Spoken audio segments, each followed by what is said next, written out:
and hold me like I do, and hold me like I do, and hold me like I do, and hold me like I do, and hold me like I do, and hold me like I do, and hold me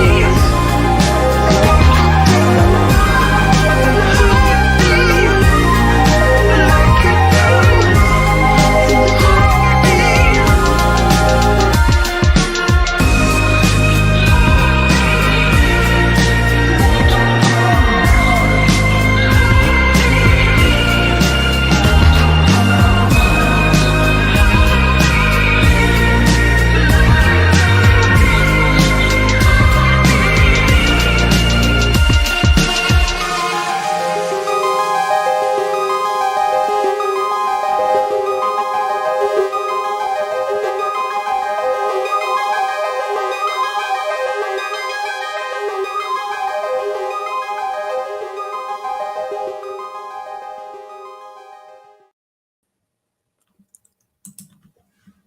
Good morning, good morning, good morning. It is Tuesday. I hope you guys had a great yesterday. As you guys know, there was no court yesterday, so today is going to be the start of day 3. Good morning. Let me say good morning to you guys. Good morning, Alicia. Good morning, Mr. Shine. Good morning, Shamida. Good morning, Laura. Good morning, Daisy. Good morning, Nitka Ditka. Good morning, Tosh. Good to see you guys. Thanks for being here. If you haven't done so, hey, do me a favor. Give your girl a thumbs up on the stream or a thumbs down, either way, whichever you feel like I deserve. It's cool. Hey, Mrs. Troy. Good morning. Yes, it is April Fool's Day, and good morning, Marjorie.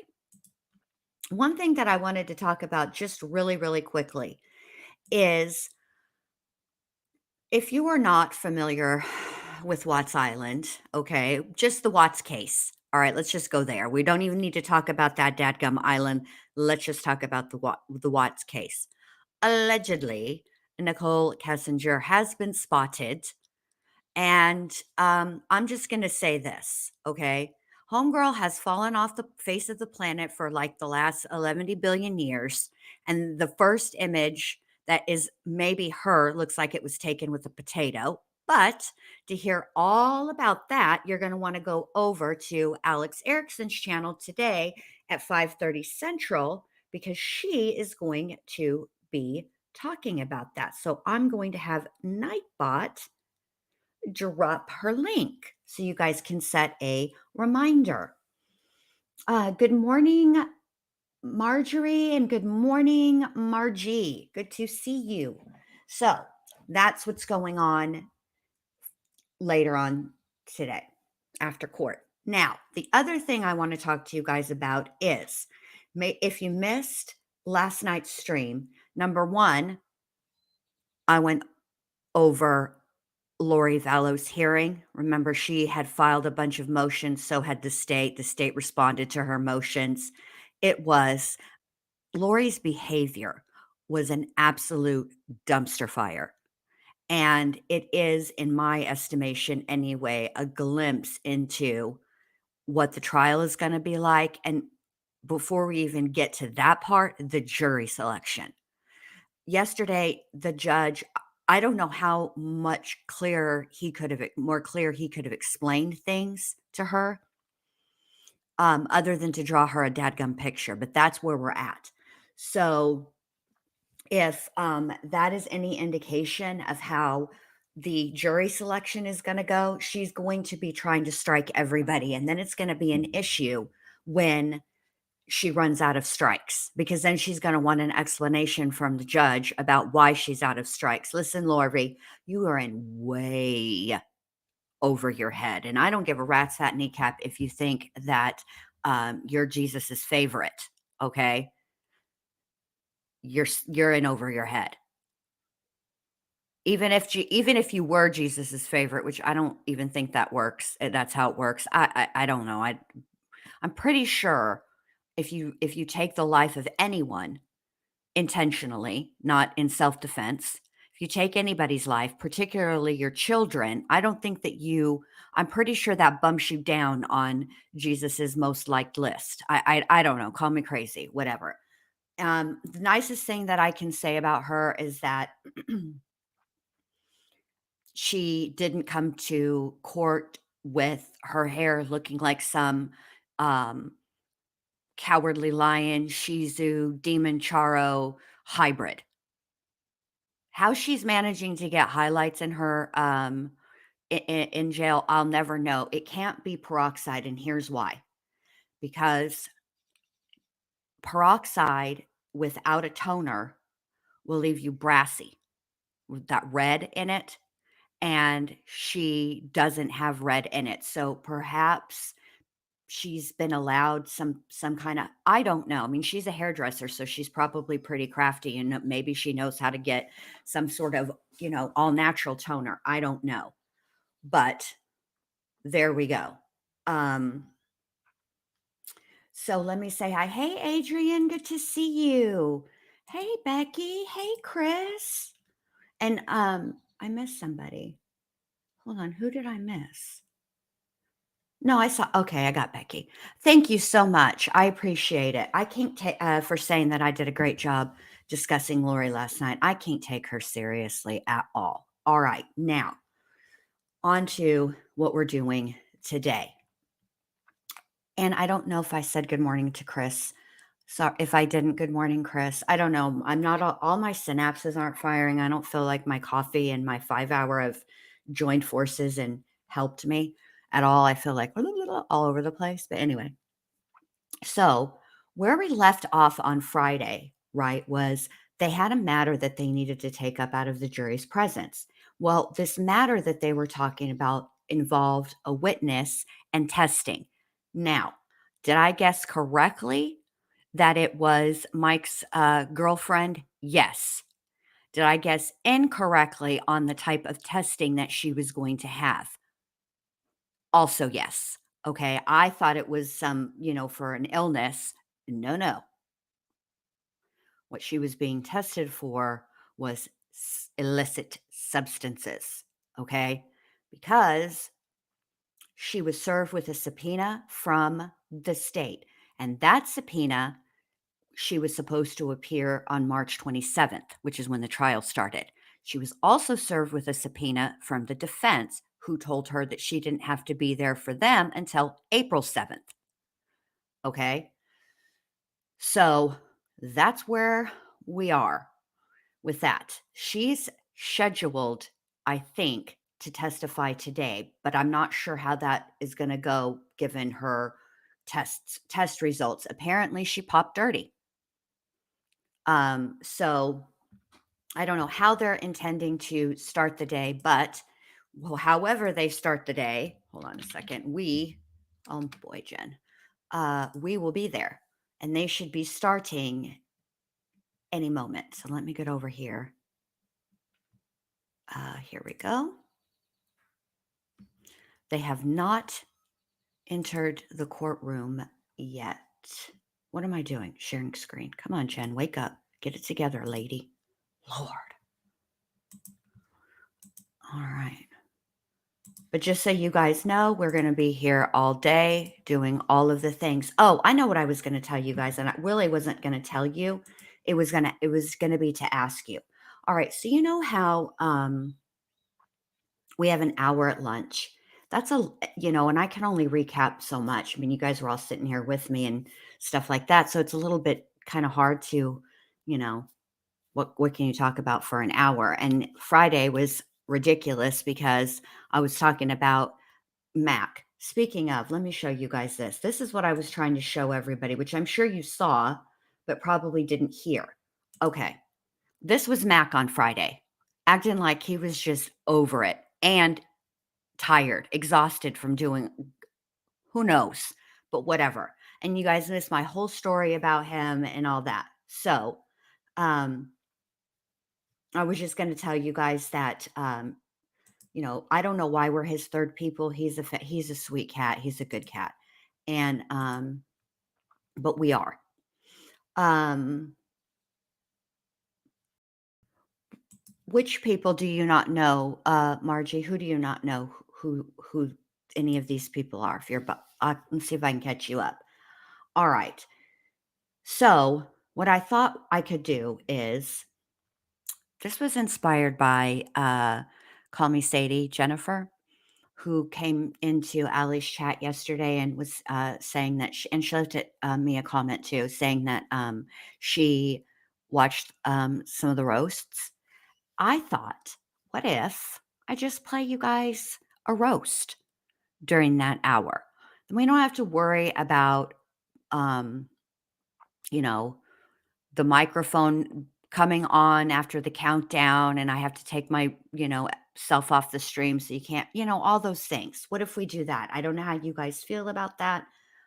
Let me know in the chat, and I'll see what I can do. Well, we'll figure it out. If you guys don't want to roast, um, maybe we can.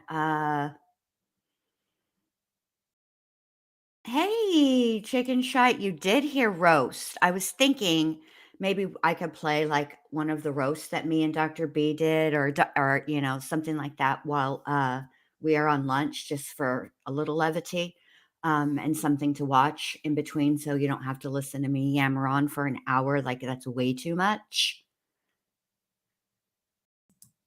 What you thought that this live was about Lori Vallow?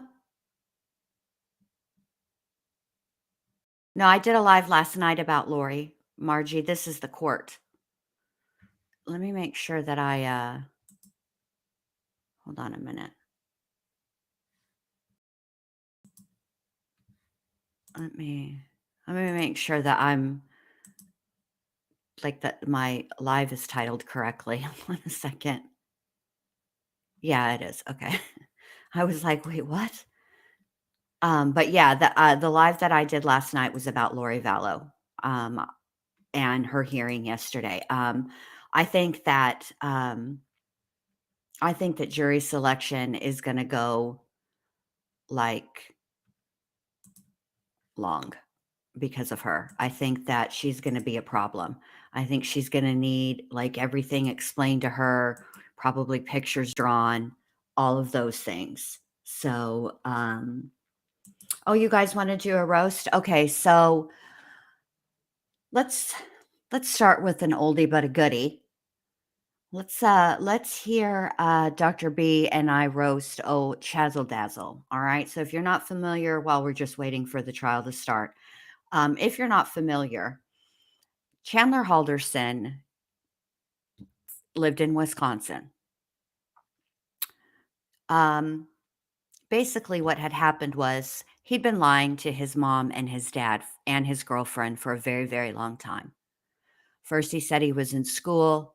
Then he said that he was going to work for Elon Musk over at SpaceX.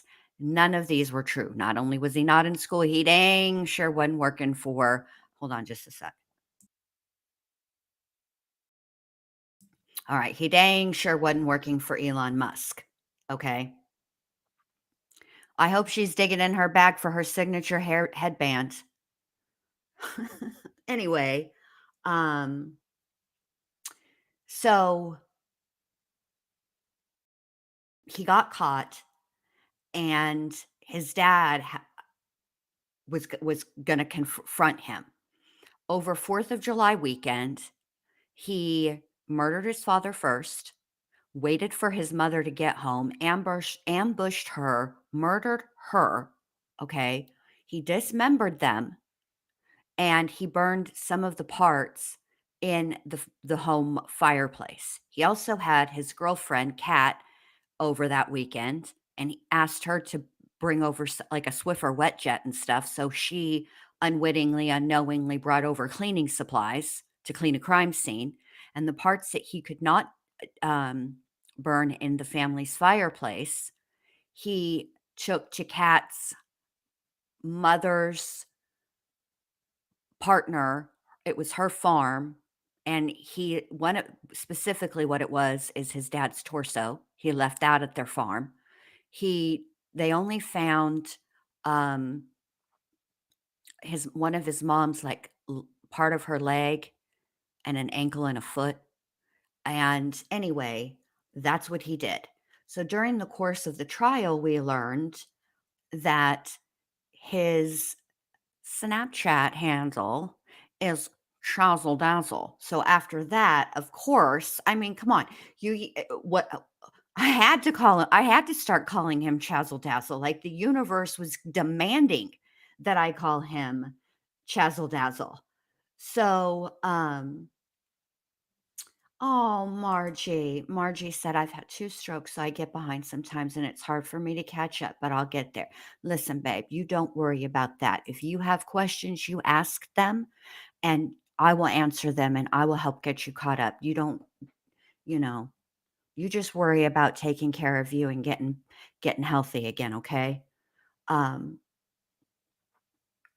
but the universe demanded that I call him Chazzle Dazzle from then on. I just, so that's why I call him that. But yeah, and also the thing is, also Margie, um, yesterday, nobody told me this, okay, the whole time I was live. I typoed Lori's name and I typed it Loro, Loro Vallo. I've just changed it this morning. So I wanted, because I've done that before.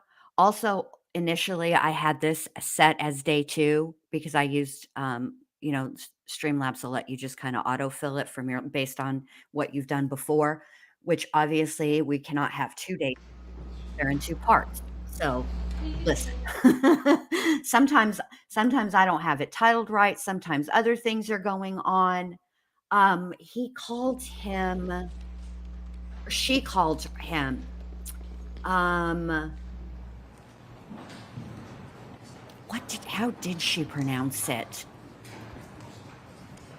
In case of People versus Linda Stermer, counsel are present, Ms. Stermer is present. Any matters to address before we bring in the jury? Yes, Chander, that's what it was, Chander Halderson, yes.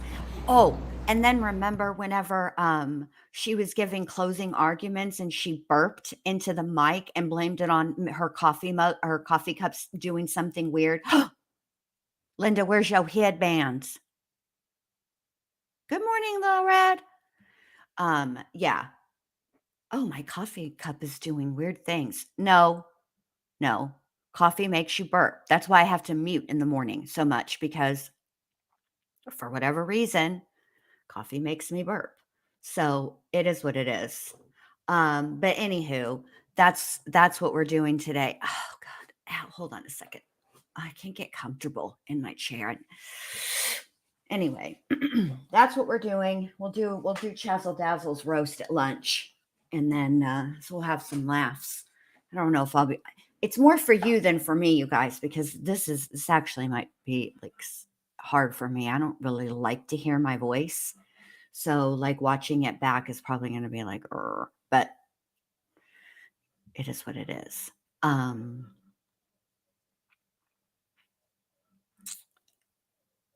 hmm. I'm thinking about something. Also, uh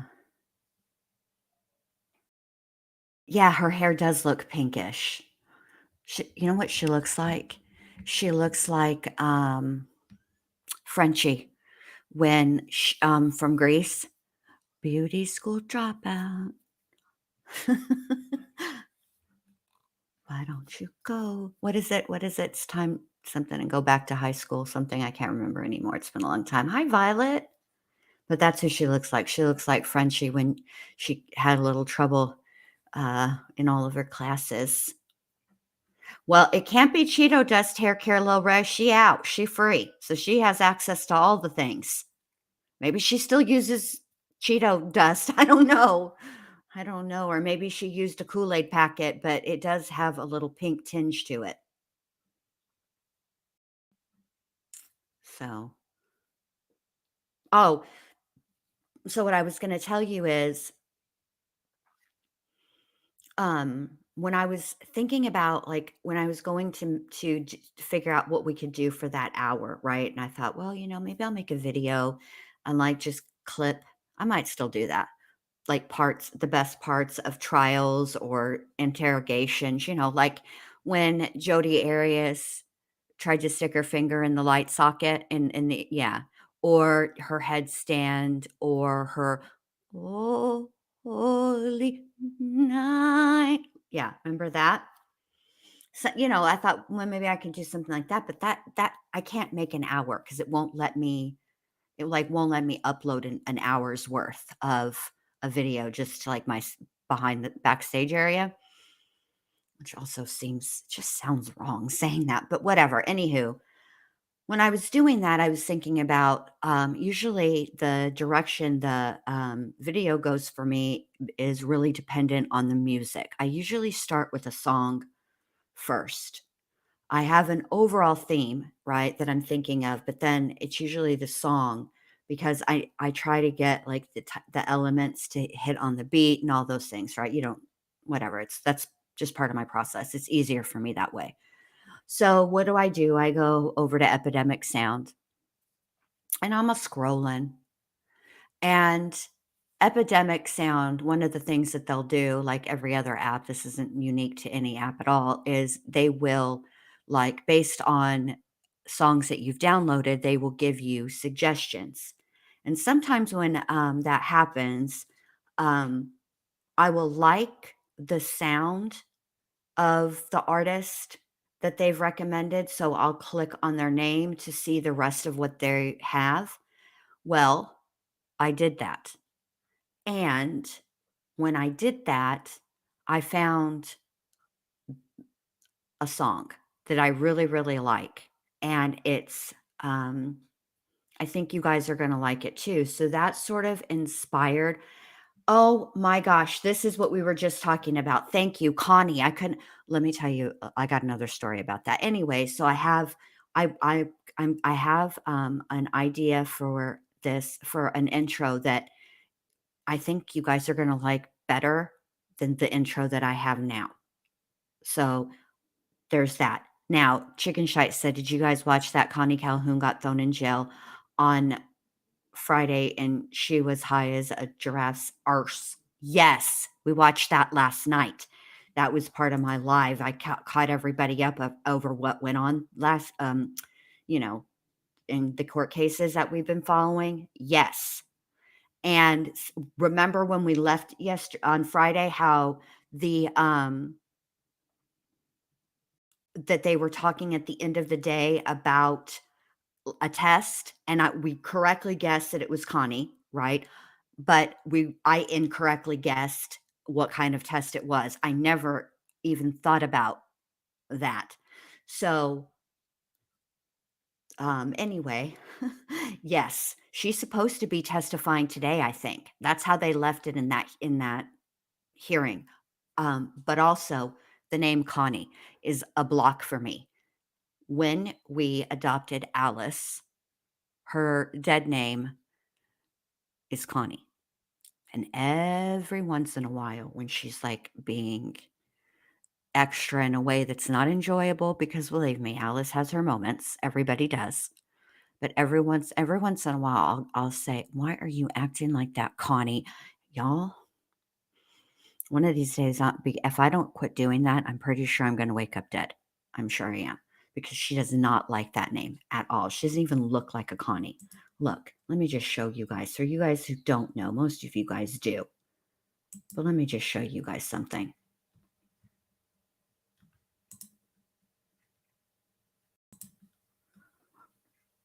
That's pretty much the face she makes when I call her by her dead name. But that name doesn't even fit her. I don't know who came up with that name, why they came up with that name, but no. No. She is not. No. Mm-mm. Anywho, so that's the story behind Connie. Well, a while back, yeah, chicken shite. Yeah, that's not a good.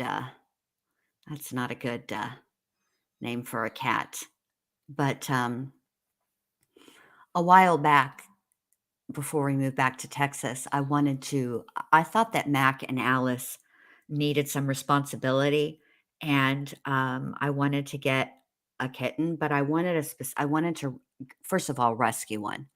Ideally, I would have liked to rescue an orange tabby. However, I would have been amenable to any kitten. And I was going to name their little baby, 'cause it was going to be Alice and Mac's baby. I was going to name the baby Megatron because I felt like if Alice and Mac came together and actually had a baby, the baby would try to take over the world. So Megatron seemed apropos. Then I decided that kittens get rescued all the time. It's easy for them to be adopted. Maybe not a black kitten, but by and large, it's easier to rescue a black cat. So I thought, or a black kitten. I mean, kittens in general. So I thought, I don't really want to do that. I'd rather rescue a cat, an old, that's not. Oh, I love that, Daisy Faye. Daisy Faye says, I got a new kitten around Christmas. She's black, so I named her Betty. Whoa, Black Betty, bam a lamb. Black Betty had a child, bam a lamb. The damn thing went wild, bam a lamb. Whoa, Black Betty. Now look what you've done. You've caused me to sing in class.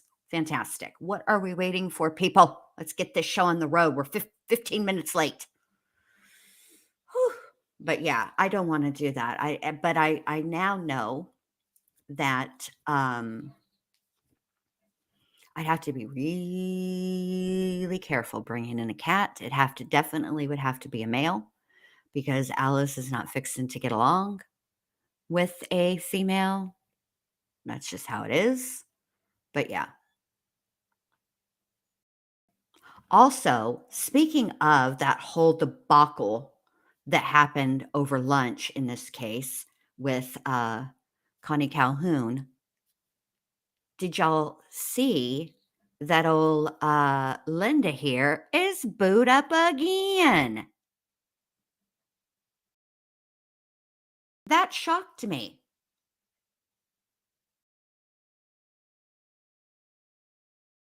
I'm thinking that too, chicken shite, that she's going through the DTs.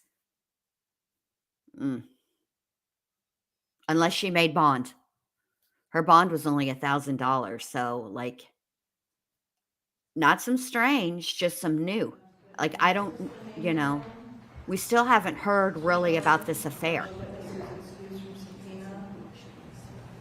Your Honor. The witness who you're requesting be excused from subpoena is Ashley Garrett. Garrett? Yes, ma'am. And you have no objection to that, Ms. Leonard? No, I have no objection. So I just wanted it to be on the record since we have the sequestration order. I just want to make sure she was released from subpoena and that there's an understanding she will not be testifying before we released her and she sat in the courtroom. So we have no objection to that. Okay, so she'll be released from subpoena obligations and is not under the sequestration order.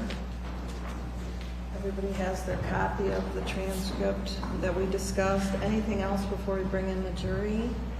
We're going to bring in witness Jim Shinsky and just have we'll go back on the witness stand since that's Okay. the space we left them on Friday. If that's okay.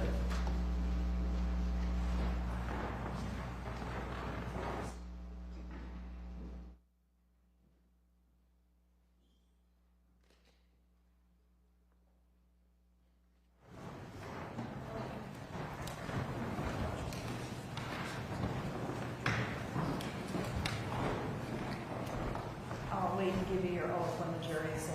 Oh, okay. Anything else before we bring in the jurors? I don't know that they did let her go. Let's go back, because I'm pretty sure they were talking about Ashley. Sequestration order.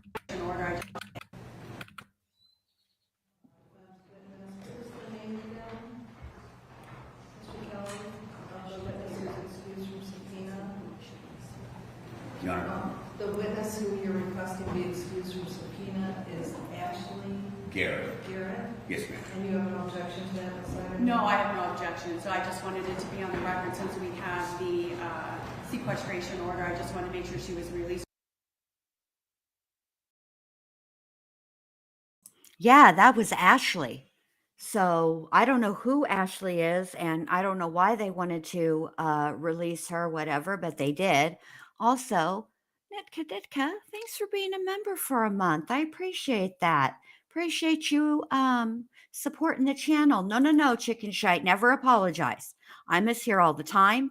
And also, I wasn't even 100% sure because I had a little chicky nuggy pot pie Esquire. solemnly swear or affirm that the testimony you're about to give is I had a little chicky nuggy pot pie Esquire come in, so I was distracted and wasn't listening all the way. So that's why I went back to check. All right, here we go.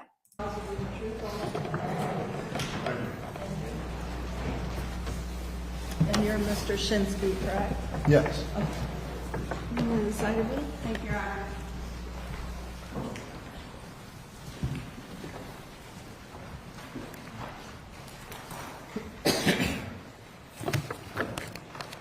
Good morning, Mr. Shinsky. Good morning. So I believe we left off last week. You were conducting an interview in the driveway with the defendant. Is that correct? Yes. And that was at the scene. Yes. And so, is this common to do the interviews at the scene? Yes. Normally, we would drive up, meet with homeowners, and work right out of our vehicle and conduct interviews, everything right on that site. And when you typically conduct these interviews, is it common for people to interrupt or come up to the car or come up to the scene? Yeah, not unusual. Neighbors, people passing by, family members, will come up. Oh. Okay. And to have people walk up, curious people, things like that is not unusual at all. So granted, this is just a few days after the fire that you're conducting this interview, correct? Correct. So you're saying that it's common for people to just be curious as to what happened and stop by? Yes. And you conducted an interview, I believe, on January 9th and one on January 10th. Is that correct? Yes. And I believe, I'm not sure where we left off, you had recorded those interviews? Yes. And then they were transcribed into an actual written transcript. Is that correct? Yes. And were you able to then check the accuracy of the recording against the transcript? Yes, our clerical staff would type it, and then you listen to the transcript, read it all the way through. Any corrections or anything that need to be done are done so that it accurately matches what the recording has on it. And you did that, and you checked it for correct accuracy? Yes. I'm going to show you what's been marked as people's proposed exhibit number 6. And if you could just flip through this for me and tell me if you recognize that.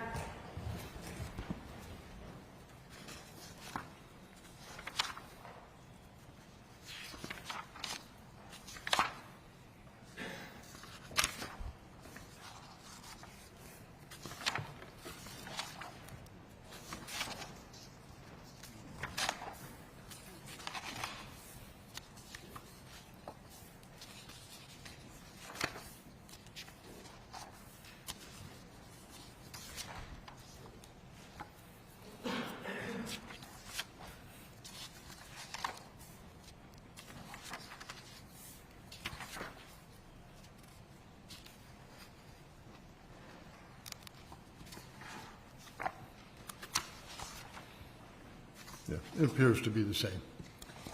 And it's the same, are there any corrections, deletions, or changes to it from when you originally provided the transcript?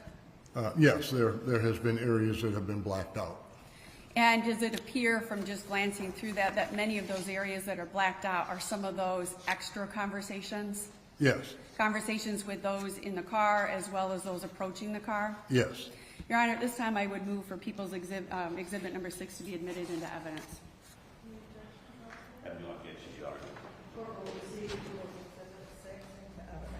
I'm going to have you maintain that as we go through some of them and show them on the screen. As part of your interview with the defendant, did you have a drawing or like a floor plan done of the house? Yes, it was done, I believe, by the end of the first interview, that first day. Ms. Stermer had appointments and had to leave, and then her daughter Brittany what came to the site, and she's the one that actually provided a floor plan of the upper and lower floors. And when you say the upper and lower, would that be the main level and the basement? Yes. And did the defendant have an opportunity to look at that floor plan? Yeah, on the second day when I did my interview, a lot of that second interview was going through the floor plan, just with a general description of the building, what was in it, contents, items.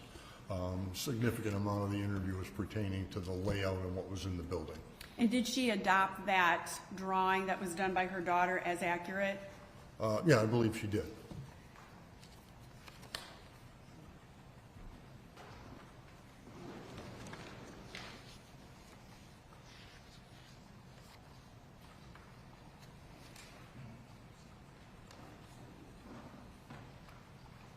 Your Honor, at this time, I believe defense counsel is stipulating to the admission of People's Exhibit number 7, which is the floor plan and is 2 pages.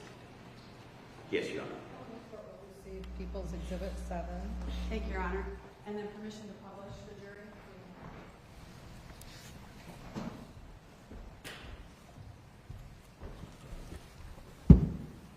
And again, this floor plan then was used throughout your conversations in the interviews conducted to use it as points of reference. Yes. Oh, and Your Honor, there's a copy for each juror. So I've stapled the first and second page together and made a copy for each juror. And I'm sorry, and this was something that you referred to then throughout the interview in terms of getting points of reference. Is that correct? Yes. Okay. So I'm going to have counsel then load up the transcript, and I'd like you to have it in front of you so that we can go through it together. I'm not going to have you read all of it, so I'll direct you then to what pages, since it is so lengthy. So I'm just going to have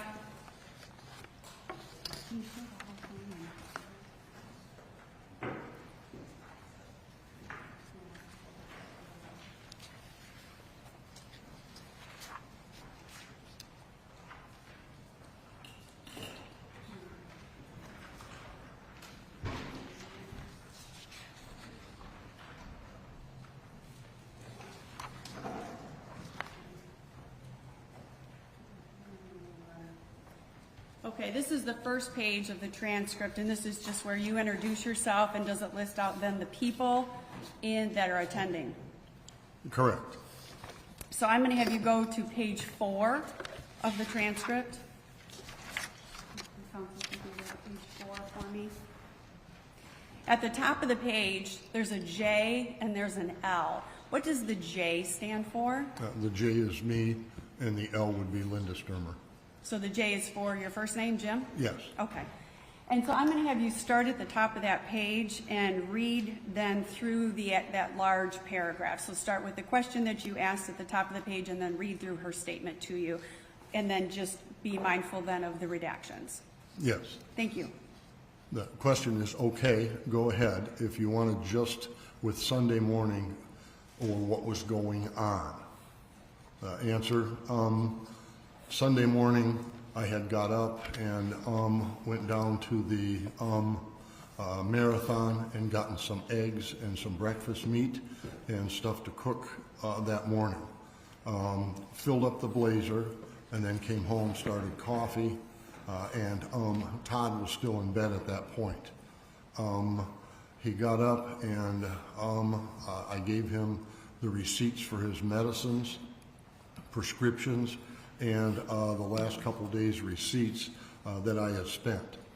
He got very angry with me because I hadn't recorded them in his checkbook and told him about them sooner. And he was screaming at me about that I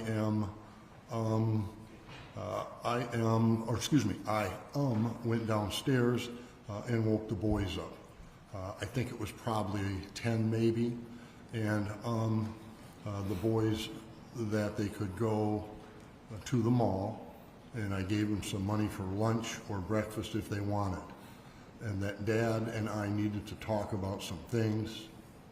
I went back upstairs. I didn't remember if I started a load of laundry then or if it was a little bit later, but I went back upstairs. I made Todd some breakfast. and told him I was going to send the boys to the mall, and then we could talk about everything. I was going to be going to my sister's to stay for a little bit, and so I made him breakfast, and he took his medicines. We really didn't discuss all that much more. And he sat down, watched some hunting program in the living room. I did some laundry and some dishes, and came back upstairs and had to read the instruction booklet for my son is on special prescription that you have to enroll on the computer and answer questions, and that I guess monthly. So we were gonna get back his blood work, or going to get his blood work done on Monday. So wanted to get it all in the computer, end of it done on Sunday. I must have fallen asleep. I was laying on our bed reading the book. I took a little nap. And when I got up, Todd had asked me something to drink. I went to the kitchen and was loading the dishwasher and washing up his breakfast dishes, and I got some juice. And he took some medication, and I told him I was going downstairs to do some laundry, deleted section. So I restarted the laundry because I still needed, I restarted the laundry then because it smelled. So I restarted it, and then Todd was yelling at me, and then all of a sudden I heard him scream. Then I went running up the stairs, and there was fire from our bedroom to his recliner, and he was on fire.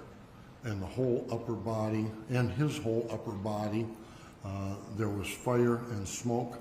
I couldn't see him really well, and I just turned and ran out the door and jumped in the van because I didn't know how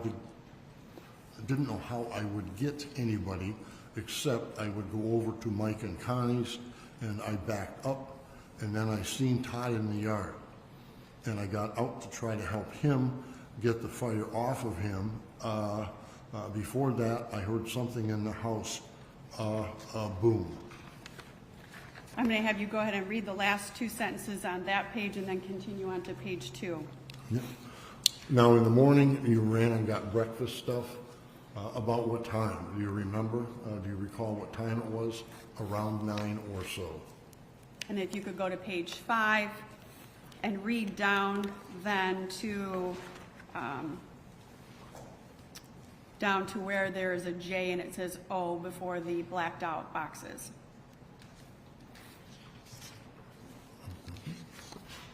Yep, page 5, just start at the top. You want to start at the top of 5? Start at the top of 5 and read down to the blacked out area. Yep. The question, and then when you say you ran to the marathon, where's the marathon located at? Answer, in Lawrence. It's okay if I just use J or L or? Yes, I think we've gone over what J and L stand for, okay. So if you want to just say J and then her answer. Yep, J in Lawrence. Everybody has their local stops, and we cover so much area that it's like, okay, now where's the marathon? And then filled up the truck. You were back home here, and now you're saying that Todd was taking medication. It looks like he, by the sound of it, had taken meds a couple of times. What type of medication was he taking? I mean, what kind of issues is he? He had some kind of an ear infection going on. He said that the doctor said that he was really swollen and draining really terrible. And he was feeling sick to his stomach, a lot from that. I'll have you stop there. And if you could go down to then the last sentence on page 5 and just read that for the jury where it says J. Oh, now when you say he was angry, I mean he was just yelling, grumbling, or was he? I'll have you go to page 6 and start at the top. L, he was screaming. We've been arguing quite a bit, And you know, we were arguing over me leaving to go to my sister's, and I'll have you keep reading. J, and this is just some other thing to trip another argument. L, just one more straw. J, now you say you went down to get the boys up. I think you said it was around 10. L, yay. J, then all 3 boys were here. L, mm-hmm. J, and then they did ultimately get up and leave. L, yeah, I told them that, you know, we were going to be talking about a lot of things today. I told them that they were going to stay here and to go to school, and I was going to go to Aunt Kim's. I told them later on in the day that we would have to meet me so that I could get the blazer from them. And I told them I wasn't sure if I would be at Aunt Kim's when they left or not.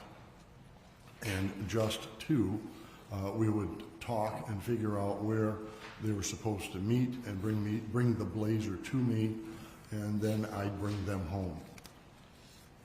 I'll have you read the next 2 lines.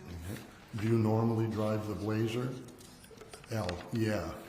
I'm going to have you go then to page 7 and skip the first J and L, and then I'll have you start them with the 3rd J and read those next 2 sections. And then after getting the boys up? Yes, sir. And then, after getting the boys up, they woke up, came up. Did you cook breakfast? L, no, I told them that I would give them some money to go out to eat because I just didn't know how much arguing or yelling Todd was going to want to do, and I don't like it in front of the boys. And he doesn't mind. So I just asked them if they would just go and that I would let Dad know that they were going. And I'm going to have you stop there. I'm going to have you flip to page 9. And start the 4th section down where it says L, yeah. If you could read that. yeah, I just don't like them to hear. That's L. Yeah, I don't just like them to hear all the stuff that he screams. Wait a minute, I'm going to have you stop. Are you on page 9? Yes. Page 9, the 4th line down. Oh, 4th line down. Sorry, yes, thank you very much. L, yeah, they didn't come up and talk to Todd because he was all angry. And J, now that is, would that be normal for him this lately to be angry and the kids kind of avoiding him? L, well, he's been, yeah. J, how long has this been going on? L, well, I don't know. For this summer, it was a lot, and then it kind of tapered off, and then this winter, it has been quite a bit. I'm going to have you stop, then go down 4, go to the J that says, now was Todd aware? And if you could read from there to the bottom of the page. J, was Todd aware that you were going to go to your sister's and stay? L, we talked about that Saturday. J, and it's basically you just getting away from him. Was that his reaction on Saturday? L, well, we had a few different reactions. He wanted to make sure that I wasn't going to take the boys, and I told him that there was no way I could because, you know, they had to stay in school, and, you know, I wasn't going to uproot everyone because, you know, move them all into my sister's. That would be just too much. Now you guys have been talking about divorce, or is it just for the last couple of years, really? I'm going to have you go to the next page and then go ahead and just start at the top. J, and it's L. A couple of months ago, I made up my mind for sure that I was going to, and had paperwork and had it all filled up, and I had already showed it to him and J. And what was his reaction then?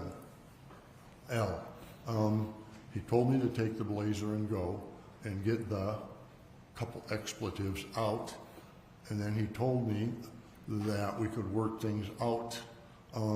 He could change if I could change, and J, now, he has always been angry and violent, or has he always been angry and violent, or is this something that's new? L, yeah, no, he's always been, and he just kind of comes and goes in waves, I guess. J, is he a drinker? L, inaudible answer. J, I mean, is he, when he does he drink and then get angry, or L, he used to, but then he's just been more taking his prescription medicines, my sleeping pills, muscle relaxants, pain pills, and a lot of different things lately. Deleted section. L, he had been smoking pot too. J, is that something fairly recent? L, he used to do it.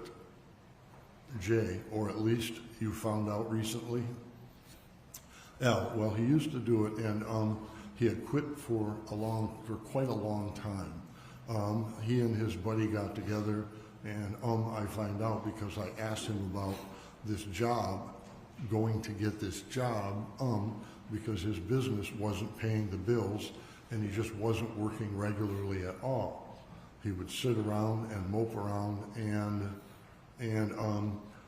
he told me that he couldn't go and apply for the job just yet. And I asked him why.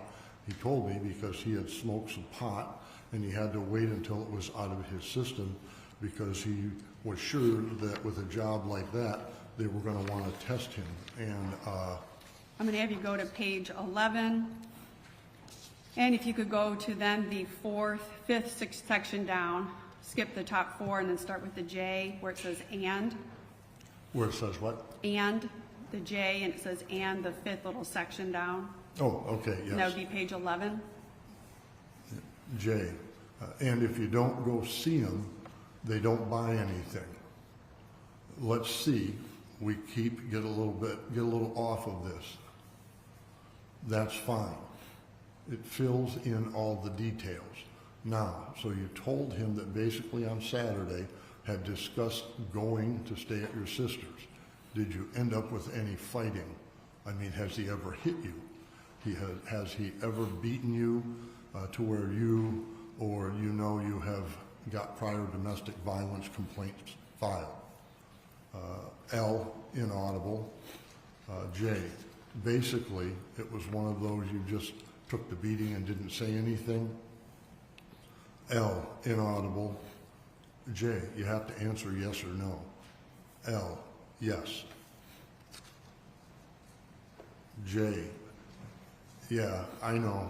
I realize this is difficult, but gathering all of the information, my primary role is to determine what caused the fire in the events of the day. And obviously there's been a lot going on that you've been putting up with for quite a while, but you've never called the police on him for hitting you.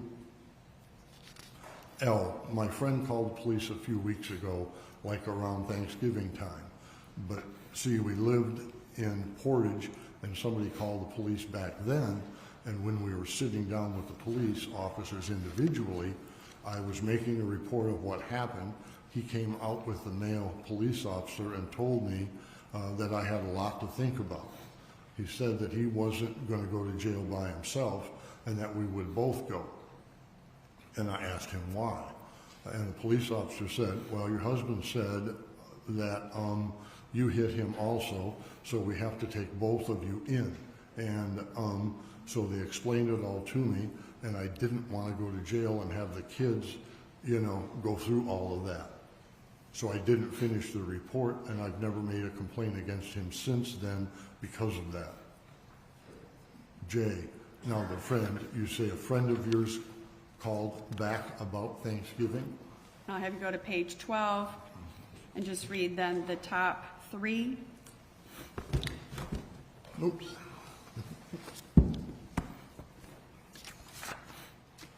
Top 3 sections? Yes, please. L, yes, and J, was that this past Thanksgiving? L, yeah. And then I'm gonna have you go down to the bottom third where the J and start with the part that says, and now he took. J. And now he took his medications and then began watching hunting programs. About what time was that? Was that all around 10, 11 with get up and the kids left? L, yeah. J. And then from there, you went down to do some laundry. L, yes. J, how many loads of laundry? I mean, were you about, how long were you downstairs? I'm gonna have you flip to page 13, and if you could read all the sections that are not blocked out. L, I folded laundry. I was putting Christmas ornaments in the boxes. We have a pool table in the basement, and I had all the boxes laid out and was just puttering. J, basically staying away from him. L, yeah, we did that a lot. J, and then about what time would you say you were back upstairs when you were going to read the instructions on your son's medication? L, maybe around noon or so. J, and then you said you think you were reading the book? L, it's a folder type of pamphlet of information. It's, I pledge, it's called for acne medication, because it's a really harmful drug if you don't do everything right. And J, and then you doze off, and about what time did you get up? L, I really don't know. J, now you just woke up on your own, or did you wake up because he was yelling? L, no, I remember hearing him down in the basement doing something, and when I got up, though, he was back in his recliner in the living room upstairs. And he asked me for something to drink when I had gotten up. And so I went in, got him something to drink, did some dishes, and... I'm gonna have you flip to page 14. Start with the sixth section down with L, where it says and ... O. L, and... Oh, when I came back upstairs, when I got him the juice too, I made a fire for him then too in the fireplace. He said today would be a good day to have a fire in the fireplace. So, J, now, L, I made a fire in the upstairs fireplace. J, okay, now when you say upstairs, is that ... L, the main floor? J, this level here is upstairs, and then when you say you heard him downstairs, that would... L, we had a fire place downstairs also. J, in the basement? L, but we kept all of the wood downstairs. J, okay, but like I said, there was a basement, a fireplace on the basement walkout level. L, yes. I'm going to have you go to the next page on page 15, and about 2, 3, 4, 5, 6, the seventh one down, J, and then. J, and then he said it'd be a good day for a fire. L, mm-hmm. J, is there any reason he didn't build the fire? L, no, he just asked me to. Sometimes he'd ask me to, sometimes he'd ask the boys to. I mean, my sons were pretty good at making a fire. He taught them how to make a pretty good fire in the fireplace too. I'm going to have you go to the next page, page 16. Go ahead and just read from the top down to the blacked out portion. J, just looking, and then from here, you were talking about that you went up, that Todd had asked for something to drink. Mm-hmm. That's L. Mm-hmm. J, is there any reason he couldn't get up and get a drink himself? L, sometimes he was pretty groggy from his medication, and his stomach had been upset, and that's just Todd. I mean, when somebody else is here, somebody else gets stuff for him. J, now this medication he's taking for his ear infection, is that some kind of antibiotics or something? L, there was an inhaler there was a liquid, and then there was a pill. I don't know, he told me that the liquid was the antibiotic, but when I got to the pharmacy, they didn't have any at Rite Aid and Paw Paw, and they wouldn't be able to fill it for a few days. I asked them, I said, well, is this the antibiotic? They told me no. They told me what it was, and I said, well, can't I just buy something over the counter to get him through until I get something? And they said, yes, it's just a decongestant was all that was with antihistamine in it. So the next day on Sunday, Saturday, I picked that up for him. I'm going to have you go to page 19. And on this one, it appears you're kind of describing the floor plan on the first half. Is that correct? Yes. I'm going to have you go down about halfway down the page with the L that starts with yeah. If you could read from there and just those few lines down to the blacked out portion. Okay. L, yeah, and then the living room, and then this end right here, there was a pantry, mudroom, laundry room, but we didn't have laundry up there yet. It was just storage. And then the kitchen and dining room were all one room. Between the dining room and the living room, there was just a half wall. And Todd has his oil lamp and candles burning on that half wall. J, and they would have been burning that day. L, they were, because I had complained that it smelled bad in there. I'm going to have you go to page 20, just read the top two lines that are not blacked out. J, now with the furnace, is it an oil furnace? L, mm-hmm. So I'm going to have you go to the next page, page 21.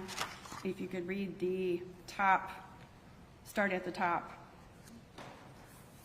L, it was when we first moved here, so it would have been 90 or 91, 92, somewhere in there. And then we moved out here in 96, so J, that's my next question. How long have you lived here? L, here in this house, only 3 years, but in Lawrence, 96. J, and I take it this house was built in that last 3 years? L, Todd built this house, yeah. I'm going to have you stop there, and if you could go down to the L, about a third of the way down, that starts with L, he had someone who was a builder come in and lay out the plumber. He had someone from the furnace place lay out and help with the ductwork and put the furnace in. He had hired someone to do the shingles on the roof because he didn't like being on his knees like that. And on the electric, somebody hooked that up. He put it all there, but they inspected it. And I'm going to have you stop there, and if you could go to page 23 and start at the top of the page. J, now during the morning, or should I say, let's talk about now the half wall divides the kitchen and the family room area. What kind of oil lamps were on there? L, just one was fragranced. It was a little plastic thing. It always said it was childproof because you, J, is it one of those little, like an incense?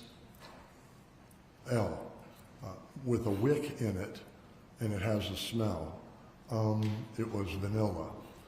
You can open the cap up, the thing pops up. You light that thing, and it's got a little metal thing with a wick. And, oh, so it's not like a big hurricane lamps?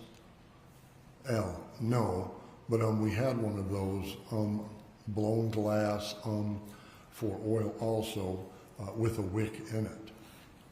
J, Now, the scented one, was that one of those like an Airwick or one of those that has just a small container? L, it's just a small container, but I don't know what kind it was. Just that it was. J, do you know where it came from? Is that something he purchased or something that? L, yeah, and he had the oil too. J, how big, on the smallest one, how big of a container would you say that was? You know, 1 cup, 2 cups? L, I don't know, like maybe a baby bottle, the smaller kind? J, I'm not familiar with that. L, like a deletion. L, 4 ounces? Thanks. She has a new grandbaby. L, familiar with those sizes. Now the blown glass one is set up for an oil lamp. L, yeah. I'll have you go to the next page.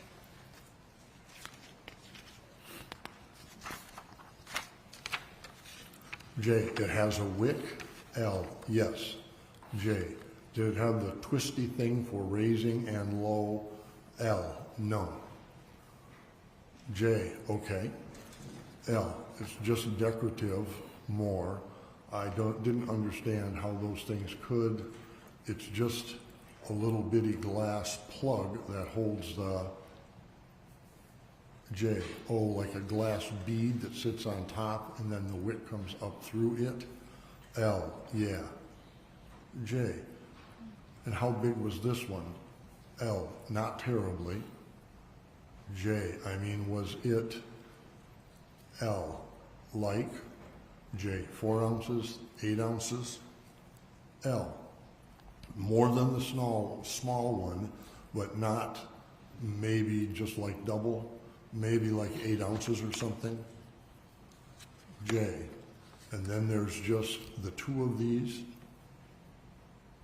L, yeah. J, and then what type of candles? L, just scented candles. J, are they big candles or are they like little tea light candles? L, no, just in the glass jar, small, maybe votive size or something. J, about how many of those were going? L, 1 that I seen. I'm going to continue on to page 25.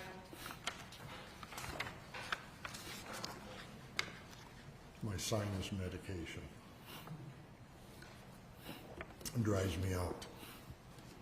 J, and then both. L, it was on the bar, on the kitchen counter, where he was doing bills in the morning. And then there was, I'm sorry, the kitchen and dining room were separated only by a bar. And I'm going to have you just skip those next few paragraphs. Go to the L that says, not that I can think of. Start there. That says what? Not that I can think of. Just skip the next 3 sections. L, not that I can think of. I just know our furnace was, had to be bled out again in the last couple days, but not that day. J, so you say the furnace wasn't bled on that day? L, no. J, now the furnace is an oil furnace. How often have you had to bleed this? Do you know? Do the bleeding of it? L, well, I think he did it like Saturday night. Last winter, we had to have fields come out a couple times, and Todd thought maybe we had maybe water in the fuel.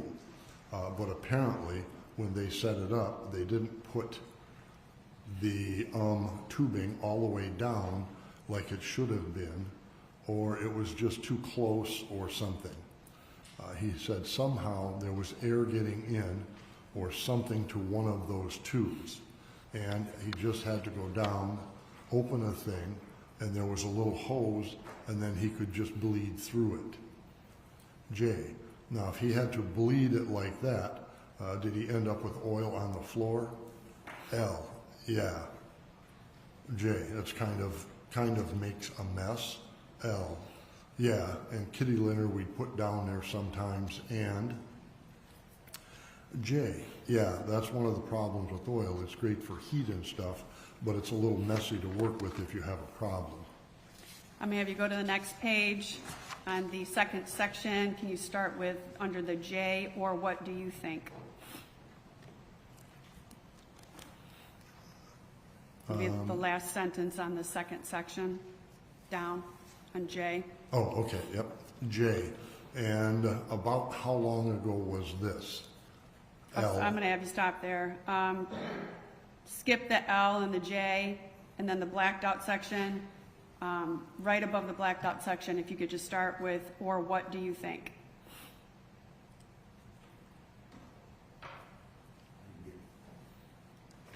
Second section down, page 26, Yep, 26. last sentence, or what do you think? Right before the blacked out line. Oh, okay, yeah, I'm looking way down the page. If you could start there and then just read down to November. Read from below the blacked out area. The one right above the blacked out area, or what do you?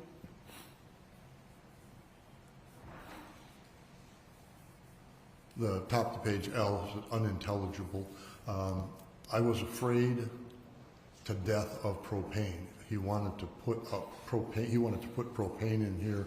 I wouldn't have propane. J, any opinions in your mind? What do you think happened to the cause of the fire?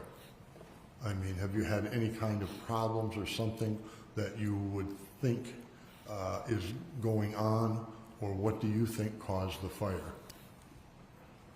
L, I feel like maybe Todd yelled at me once during the day and told me that no one else would ever have me. And I think that maybe he meant for both of us too. I don't think I'm supposed to be here. J, did he say anything about killing himself or killing you? L, he has in the past. That's why I went up to go see about getting a divorce, because he told me a couple months ago that God was testing him to see which one of us was supposed to go, and that he had brought up his shotgun after hunting one day and was cleaning it, and I seen it out of the corner of my eye when he walked up the stairs that the gun was cocked, and he had his cleaning stuff in his hand. He came over and stood right behind me when the counter was in the dining room, and he pointed it, but it was not, I could see in the computer screen that the barrel was not pointed straight at me, but he stood there and he just said behind me, he said, "I'm really sorry to have to do this, Linda." And then I turned around and I looked at him, and he just laughed at me and said, I should have seen my face because I looked really scared, and that he was just messing with me. And that's when I decided to take some legal steps and talk to my sister and made arrangements. J, and about how long ago was this? L, November. I'm going to have you then jump to page 27, start at the top.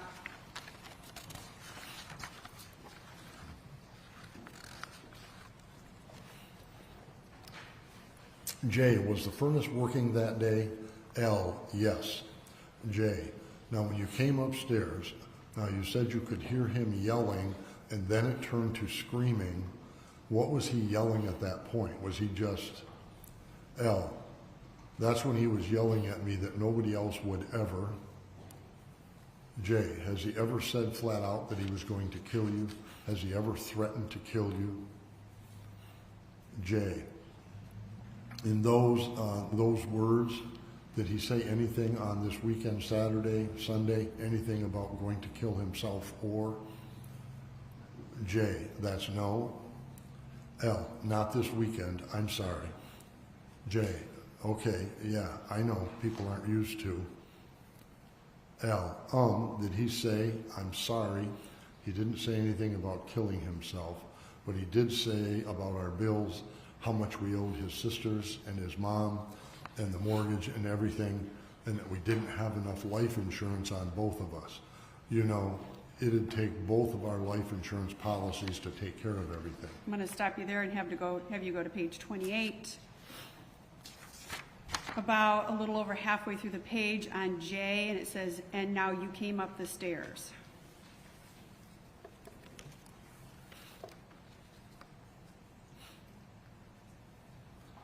J, and now you came up the stairs, where was Todd at?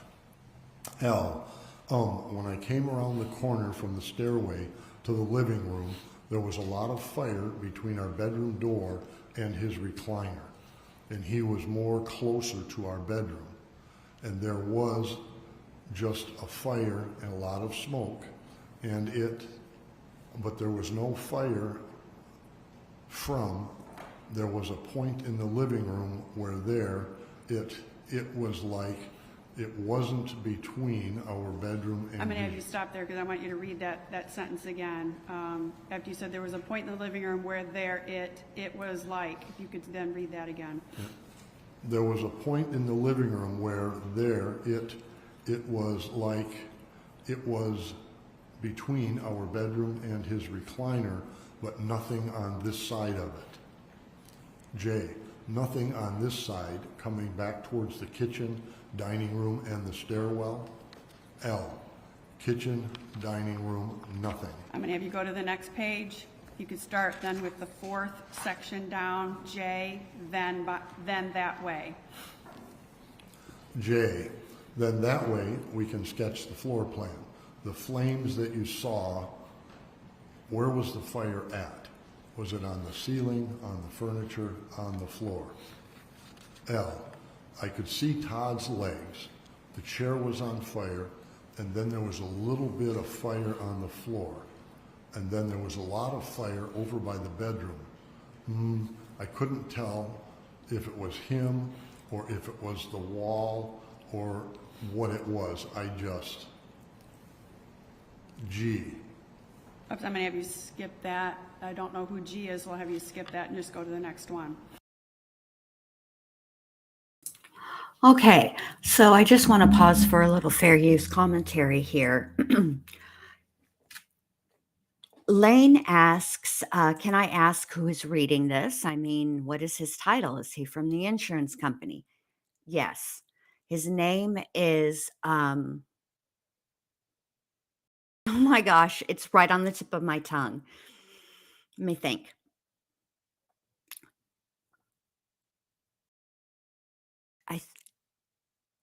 Spinsky, Mr. Spinsky. And he is the insurance investigator he's the fire investigator for the insurance company. He is actually, before he had that job, he's retired now, but before he became an investigator for for this insurance company, he was also former law enforcement. So that's who he is. That's who he is. All right. Also, this is an interesting bit of information because, to other people, Linda has said she didn't see him and didn't see. I mean, I don't know. I'm going to have to think about this. Give me a minute. Probably several. L, he was covered. And I have skipped the G and then go to L. L, fire just completely covered.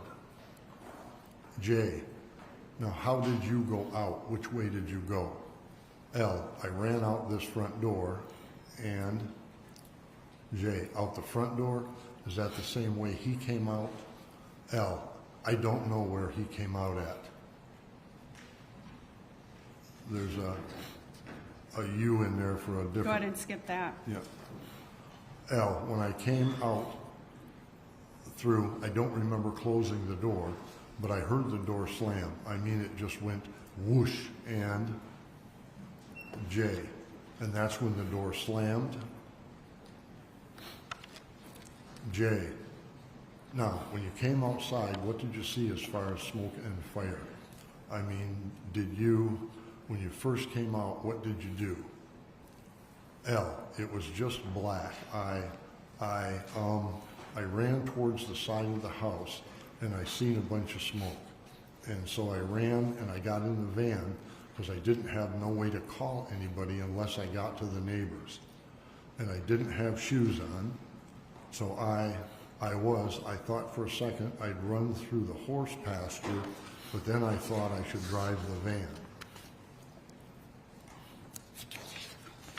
And I'm going to have you go to page 30 and read that for me, please.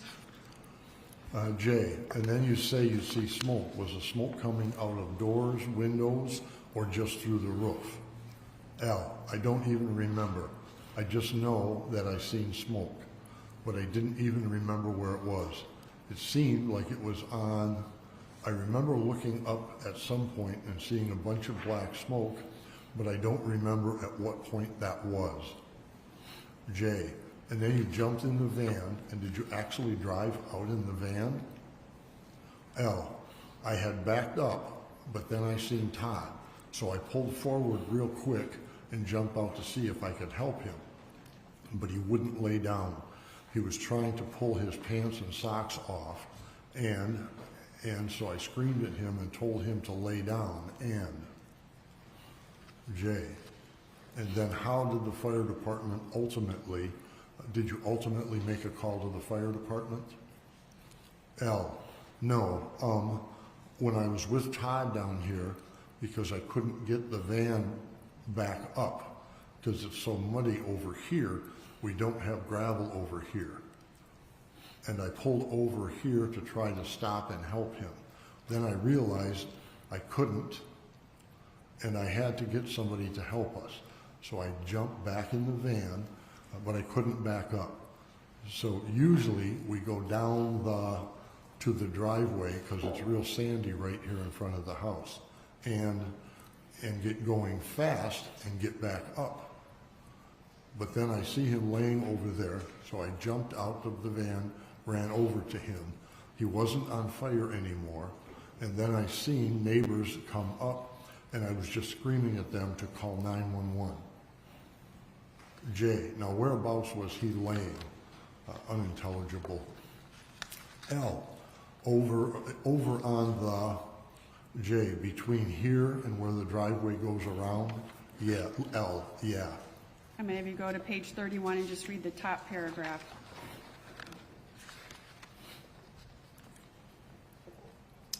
J, and then you say the neighbors then pulled in? I'm sorry, and then the next response. I'm trying to, the rings are blowing in the sun, shadow. L, yeah. Then, while I was laying on him trying to keep his mouth open and keep him breathing, then another neighbor got there and said that he was a medic. I didn't realize who it was at first. And they pulled me away from Todd and started checking him over. And they got that boat that's over there from somewhere. I don't even know where that was. They put Todd in that and then drug him away from the house farther, over here somewhere.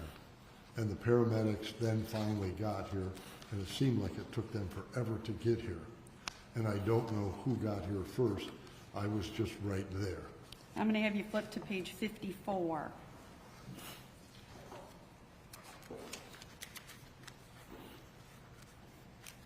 And you could start with the third line down.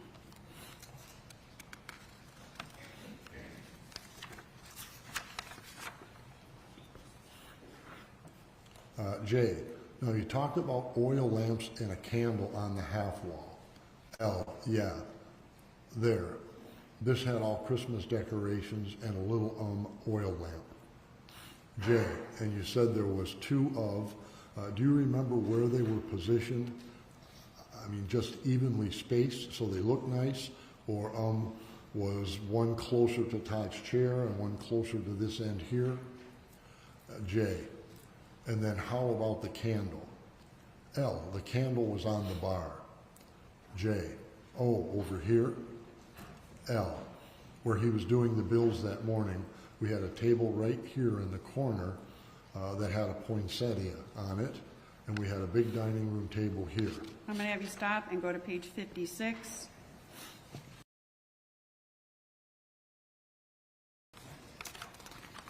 You could go about halfway down the page where there's an L and it says, yeah, I came right up, and start from there. L, yeah, I came right up and I ran around this side here.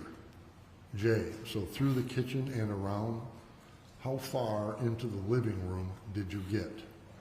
L, I just got right between the fireplace and somewhere in here.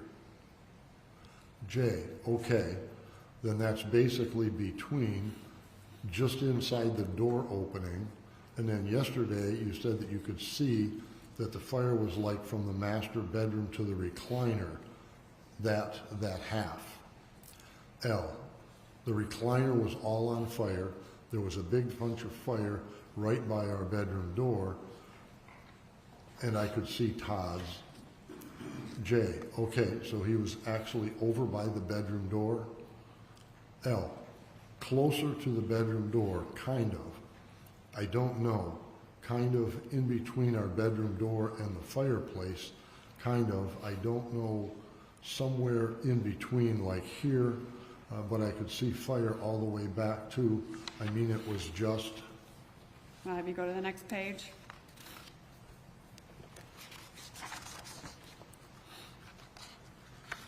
J, was he coming towards you, towards out? L, I couldn't tell. J, now I know, I realize this is difficult, but when you saw the flames, the recliner, could you still see the chair? L, I don't remember.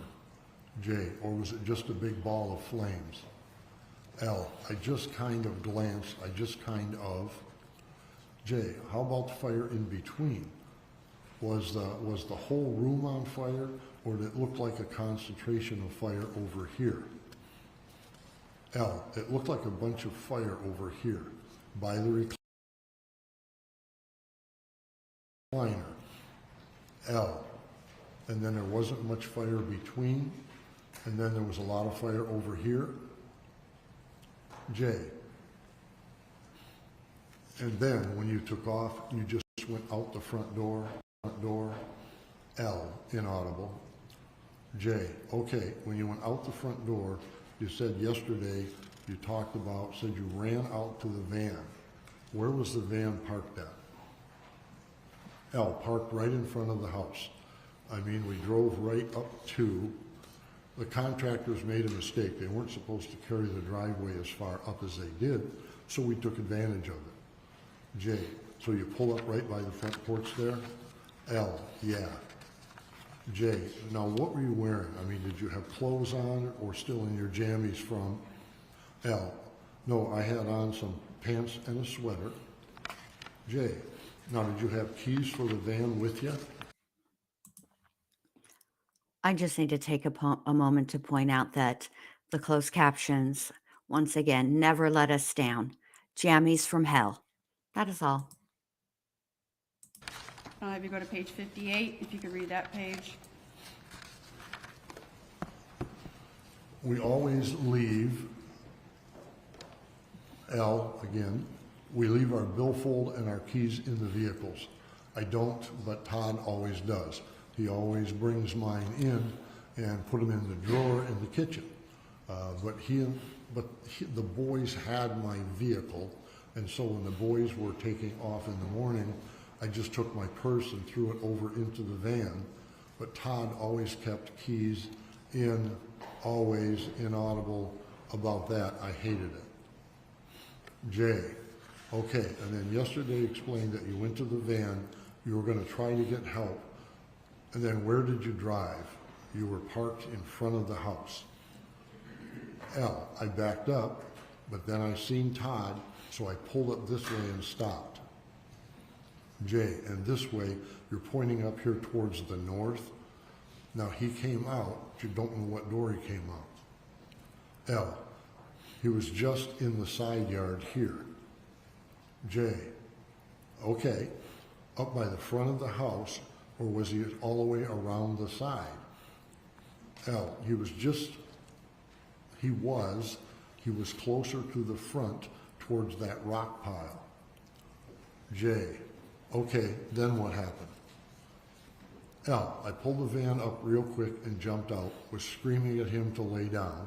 He was trying to get his pants off, and I kept trying to get up and reach and grab him, his pants.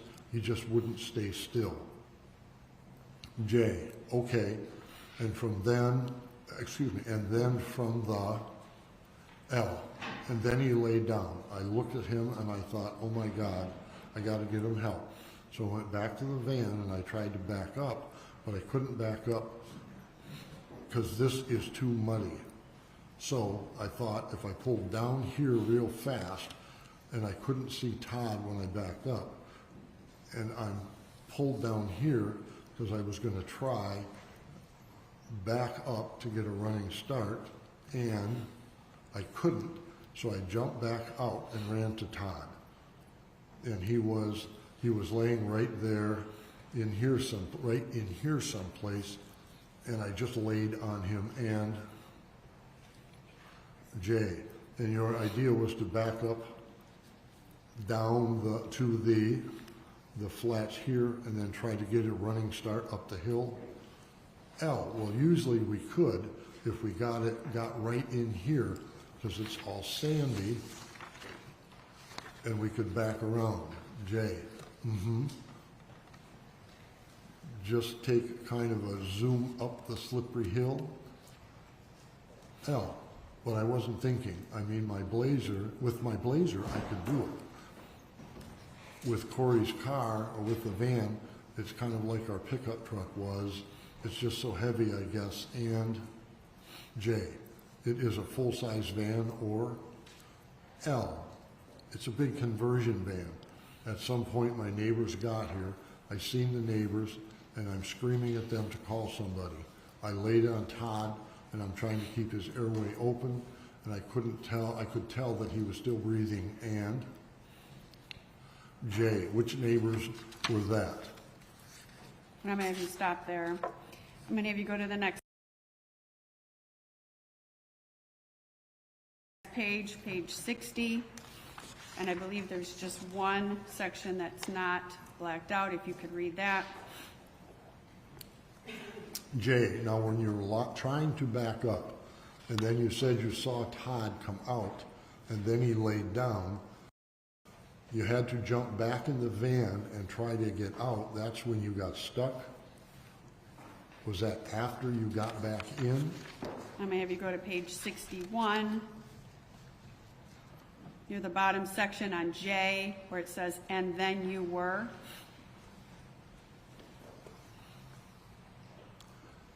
Yes, J.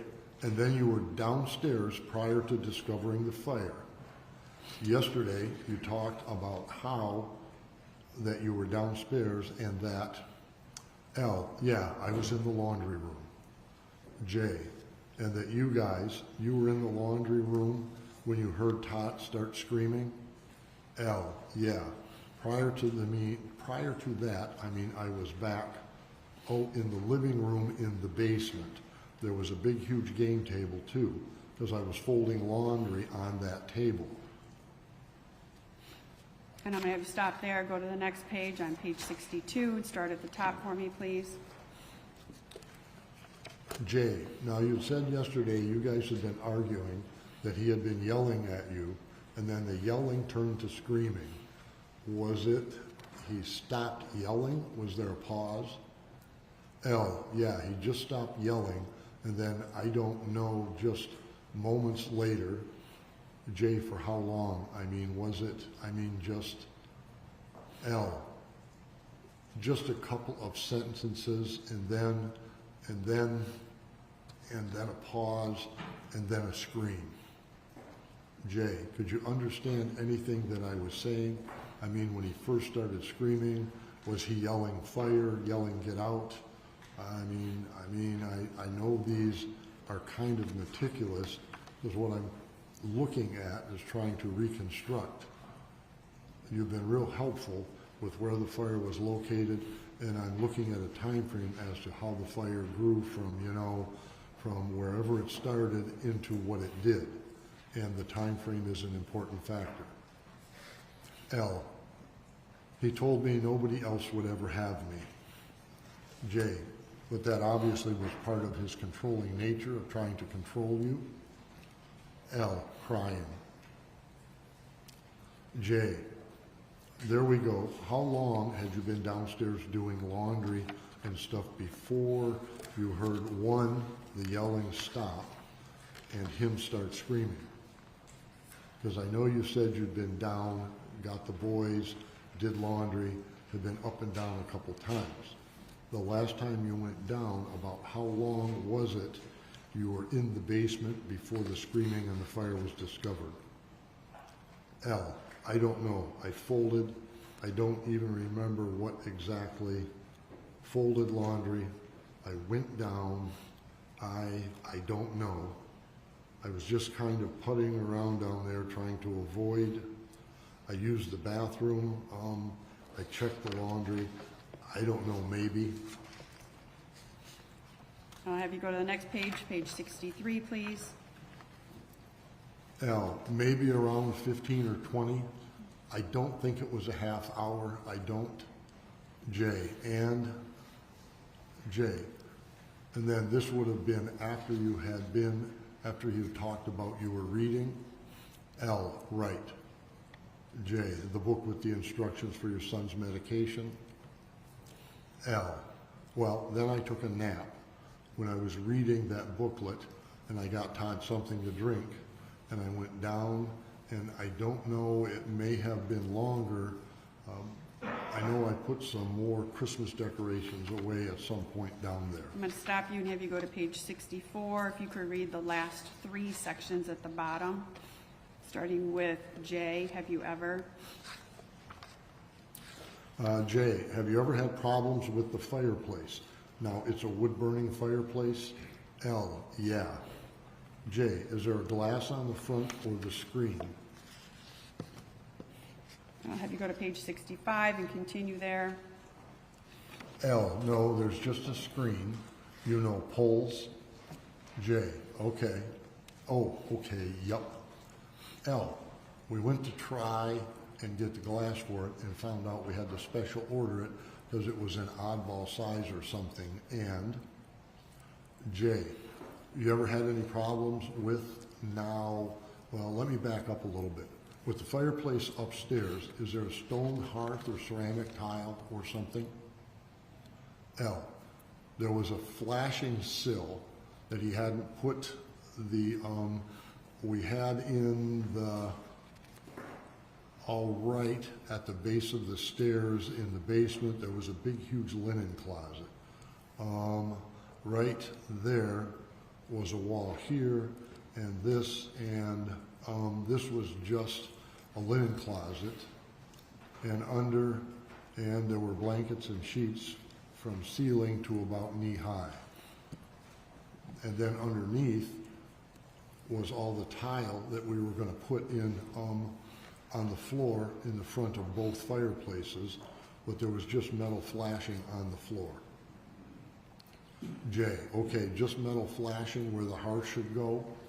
L, yes. J, and then carpet, and then no carpet in that area. L, no. And I'm going to stop you there, Jean, if you can just read the last entry on that page with L. L, never a log rolling out because we had a nice grate in both of them. But we've had poppers every now and then, but not, I mean, like if you don't close the screens sometimes, but nothing. I'm going to have you go to page 66, start at the top. J, how about over by the master bedroom? You said that he was over there and there was a lot of fire there. Do you use any space heaters, electric portable heaters? L, we used to.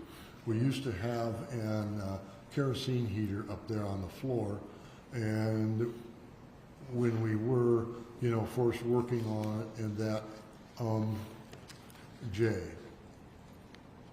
Okay, when you were building, L, yeah. L, but we didn't have, they're in the shed or in the semi. One of the two, I mean, we didn't. J, how long has it been since you've used a kerosene heater in there? L, oh, since last winter. I'm going to stop you. If you could go to the top of page 67.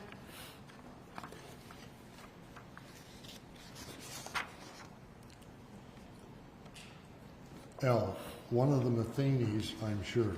Those are the only people I remember seeing when I was laying on Todd. That's when Mr. Masali came and then announced something about being a trained medic. And then he told me his name, but I don't remember hearing.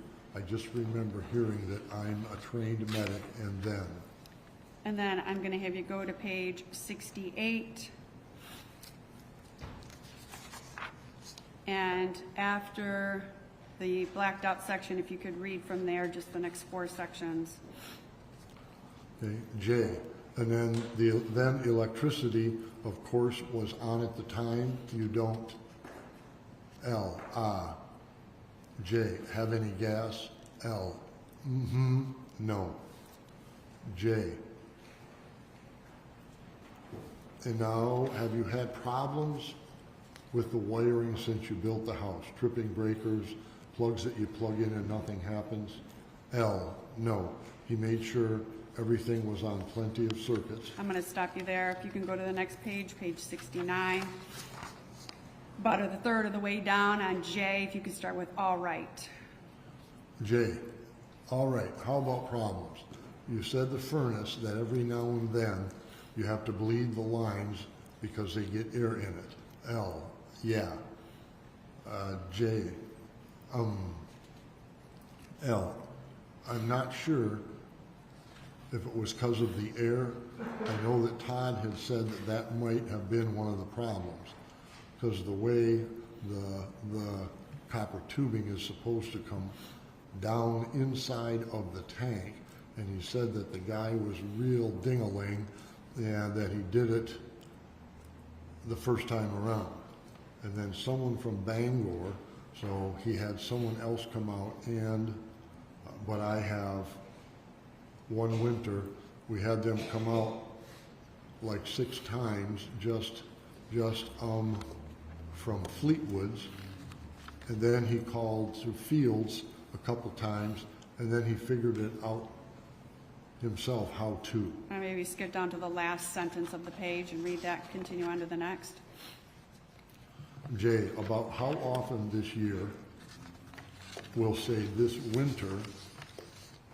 L, we haven't used the heat hardly at all this winter. We had.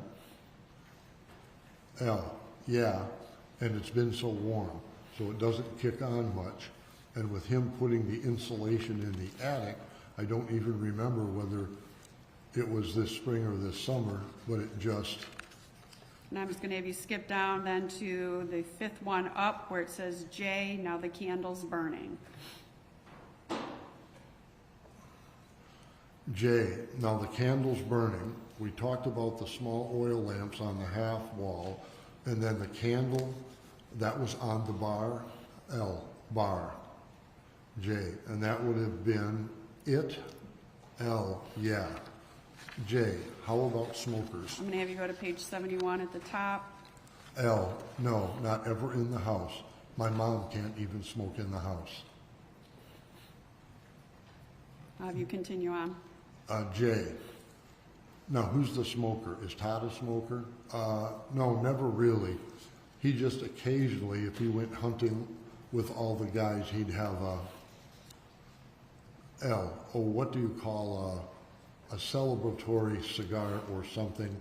But no. J, you don't think smoking is the cause of the fire? L, no, definitely not. We don't even own any ashtrays. I'm going to stop you there. If you could go to page 74.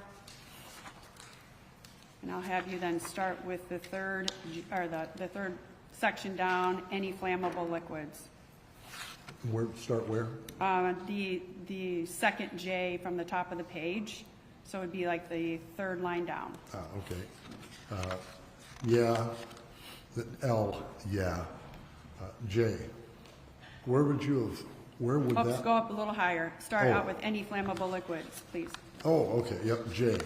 any flammable liquids stored inside the house, any gasoline, kerosene. I think you mentioned that with the oil lamps, you had some lamp oil. L, yeah. J, where would that have been stored at? L, underneath the sink in the kitchen, occasionally in our bedroom, Todd would leave the bottle on the nightstand or by the nightstand. You know, if he had filled it up, in the furnace room, when he'd bleed it out, he didn't always take out and dump it back into the tank. Sometimes there would be a 2-liter bottle where he had, you know, done that. J, but that would be left in the L, basement. J, furnace room. L, furnace room, yeah. J, now when he bleeds it out normally, is that it? He just bleeds it into a bottle or something? And I'm going to have you go ahead and go to page 76 and just read me the single sentence, the second sentence down. The second line Second down? sentence starting, it's L, under L, starting with Todd. L, Todd and I were here, the only ones home. I'm going to have you now flip to page 78. And I'm going to have you skip the J section, the one at the top, the J at the top, and just start with the L. L, I don't think we had insurance though. Todd told me that he didn't pay the insurance and it was due in December. J, and now is that the homeowners?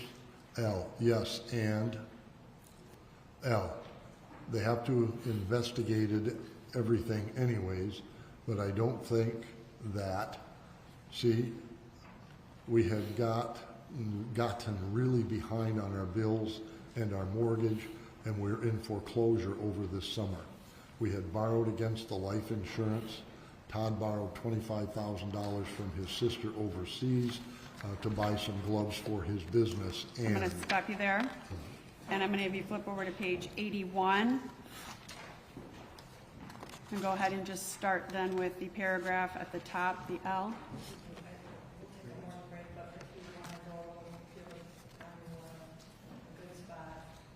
Perfect. Honestly, we don't have that many pages, Your Honor. We're on 81 out of 90. So if the court wants, we can just finish up these 9, and I don't think there's everything on all 9 pages.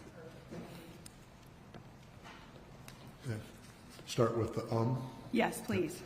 L, I know that Todd's mom can confirm this, that if you had to ask her, but last year I had asked her to please not loan Todd any more money, that it just kept him from going out and, you know, us being self-sufficient.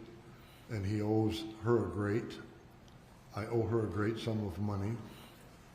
So when he asked her this last time to borrow money, she sent him in the direction of his sister, because she didn't have any more money to loan him. I think that we owe Sandy several $1,000s, and I'm going to have you stop, and if you could skip down just a few lines to the L, I think it was.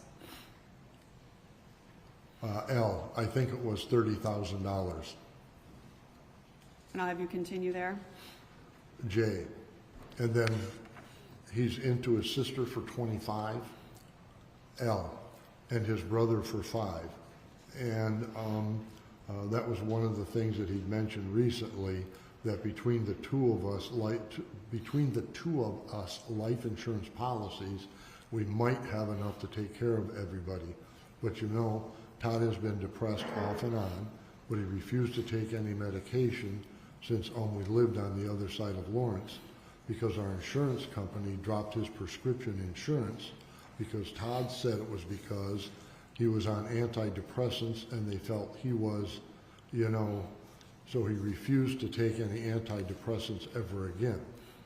He got mad at me when I find out that I went on some recently. Asked me what the heck kind of stress did I have. I didn't owe anybody any money. It was him that, so, you know, his mom and I have talked about him being depressed, you know, off and on. If you go to page 82, And start at the top. if you can start at the last sentence on the top paragraph of J, is there anything? J, it was in the room. Oops, I'm sorry. Top paragraph, J, last sentence. J, it wasn't fire coming out of the fireplace. I'm going to stop you again. Go up to the top, J. Oh, top J. paragraph, last sentence. J, he was obviously on fire. Is there anything up there that could start the fire? L, the fireplace was the only thing I could think of, but it wasn't. I ran up almost to the fireplace.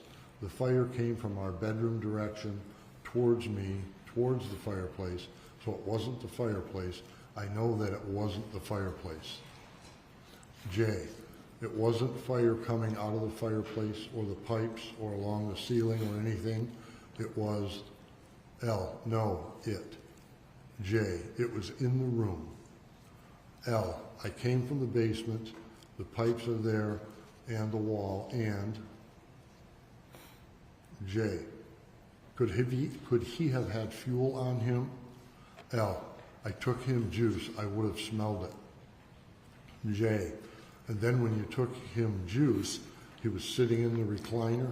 L, I'm going to stop you there. If you can go to page 83, about a third of the way down, the J that starts with OK. J, okay, would it be normal for him if he wore clothes, well, let's say Saturday when he was bleeding the furnace, if he had gotten oil on him, would he have worn those same clothes all night? Inaudible. L, no. J, he was a little neater than that. Oh, J, he was a little neater than that. L, he was a pretty boy.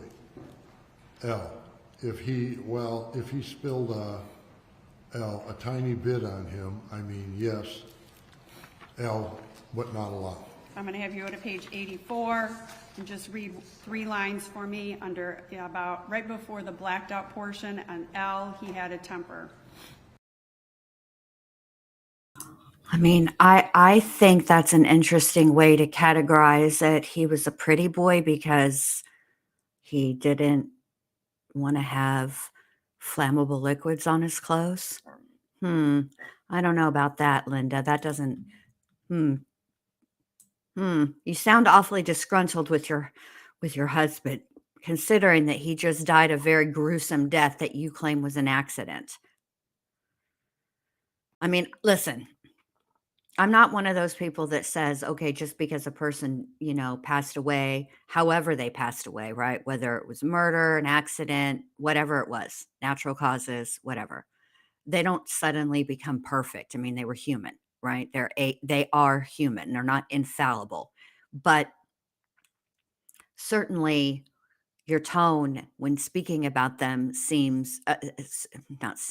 becomes a little softer.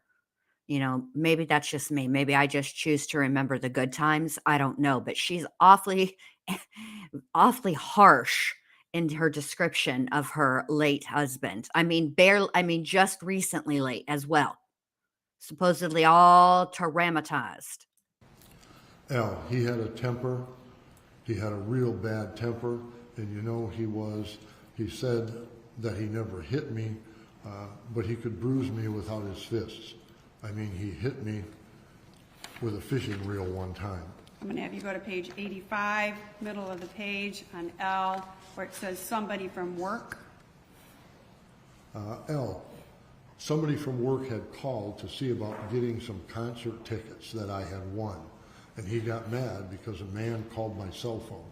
And the police came. I think J, yeah, L, told you that. J. And I'm going to have you skip down to the very last L paragraph and read that. L, no, I mean the kids were everything to him. I just can't imagine that, that he would, knowing we don't have insurance, and his sister was supposed to raise the kids, so I don't know. I keep going over this in my mind and trying to figure out, and the only thing I can figure out is if we were both supposed to go. I mean, he told me a long time ago, like, Have you go to the next page and just read the top paragraph? around Thanksgiving time, that he'd been, you know, he reads the Bible a lot, and he told me this week that he couldn't divorce me because if a man divorces a woman and she gets, even if she gets remarried or sees someone else or whatever, that the man causes her to commit adultery, then that man is equally responsible for the sin, and so he couldn't divorce me. I had to divorce him in order for it to be right with the Lord. And he told me around Thanksgiving time, well, it must have been earlier in November when I went to the lawyer.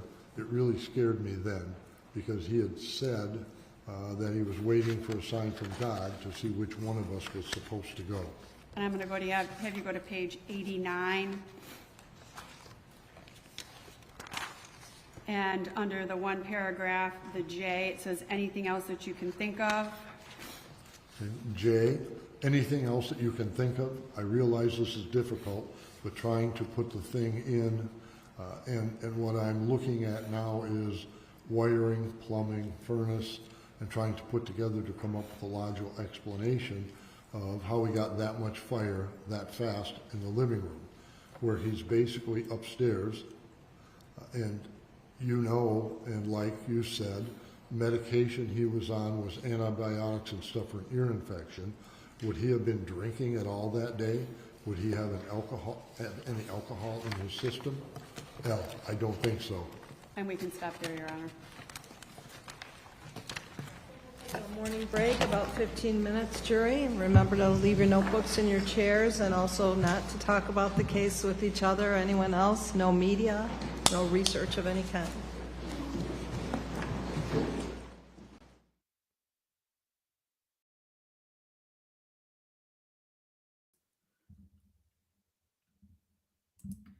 So Tony says, "Have y'all talked about this already? I'm sorry, but what side are her kids on? The boys are on their father's side.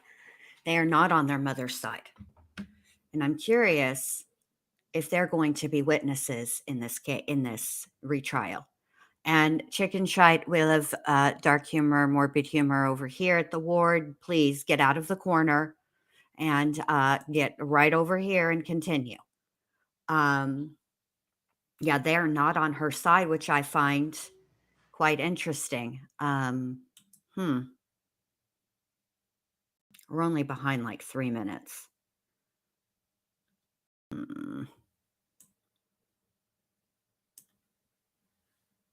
Now we're behind 0 minutes.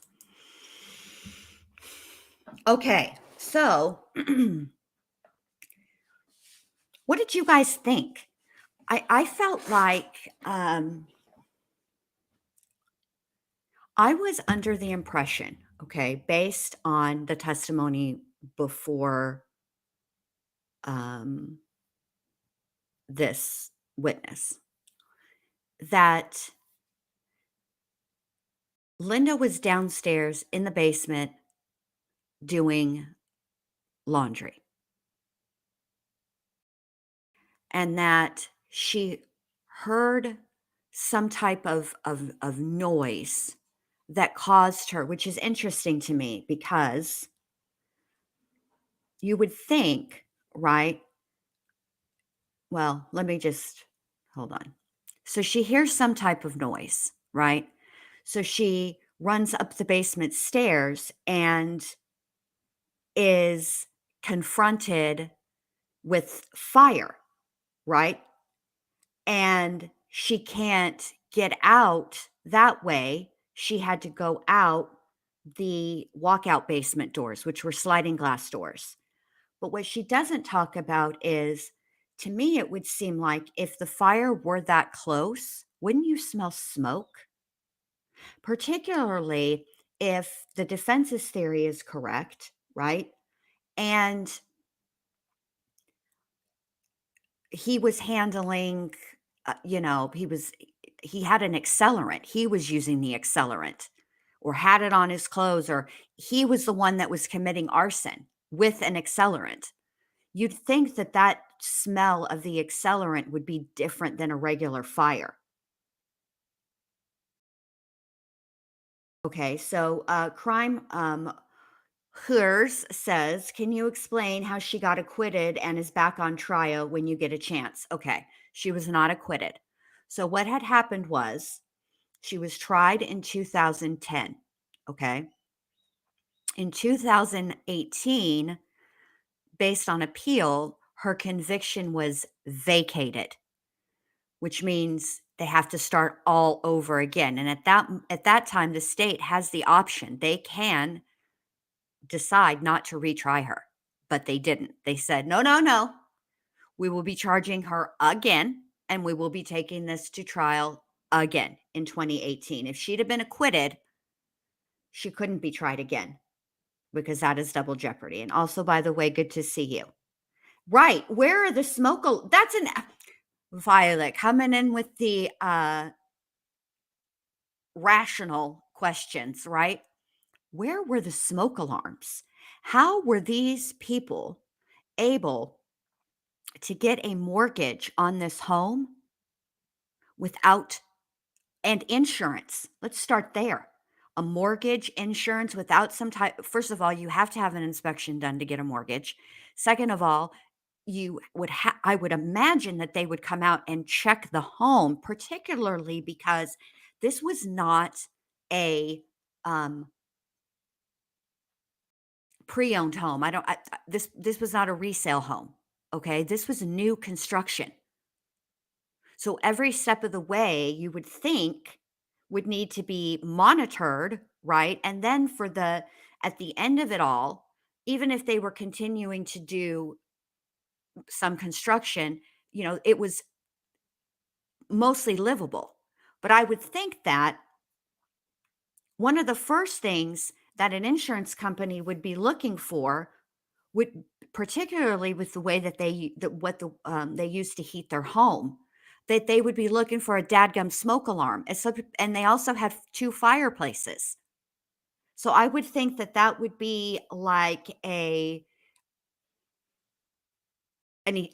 mandatory to be able to, hold on a second, to be able to even get insurance. So where was that? There's problems with this. I mean, here's where the problem lies for me. Okay. The money situation, that's a problem because quite frankly, it gives both people motive in this case, right? Money is probably the most, if not the second most. I think jealousy is first, but then money, right? Are the 2 top motives for murder. All right. And of people, between spouses or significant others. So I thought about this too, Nitka. Nitka Ditka says, by the way, good morning, Neat. And good morning, everybody that I missed when you guys were coming in. I was trying to really pay attention because there was a lot of ums there. And my brain almost wants to just turn off whenever I hear too many of those. Nitka says, maybe they may have had a loan for construction, not quite a home loan. Well, that's true. That's possible. But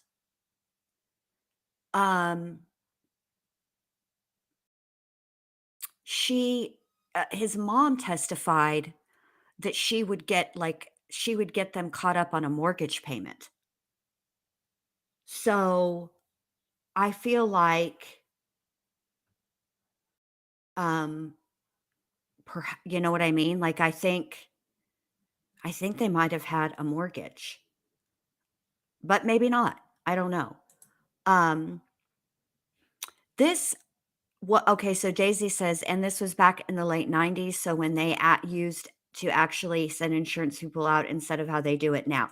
Well, Um, this actual situation occurred in 2007, but um, I mean, they had been building that home, I feel like, since 2005 or 2006.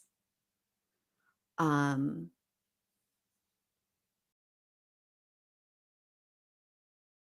so but they did, I mean, I would think that, I mean, even, okay, so I remember when we very first, the first house we ever rented in Florida in Pinellas Park, okay? That home had just recently been purchased by the landlord, okay? She had done some, minor fixing up and improvements, okay? And then she rented it to us. And we were had moved into the home and we were probably there maybe 2 days, and there was already an insurance adjuster out there to check it. No, no, Daisy, you're all right. It's okay. Yes. This is my point. Okay, Neat Noodle says, I would think they would have had a construction loan and been required to have smoke detectors. They were living in it at this point. Exactly. Yes. So that's my point. Like, where are the dadgum smoke detectors? You know, um, how did you not smell anything? I mean, he was on fire, literally. And there, okay, so the situation with the money, that doesn't negate Linda's motive, but it does, it gives both of them a motive. And all this, I do find it interesting, the types of questions that the insurance investigator was asking.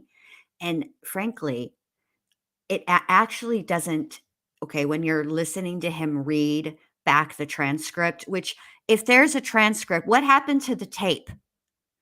What happened to the audio recording, for Pete's sake? Somebody had to listen to an audio recording. Where's the audio recording? Why do we have to listen to him? And this is why I ask this. Um, it's possible that they probably destroyed it because they only keep that stuff for so many years, but I would feel like it would at least have been admitted in the last trial. So where is that tape or the recording? That's where I need to go, because the problem with reading from text is it does not give you the proper tone with which the person said it, right? Like, I can say to Neat Noodle, "Morning, bitch," right? That's one thing. Or I can say, "Good morning, bitch." That's another. Okay. There's 2 different tones there, but in text, it's gonna look exactly the same. And whatevs. It's just, you can't understand, you can't get the tone. I need to hear her tone. I need to hear her tone. I need to hear how she said the things that she said specifically about her husband and their relationship. But the way that this, um transcript is reading is less like an insurance adjuster or insurance investigator coming out, and more like a law enforcement interview. And um just as a side note, I don't call Neat a bitch in any tone. I adore my Neat Noodle. She's always here, always supportive. And so I don't refer to her that way ever. Anywho, all right. There was a lot of, now I'm looking and now I'm seeing, so now I'm saying, and now I'm going to get on my nerves already. It's just, we need the tone. We need the inflection. I need to hear how she's saying these things about her husband, who's just died horrifically. Like, that's an awful, awful, awful way to go. So that's a problem. Let's see what else. Also don't that's a problem for me, but I'm still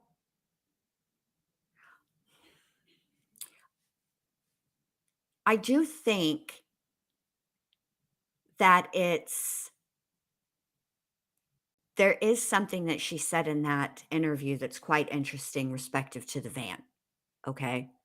What she said was she backed out of the driveway and then she saw Todd, so she pulled forward. In my estimation, just based on what I've heard here today and the day 2 and day 1, to me, it's starting to sound like a leak. Even when people try to lie, or because you don't really try to lie unless you start to tell a lie and then you stop yourself. I guess that's a try. But when people lie, your brain doesn't work like that. Your brain retains the information of the events that occurred, and your brain wants to tell whoever is asking you about the story, your brain wants to tell the story, the way that it happened, the events that happened. You have to really, that's why it's difficult to keep up with a lie. The truth is much easier to remember. So, I'm always I'm always interested when people reveal little tiny things. I call them leaks. To me, I think this was a leak.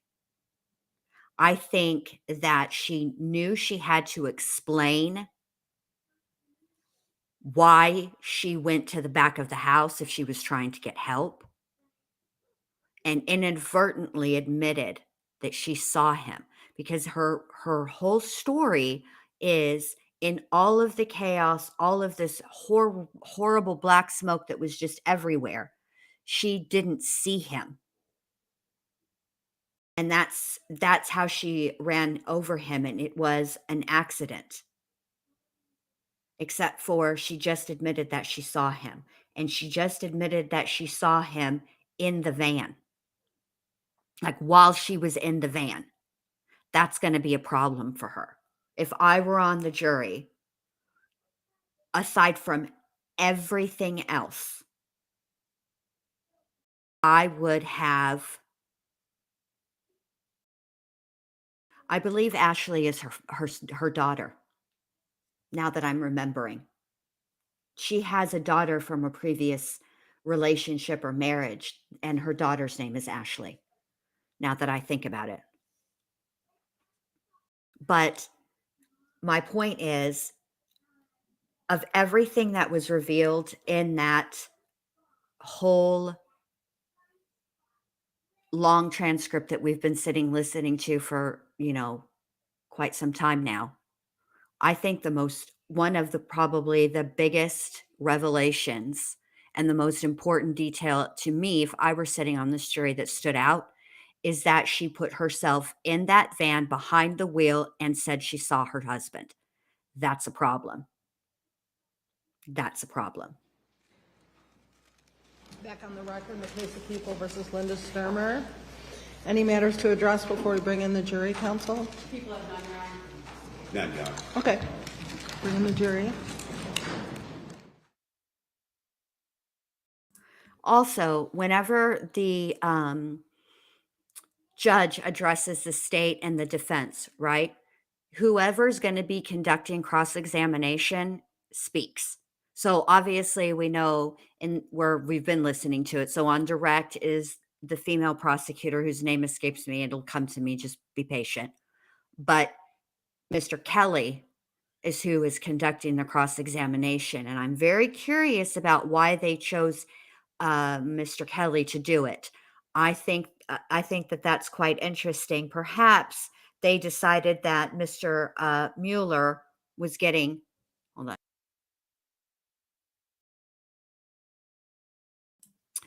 Mr. Mueller was getting too spicy with the witnesses, and he needed to take a time out. Jennifer, I just wanted to tell you something. So remember how yesterday when you came to And sir, you're reminded that you're still under oath, okay? Okay. Yesterday when we were listening to Allie, when we were listening to Stephen Stern's phone calls from jail to his mom and his dad, and you mentioned in the chat, thank you for that, by the way, that you've been watching a couple of the roasts and that you like them. So I decided for lunch, instead of me talking for an hour and making no sense and just jammering on about nothing really, I would play one of the roasts. And we're going to start with Chesil Pezzle. So you inspired me. Thank you so much. I appreciate that. Shout out to you. All right, here we go. Thank you. Ms. Seiderbean? Thank you, Your Honor. I have no further questions for this witness. Mr. Keller? Thank you, Your Honor.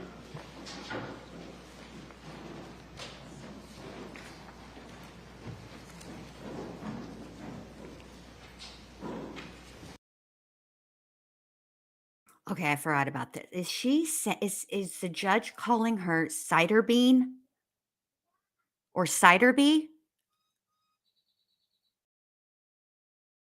Is that what she's saying? Here we go. Also, Mr. Kelly, you know that you're going to be the one that's cross-examining, right? Like, be prepared. Get up. I need you to get to the podium with more of a quickness. I need you to put some hustle in your bustle.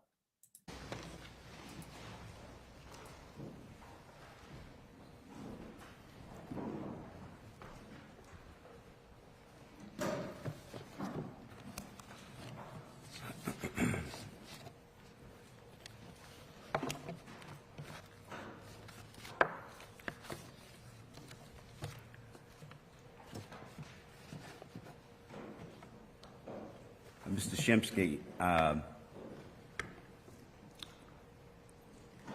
your appearance at the Stermer property was for what reason?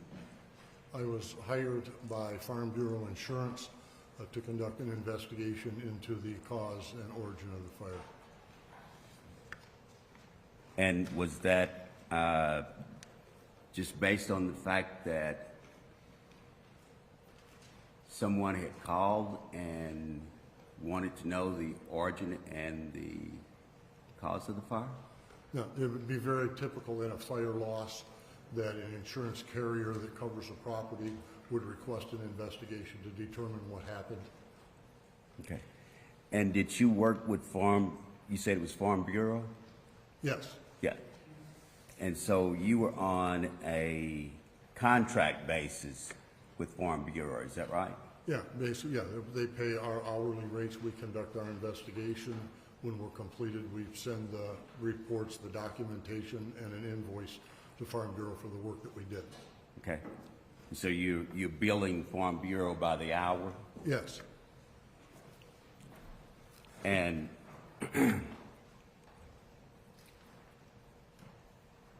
the company that you was working for, was it your company?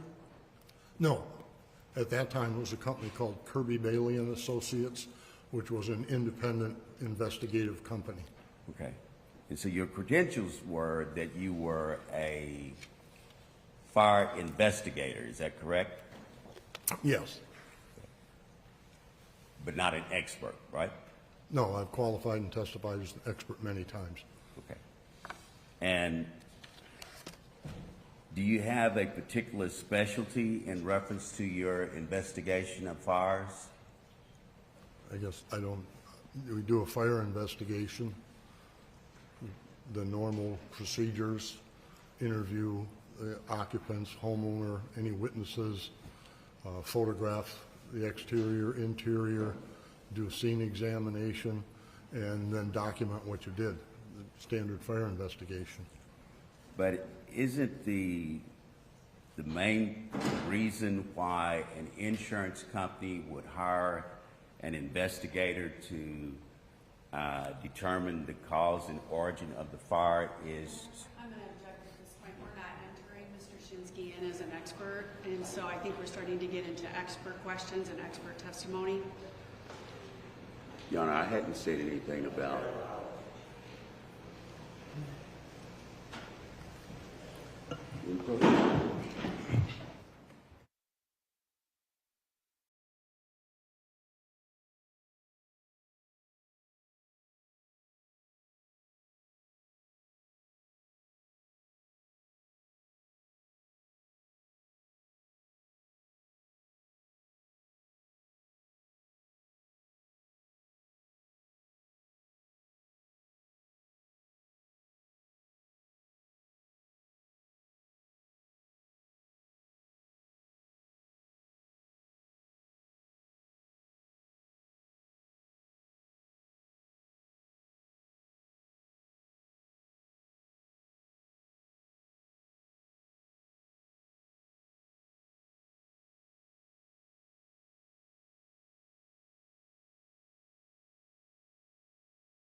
Yeah. So, Mr. Shipsky, when you were retained by the insurance company,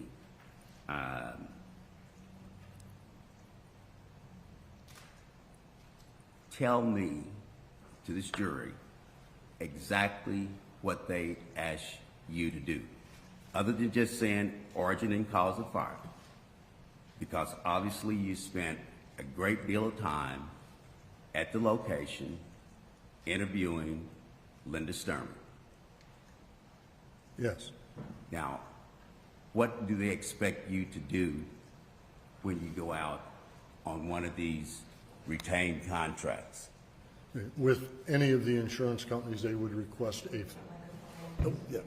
with any of the companies that we've worked for, they would request a fire investigation, which would include interviews, if necessary, neighborhood canvass, witness interviews, homeowner interviews, photographs, floor plans, what you would do in a complete investigation.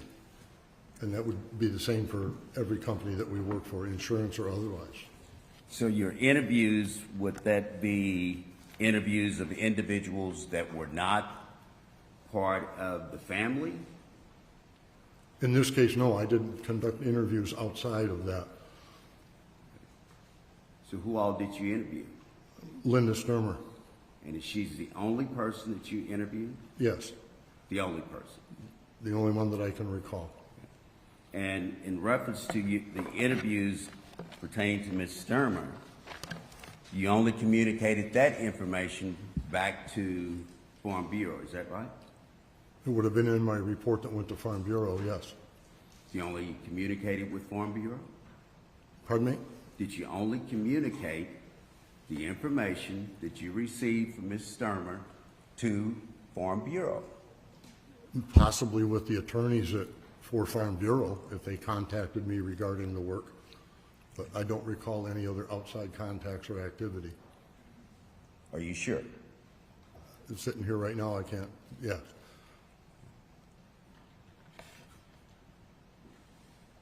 Well, did you have any communications in reference to your investigations with any law enforcement agency? My first day on the fire scene, if I recall, I was going to look at my photos and didn't this weekend, I forgot about it, just to check the date. I believe I was there my first day, and the state police investigator, Scott Leroy, was there, and I believe there might have been someone from the sheriff's department, and I believe the MSP ran an accelerant canine in the home. Okay, Mr. Shimsky, I just want you to tell me, based upon your investigation, the assignment that you was given under that contract, did you have some communications in reference to Ms. Stermer with a law enforcement agency outside of the date that you was there interviewing Ms. Stermer? Objection, Your Honor, asked and answered. No, he did not answer that. Did I have a conversation about Mrs. Stermer with law enforcement? Let me just ask you this. Seems like we're getting a little confused. You're there to interview Linda Stermer pursuant to a contract that you had with Farm Bureau, right? Correct. Who at Farm Bureau contacted you? I was contacted by the agent, or by the adjuster was Rodney Thuma, Rodney Thuma. who is now retired from Farm Bureau. Do you know why he contacted you?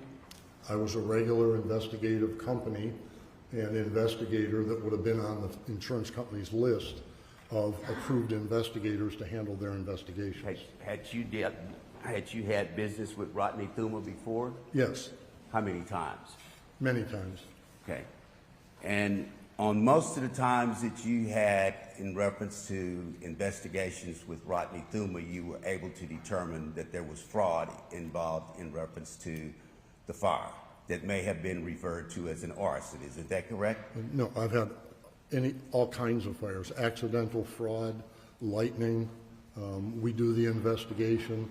They have a loss, they call us, do the investigation, and it is what it is when you're done with your investigation. Okay. Well, are there certain factors that you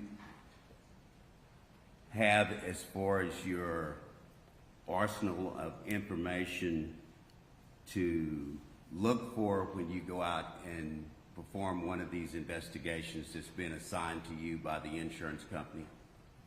Yeah, that would be all of your training, education, seminars, on-the-job training, your schooling, fire investigation experience, your applications and acceptance and approval for certification through the national certification agencies would all be part of your job training and requirements, one, to become certified, and two, to conduct proper fire investigations.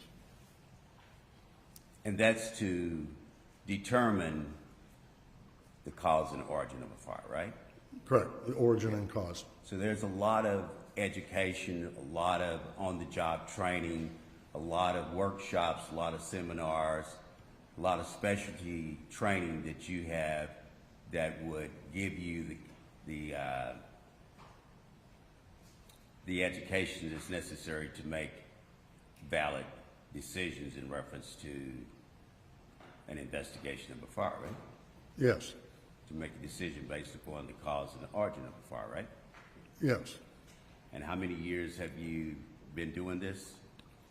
I went on my first fire as a trooper out of the Niles Post in 1982. And I've worked continuously in the fire investigation training, certification of the state police investigators years ago before the national certifications. I retired in 2003 from the state police, went to work for Kirby Bailey and Associates at that time. Kirby Bailey then became the Raymond Group, had an investigative section, and I worked there. I'm now in my 22nd year there, retired as of December 31st of 23, but I'm on part-time basis till I can complete the litigation files that are still open. You kind of digressed a little bit from what I was really asking, but I'm going to accept that, and I thank you for that in reference to your training. With that, would a layperson, in your opinion, be able to tell you exactly what the cause of a fire is, who has absolutely no training in reference to what you just gave a long list of, that walked in a room, saw the flames in a room, saw a human being on fire? Would you expect that individual to tell you exactly how the fire started?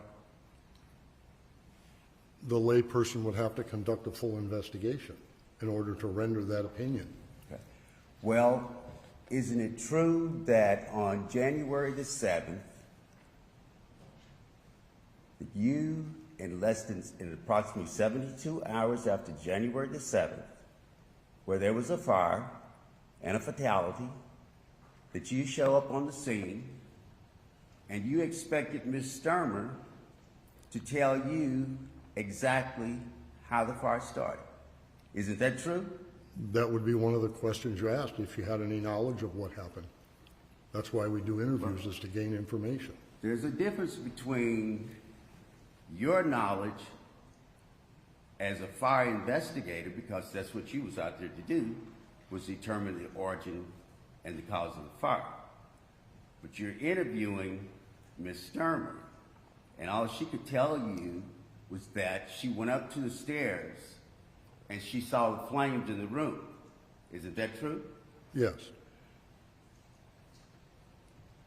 So you wouldn't expect any layperson that has none of the skill sets that you have, none of the education that you have in reference to the origin and the cause of a fire, to be able to tell anyone, insurance company, law enforcement officer, unless they specifically saw someone light a match, firecracker, or any factual eyewitness. Without being a factual eyewitness, wouldn't it be absolutely impossible for them to give you an explanation as to how a house burnt down and an individual human being that was in the house caught on fire? Yes or no? No, It would not be possible, right? I don't believe so, no. Thank you.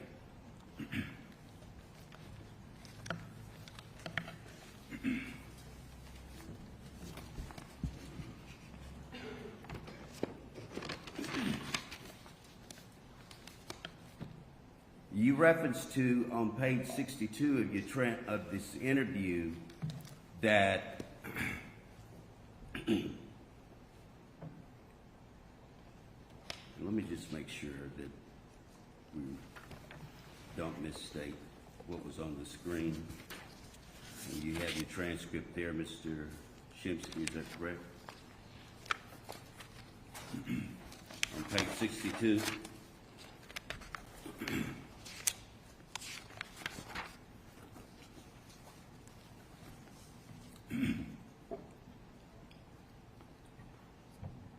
And I'll just reference to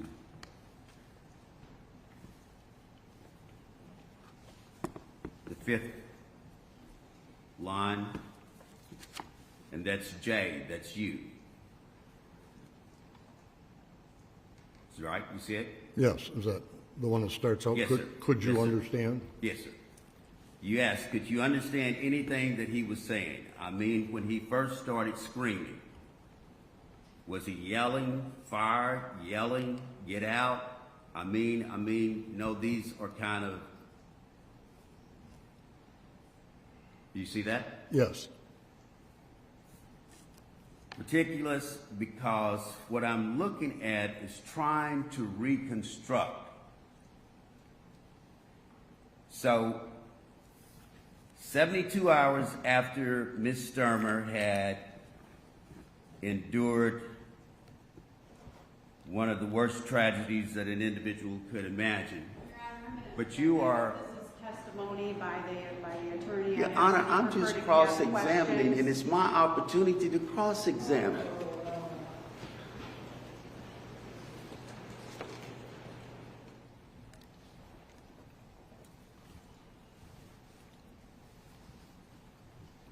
May I go? May I finish it? So, Mr. Shimsky, what was it that you wanted her to reconstruct that you were referring to when you made that statement? It was a question asking her what her husband was saying. Was he yelling?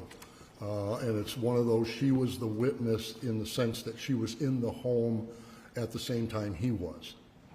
And any of the information that she would have would certainly be valuable in evaluating a time frame. She'd been up and down the stairs by her own information on the interview, upstairs, downstairs. What's the time sequence from when she was downstairs and there was no fire upstairs? She comes upstairs and now the room is full of fire. That time sequence, it takes time for fires to develop. And it isn't a flash at times depending on what's going on.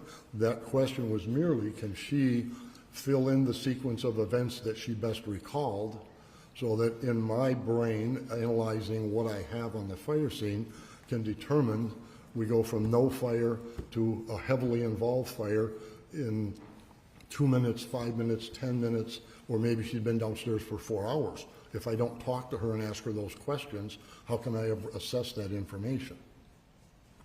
Okay. So I'll take that as your answer. Then, if we're only talking about that in reference to the fire, why was there so much time spent about the marital relation? The conversation with problems to find out what's going on in the home.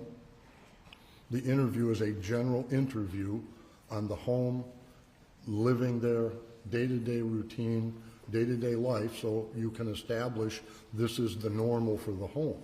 And in the conversations with problems and issues, she had voiced issues with her husband and some issues and problems they were having, and it certainly would be good to know what those problems were. I'd ask the questions and she would answer the questions. I know that, but I'm asking you this question. What did a marital relationship in reference to two parties having disagreements that you took a lot of time impinging upon, what did that have to do with the fire in your investigation? That's part of the information required to assess all of the information that comes out of the fire, including the scene investigation, any evidence that was collected, and that's standard on all investigations. Including whether or not you had paid your bills on time, whether or not you had anything that was delinquent, whether or not you had been in bankruptcy or filed bankruptcy. All of that is part of issues that you are assigned to go out and try to obtain from the victim of a fire. Isn't that correct? No, sir. I've never been directed by an insurance company on what to go look for. Well, if you're not directed by the insurance company, it's part of what your skill set is, right? It's part of your protocols, right? My skill set is a fire investigator. I'm retired out of the state police. I spent 25 years investigating all kinds of things, and obtaining information is what we do as investigators. My point is that you obtained all of this information, and then you assessed that information to determine whether or not there was any fraud involved in reference to insurance and the fire. Isn't that correct? That information, well, Just, with the questions when you listed the bankruptcy things, those were her answers. They weren't specifically in the question. I was asking general questions, problems, issues. And yes, investigating fires, you run across accidental fires, we run across arson fires, and you run across fires that could be fraud related. And interviewing is the way you obtain information to make those assessments. And it does not change the process of how you investigate the fire, what documentation you do, how you conduct your actual origin and cause. The background, the interviewing, the witnesses is all part of a standard investigation.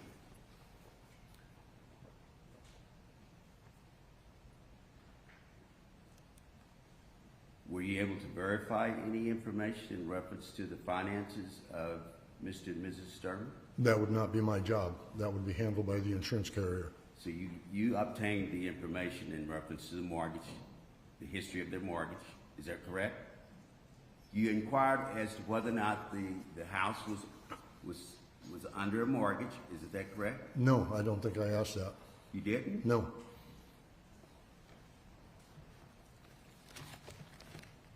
I'd have to go through the transcript. I don't believe I asked that question. So the issue about the finances, you didn't inquire about that? No, that's my role would be gather the initial information. That all gets forwarded to the client, in this case Farm Bureau. I did no legwork, no outside interviews, no follow-up investigation, nothing on the finances, because that would be handled, which is normal, by the insurance carrier.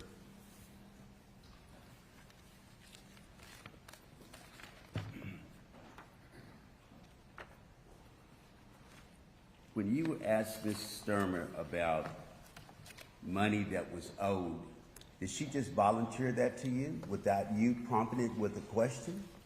I'd have to look at the question because she's the one that explained who she owed money to. I'd have to look at what page you got in the transcript. That's because you want the person that you're interviewing to explain to you questions that you are presenting to them, right?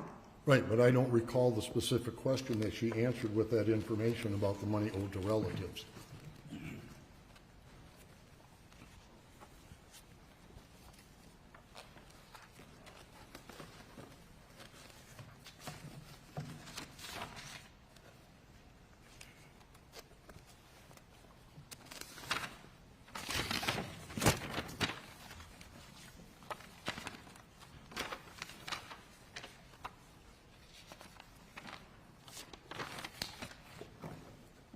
Let's go to page 81.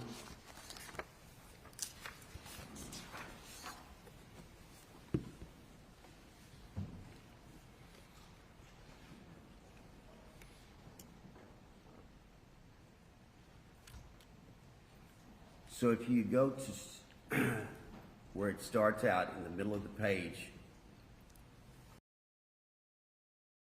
Let's just take a moment because already. All right. So Neat says the ward, since she is no longer wearing the mod headband, will they be sent out soon? I'm fine with MK getting his first. Well, we've had a little snafu there. It might shock you guys to know this, but Alice, who was in charge of making the mod headbands, unfortunately has no thumbs. Therefore, they did not get made. So there will be no mod headbands. I will have to think of a different way to set you all apart from and make you special. I'm so sorry. L. I know that Todd's mom can confirm this, that if you had to ask her, but last year I asked her to please not loan Todd any more money, that it just kept him from going out and us being self-sufficient. And he owes her a grape. I owe her a great sum of money. So when he asked her this last time to borrow money, she sent him in the direction of his sister because she didn't have any more money to loan him. I think that we owe Sandy several thousands and Now my question is, Mr. Shimsky, that was a response to something that you had to ask her, isn't that correct? Correct, and that's blacked out in the transcript. But just... I don't recall the question. Okay, you don't recall it, but now... It's not in the transcript here, it's been blacked out. But you recall, though, that that would be part of your interview protocol in reference to your investigation of a fire cause and origin. Yeah, it wouldn't be unusual. would. Wouldn't be unusual to ask questions, but the specific question I don't know. But so when I asked you earlier, do you ask and inquire about individuals' finances, you kind of acted like that's not part of what you do. But you do. Well, that would be part of the general information, yes. And you would want to know whether or not somebody has a lot of outstanding debts. You would want to know whether or not they got a gambling problem, wouldn't you? Yep, if they answer the questions and You explain would want it, to know yes. whether or not they filed bankruptcy in the last 5 years. Correct. And you would want to know whether or not their mortgage was paid or not paid timely, wouldn't you? General information, yes. You'd want to know whether or not they've had any cars repossessed in the last 5 or 10 years, wouldn't you? Yeah, I never go into that detail. What's more deep? Is that any? Yeah, to go down the list of possible financial, it's what's the condition, you know, is the mortgage paid on time? I don't usually ask about gambling debts. Well, why don't you, would you just, for the sake of time, would you tell me what all you do ask in reference to the financial backgrounds when you're interviewing someone that the insurance company has sent you out to interview for the cause and origin of the fire? Would you please? Would be, again, general information, who's living in the home, condition of the home, excuse me, as we went through pretty extensively, what was there, is there a mortgage on the property, who is the carrier for the mortgage? To be honest with you, I don't ask, is the mortgage on time? Is it paid? I ask the carrier because I'm not doing a financial investigation. And when you ask that question, is there a mortgage? Generally, people will say, yeah, I have a mortgage through so-and-so, and it's current. My role is general Go ahead, give me information. the rest of the list. Pardon me? The rest of your list. That would be the list. I mean, That I would be don't, it? about, you know, repossessions, gambling debts, I don't go into that on my initial interview. And you asked about marital relations in reference to what does the two married individuals do on a daily basis. You asked about whether or not they have any arguments. You asked about whether or not they have any fights. You asked about, you know, are there any plans to file a divorce? You asked about whether or not they plan on separating. You asked all those questions, don't you? I would have asked the question, are there any problems or issues? I In don't what? go into the specific, are you getting divorced? Are you moving out? Those were things that she forwarded in our discussion. Well, you said in your interview, you asked her, had he ever harmed her? After she had relayed information about some of the incidents, the arguing, the yellowing, and as I'm listening to her answers, it would prompt another question to try to figure out where we're at as far as the relationship. But that's all based upon professional interviewing skill sets that you have been trained to do. Isn't that correct? I mean, standard interviewing. Yes, but it's a trained process, right? Yes, there is. Thank you.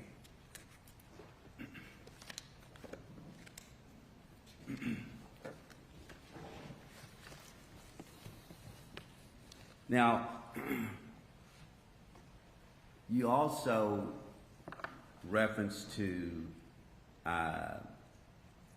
flammable liquids that you inquired of Ms. Stermer that was on the property. Is that correct? Yes. Now, that's a very important aspect of an investigation. Flammable liquids or any accelerant that's on the property that's been burned. Isn't that correct? That would be a standard question as far as any kind of flammables and the location where they would be, with lamp oils, gasoline, kerosene, sheds, garages, some people stored in their homes. That would be a standard question in any investigation. Where are the location of any accelerants that would be fuel that could assist in any kind of a fire, accidental or intentional? But for the cause of the fire, if you knew that the cause of the fire was from a flammable liquid, an accelerant, and it was known to be on the property based upon the individual's information that was being interviewed, makes your job a lot easier, and it makes your case a lot quicker case to close. Isn't that correct, as far as the cause and origin? I'm asking him a question. He can say yes or no. The question I assume on accelerants would be a standard question that I would ask. And I did not know anything about accelerants involved in the fire as the cause of the fire at all at the time I conducted my interview. But you asked about it, I right? ask about it on every single fire scene. I'm Are not there talking about accelerants everything. on the I property? just want to know about the Stermer case. Yes, I asked her about that. You asked her about it. Are there accelerants on the property? Yes. And she told you that there was kerosene that was used in the house with lamps. Isn't that what she told you? She indicated there was a kerosene heater that they had used the winter before in the living room area. And she talked about oil lamps, 2 small oil lamps on the half wall. And then she also talked about a candle on the half wall. Well, the lamps, were they lamps that had to be, they had to use fuel? Yes, Did she tell you what type of fuel it was? she called them oil lamps. And you didn't inquire any further to determine whether or not what the oil was? No, she said they were oil lamps. And generally, oil lamp would be different than gasoline, fuel oil, or other fuels. You wouldn't want fuel oil in your oil lamps because with fuel oil or other heavier oils, you get thick black smoke. If you're using a scented candle, you certainly don't want it pumping out thick black smoke because of the kind of fuel. Lamp oil is a much lighter accelerant or ignitable fuel, as the terms are called in today's world. So can you tell me what the flammable oil was that she told you that was in the house? Lamp oil. Is lamp oil flammable? Yes, and that was her description of it. Do you know, just buying something off the counter, is it called lamp oil? Yes, you can buy lamp oil. Right. You have buy with tiki torches. You can buy the containers for your yard. It would be lamp oil, which is a lighter fuel. And it's used to start a fire, right? It could be by an arsonist. Yeah.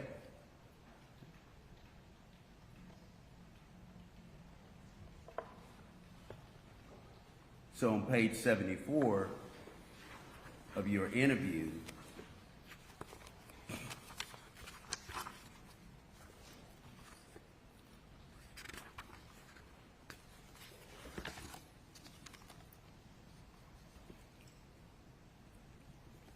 you see that on J?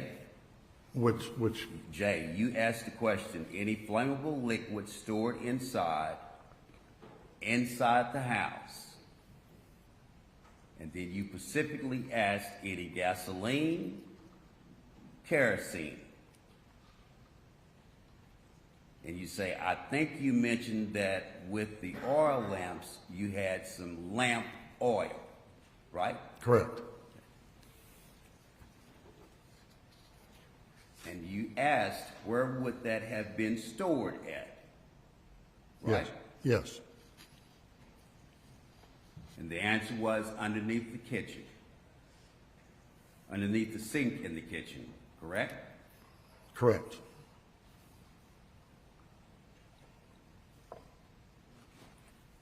And she further stated that in our bedroom, Todd would leave the bottle on the nightstand or by the nightstand if he had filled it up. Is that correct? Yes. In the furnace room, when he'd bleed it out, he didn't always take it out and dump it back into the tank. Sometimes there'd be a 2-liter bottle where he had, done that. And you asked, but that would be left in the basement? And she would respond, in the basement. And you asked, in the furnace room. And she says, furnace room, And you ask, now when he bleeds it out normally, is that it? He just bleeds it into a bottle or something? And the response is, yup. Is that a yes to you? Yes. Okay.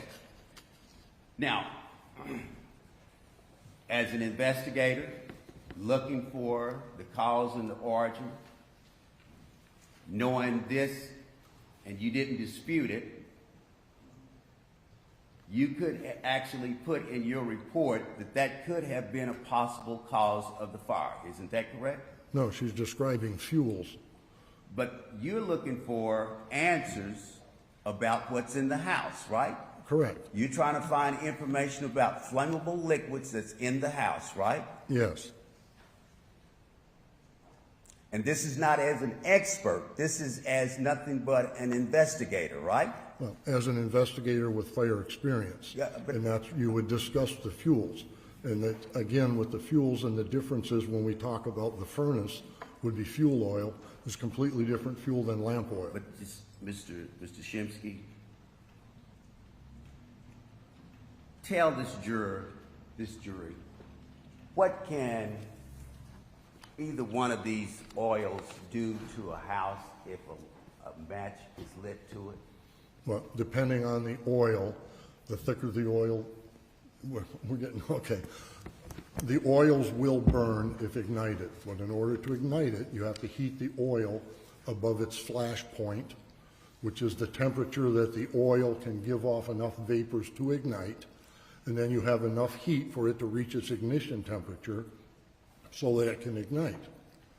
Gasoline's flash point is minus 45 degrees Fahrenheit, so anything above 45, you have enough vapors that can ignite.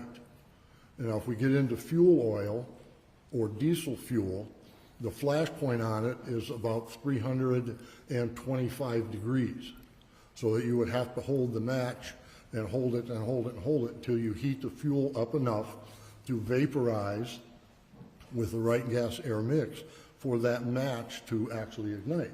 I mean, I can walk into a puddle of diesel fuel, lay a flaming flare into the middle of the puddle and walk away without any worry that it's going to blow me up. The different fuels react different ways. Yes, they will burn once ignited. That's the only answer I was looking for. Well, we have Is different- we're but my only question is, it can cause a fire, yes or no? It would be fuel for a fire. In my world, cause has a different description. I understand what you're going at, I think, but to say that the fuel is the cause of the fire, that's only 1/3 of the fire triangle. I didn't say the fuel was the cause of the No, fire. but you're saying, isn't it, that this oil could be the cause of the fire? And my answer is no, it would be fuel for the fire, Yeah. not the cause of the fire. Yeah, okay. Fuel for the fire. Okay. So let me just ask you this, since you want to be so technical about the fuel. If, in fact, that something from the fireplace caused the fire, the fuel could enhance the fire. Would that be fair? Yes, Thank you. But we don't know if anything from the fireplace caused the fire, right? correct. In your report, you didn't make any conclusions as to what caused the fire, right? No.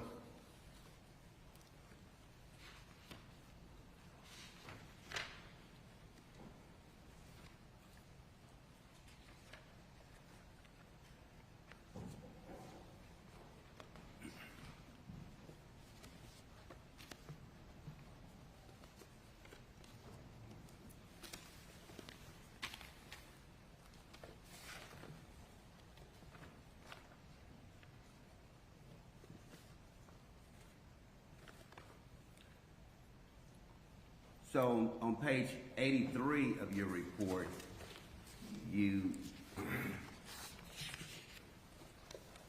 Of the transcript? I'm seeing your transcript, I'm sorry. Okay. Of your transcript, I'm sorry.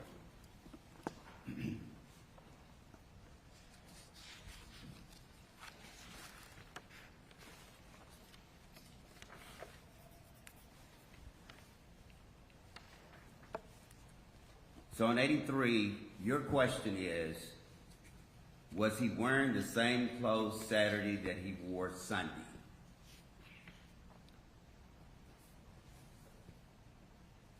And the response, oh, Sunday he was wearing sweatpants. I don't remember what he was wearing Saturday. Sunday he had on sweatpants. That's your response back. And she says, mm-hmm. And you ask, what kind of shirt did he have on? And she said, I don't remember if he had on a shirt. And you ask, okay, and would it be normal for him if he wore clothes, well, let's say Saturday when he was bleeding the furnace, if he had gotten oil on him, would he have worn those same clothes all night? The response was no. And she states he was a little bit more neater than that. He was a pretty boy. Now, my question is, then the oil on the clothes has some bearings in reference to your seeking out information about the cause and the origin of the fire. Is that correct? Yes. Were you told when you was asked to come, when you was given this assignment, that there had been a fatality? Yes. You were told that up front, right? Yes, I believe so.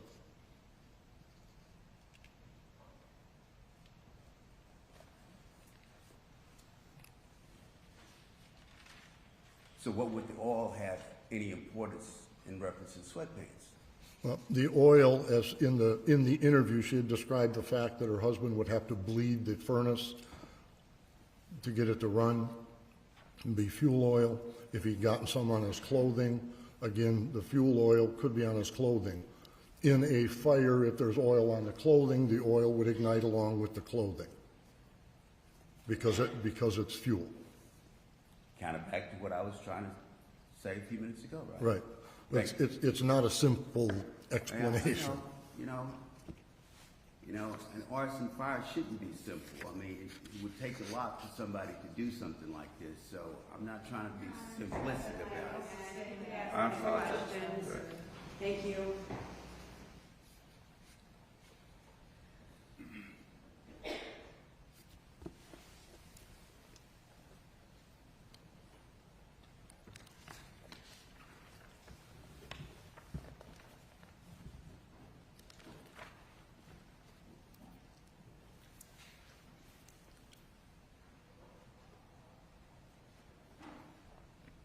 And then you went to, on page 85,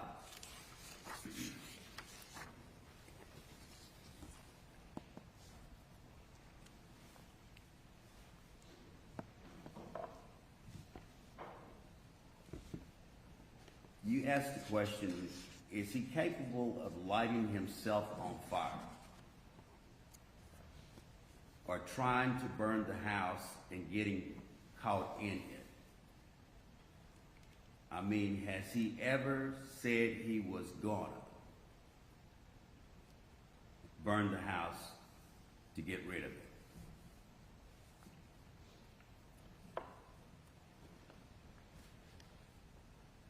You asked that question because you thought that in part of your investigation that Mr. Stermer could have caused the fire?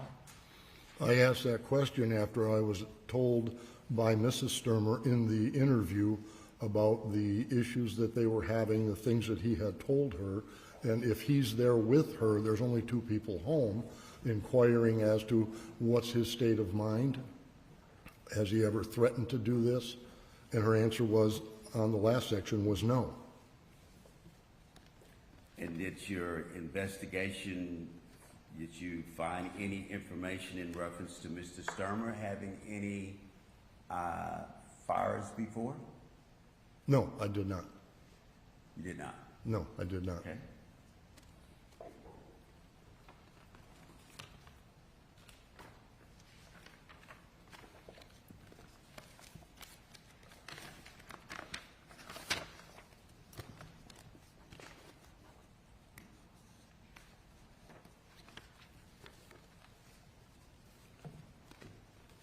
So after the information that you are receiving from Ms. Stermer, do you try to corroborate any of that information in your investigation, working for the insurance company?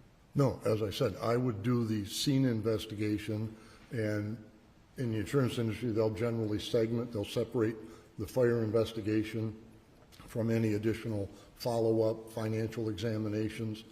Basically, my job is to determine what caused the fire, gather the general information to do that, and any other follow-up investigation would be done by other people or other people that were hired.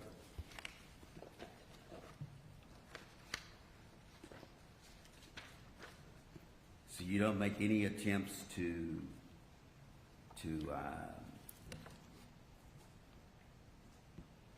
excavate or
I think it's interesting that you guys think that he's helping the defense. He's helped this guy go to sleep. Now, I don't know who the camera person is today, but thank you, because we need a little something to look at. This has gotten, I don't know, this. I'm laughing because this testimony has put a viewer in the gallery to sleep, okay? Not at the situation, just to be clear, for those of you who can't see what I'm looking at because you're like watching it on replay or you stepped away from whatever device you're viewing this on. so Mr. Shimsky, No, now it's my turn to talk. So I'm not sure that he's helping the defense, because it sounds to me like the defense is trying to say, well, they just were out to point the finger at Linda immediately. And the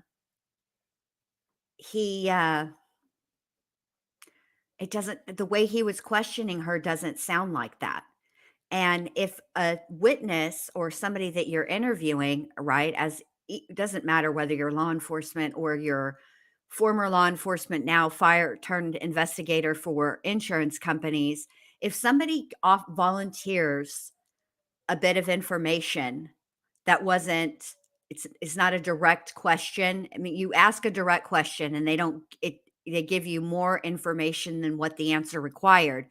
It's human nature to follow up and ask a follow-up question. So I think he was just doing his job. I don't know that he's actually helping the defense in any way.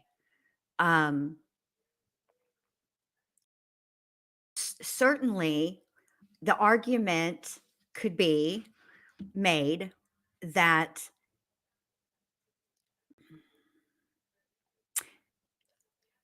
even if, say, allegedly, that Todd, hypothetically, that Todd did start other fires, it doesn't necessarily mean that he started this one. In fact, I would submit to you that that could be used as um, a means by the defendant to cover it up. Look, Todd has committed insurance fraud before. This is not his first rodeo, and frankly, this time he just was a victim of his own arson, right?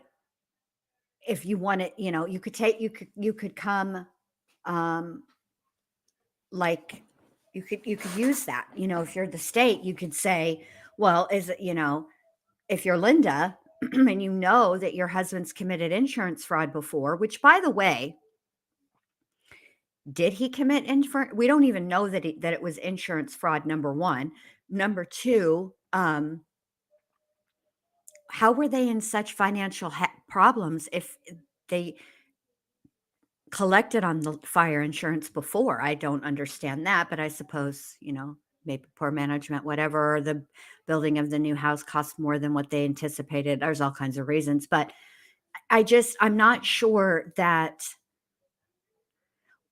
it's, to me, not this. This is just like, this would be like, one of those witnesses that corroborates that it's maybe more possible than not that there was a motive for this, or that this is premeditated or whatever. But it's, for me, it's going to come down to the actual arson investigator from the state, and and the witness that the defense calls. That's who it's going to come down to for me. I mean, this guy just went out there. It's happenstance. I mean, of course, a fire is going to be investigated, particularly a fire where there's a death.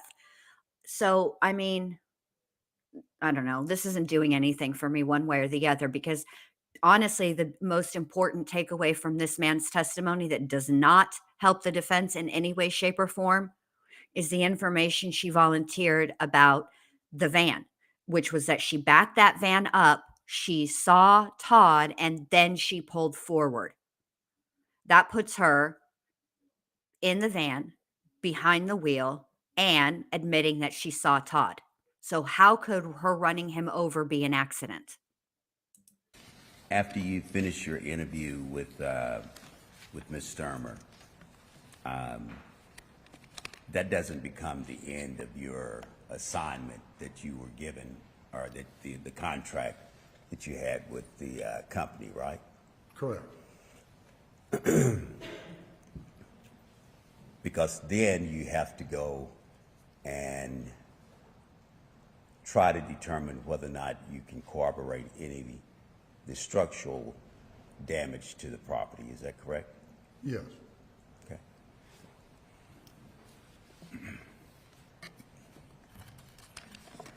And in reference to the structural damage, you would then have to contract with someone else to come out and do the excavation of the house, of the burn, right? No, I conducted that. Did you do the excavation yourself? Yes. Physically, hand by hand? Physically, hand by hand, and hired an excavator so we could remove the areas of the house that were hanging over the burned out section on the rear of the home, so that it was safe to get in and actually do that. That's what I said. You had to hire someone. A machine operator. Yeah, but that's, some person had to operate that. I thought you were talking investigatively to do it. No, no. How many days did it take you to perform the excavation of the property? I believe I was there 2 days, 2 days? part of one day, and then the day with the machine that was utilized so we could make it safe to get in with the areas of the upper floor, the main floor that were kind of hanging over the basement area. Okay.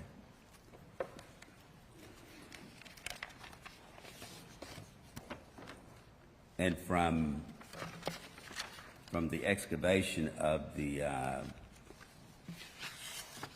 property, you then prepared a written report. Is that correct?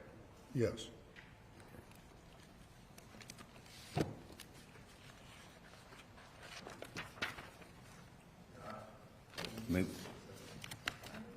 Have a second.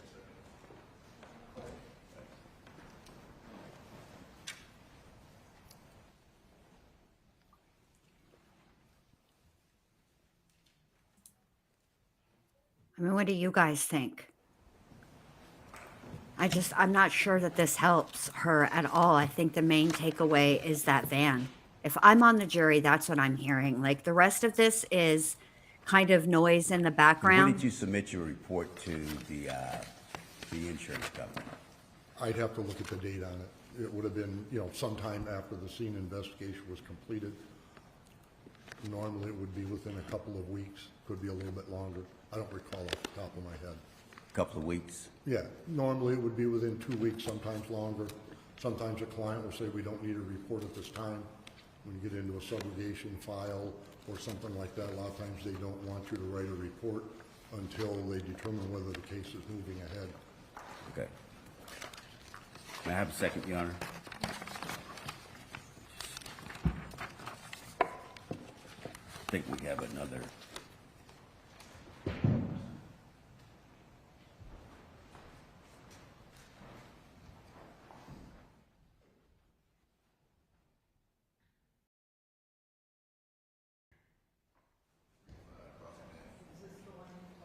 Yes. Your Honor, may we approach the bench quick? No, you may not. Sit down. And why are you the one approaching? Where's Mr. Kelly? Mr. Kelly's the one conducting this cross-examination.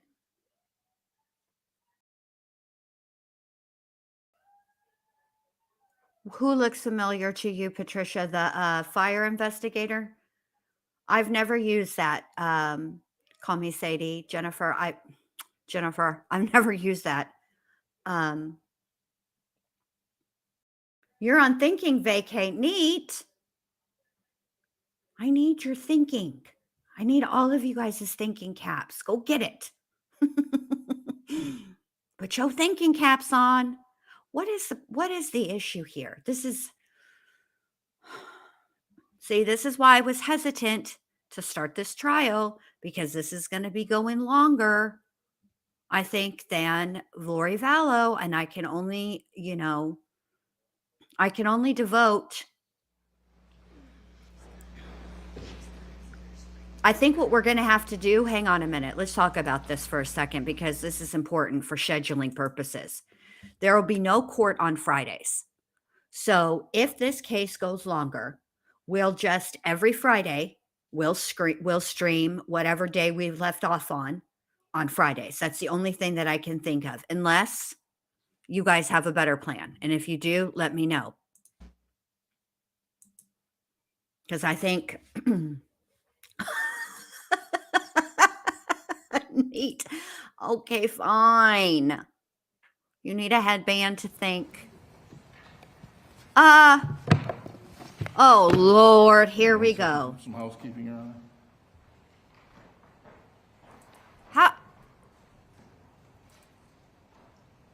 Oh boy, here we go. He's busting out the tripod, which means there's going to be some kind of drawing or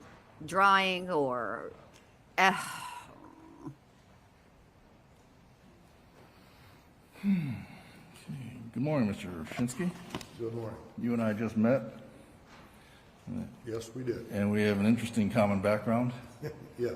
Went to the same high school. A little bit before me. Mr. Shinsky, what did you review to get ready for today? Mainly, I read through my report and the transcript of the interview with Linda Stermer. When did you do that? Off and on for the last several weeks. I read parts of it and go through it. To sit down and read 93 pages gets tiresome. I don't doubt it, we heard that. The report was fresh in your mind, I take it? Vaguely. Well, you read it over and over, you said. Well, I mean, I've looked at the report, read through it. Okay. You understand it's very important you're coming to testify at trial today, right? Yes. And you want to have a good, fresh memory so you can help the jury do its job and understand the evidence, right? Yes. I want to call your attention. You remember when you testified earlier that the only person you interviewed was Linda Stermer? Yes. Okay.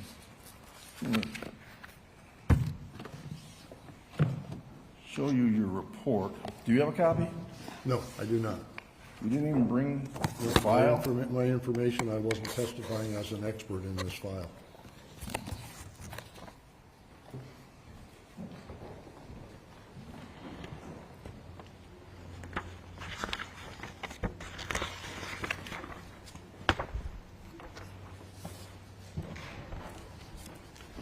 Your report,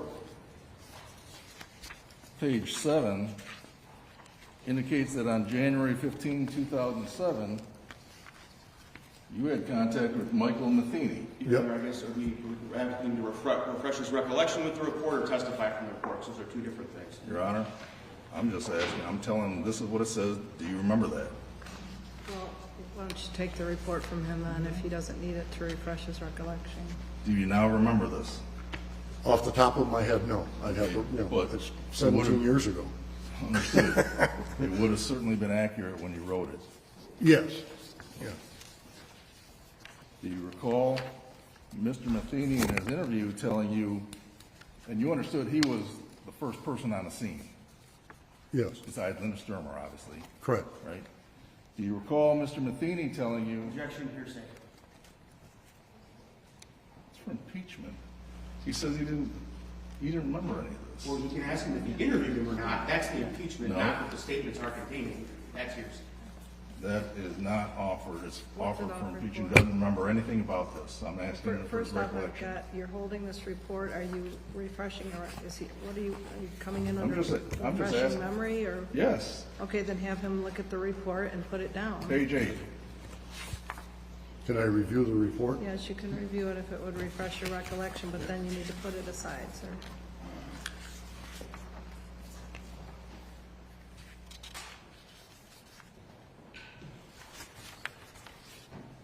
Just looking for page 7 and 8 where you interviewed Mr. Matheny.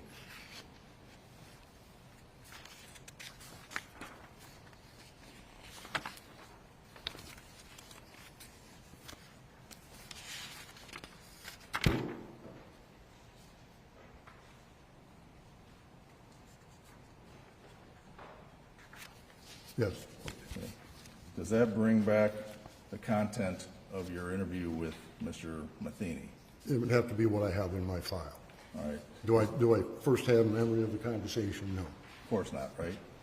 Yeah. Do you recall, as part of your investigation, you want to know what everybody thinks and sees and hears at the scene, right? Correct.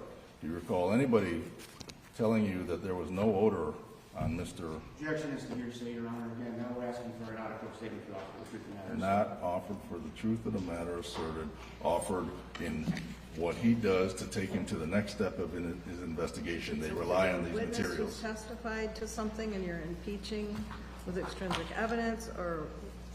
It's simply, it's not hearsay because it's not offered for the truth of the matter asserted. Okay, what is It's the, offered for the foundation of what he does next in his investigation as he gathers evidence. what was your question again? Simply, did anybody tell you that they smelled, and I'm talking about the first people who were there, like Mr. Matheny, that they smelled any odor of gasoline or anything on Todd Stermer? Again, I object for you to hearsay. I'm going to sustain the objection on hearsay ground. Did you, as you reviewed your report, have some indication of whether Todd Stermer, I thought you testified in reading that Todd Stermer was in the recliner when Linda Stermer saw him on fire? That would have been my description of what I'd learned through the investigation. Okay, that, I didn't know he was in there other than what I learned from the scene. but you used that as part of your investigation in gathering the facts, right? That would be part of the facts, yes. And so what you testified to, what you gathered from Linda Stermer, was that when she ran up the stairs, Todd Stermer, her husband, was in the recliner, right? Yes, And he was on fire, yes, and the recliner was on fire. yes. All right. Let me direct your attention to page number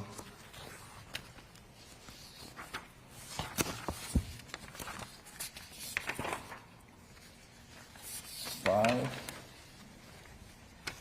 we talking about the transcript or of his the, report? of the report. Once again, Your Honor, he can't testify from his report. Your Honor, he just testified as to what Linda Stermer told him. And I'm pointing out something for impeachment From the transcript. from his report Okay. based on the On transcript. What's the objection, Mr. So the Mayor? objection, Your Honor, is he, first he needs to, the foundation is not correct for asking these questions. We're skipping over several steps here. You wrote a report, correct? Yes, You're trained to be accurate, correct? yes, You try to be accurate, correct? yes, You try to be as detailed as possible, correct? yes, All right, and when you recounted your conversation on or about January 9 or 10 with Linda Stermer, you recounted it accurately, didn't you? I believe so, yes. Okay, so at the bottom of page 5, let me know when you're with me, the last couple lines. Yes, She, Linda, indicated that the recliner where her husband was last seen was engulfed in a large ball of flames, as was her husband, who was standing by the door to the master bedroom, which is located off the living room. Is that what you wrote? yes. And that was accurate because you're trained to be accurate. Yeah, that was accurate. In the transcript, I think she described him in a couple of different locations in that proximity. In the My transcript. question is simply, sir, you were trained to be accurate and you wrote it accurately. Yes,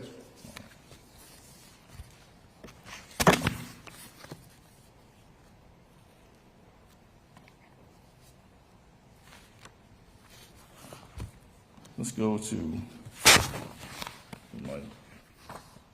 You talked a little bit about your background, but I think you were a fire investigator for the Michigan State Police for Your Honor, this has been answered across. Mr. Kelly actually asked several of these questions. not specifically about his training with the MSP and his A certifications. very brief inquiry into this. Thank It you. has been I'll asked just and ask you real answered quickly. several times.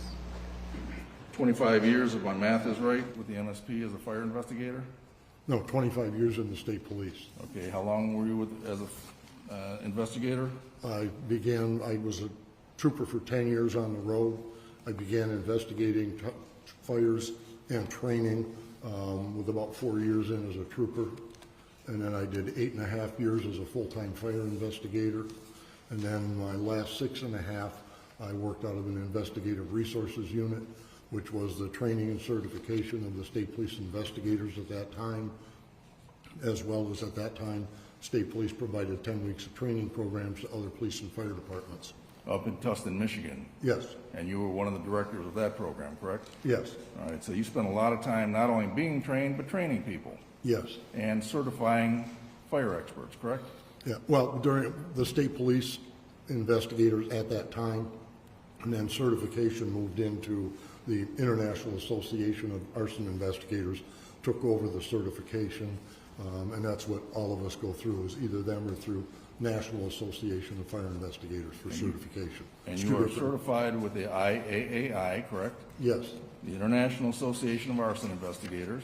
yes, You're certified with NAFI, National Association of Fire Investigators. yes, You've taught many, many fire investigators through Michigan State, correct? yes, Michigan State Police, not the university. Did you train Scott Leroy, who became a fire investigator in 2001, he would have come through the state's program. through when you were running it? God, I would assume so. Okay. Did you mentor him during his young career? No objections to relevance, Your Honor. I don't see how this is relevant to the testimony this witness has provided previously in this matter. It goes to his background and why he's going to be there at the excavation, which we're going to get to right now. Did you train and mentor? May we have a ruling on the objection? Let me Apologize. okay.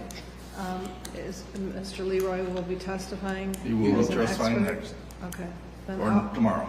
okay, I'll allow it as relevant to that issue, Mr. Leroy's training. Remember the question? Without looking at calendar and stuff, I would have to assume that he's been in programs that I was either instructing in or coordinating and running, and that more than likely could have been one of his instructors. So you have a significant amount of expertise and qualifications in fire investigations, which is why you were hired to go to this place, the Stermer residence, correct? Yes. All right. Let's talk about that that excavation. First of all, can you tell us what excavation is? Basically, it's physically going into the damaged home, business, whatever, and look at, examine everything that's in the building, structurally, mechanically.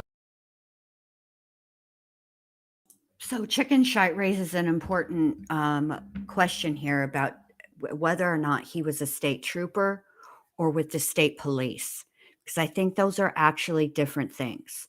So let me go back a little bit in his testimony and see if we can get to that.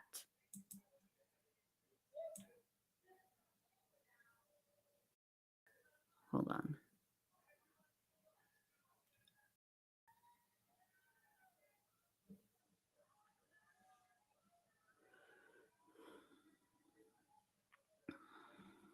Sorry, you guys.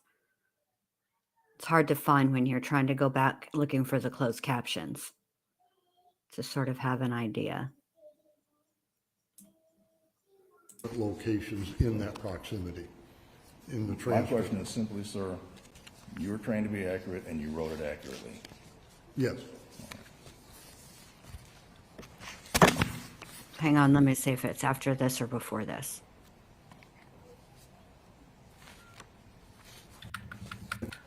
You were to the master bedroom. Your husband live I believe. 10 with Linda Stermer on gospel, correct? Yes. All right, and We're skipping over several steps here. Okay. What's the objection, Mr. Leroy? Lincoln just testified of the report. Once again, Your Honor, he can't testify from his report. Your Honor, he just testified as to what Linda Stermer told him. And I'm pointing out something for impeachment From the transcript. from his report Okay. based on the On transcript. What's the objection, Mr. So the Leroy? objection, Your Honor, is first he needs to, the foundation is not correct for asking these questions. We're skipping over several steps here. You wrote a report, correct? Yes. You're trained to be accurate, correct? Yes.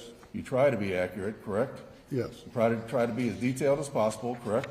Yes. All right, and when you recounted your conversation on or about January 9 or 10 with Linda Stermer, you recounted it accurately, didn't you? I believe so, yes. Okay, so at the bottom of page 5, I can't find it. let me know when you're with me, the last couple lines. Yes. She, Linda, indicated that the recliner where her husband was last seen was engulfed in a large ball of flames, as was her husband, who was standing by the Hold on. Let me go back. Because I think, Question is, no. As to what's his.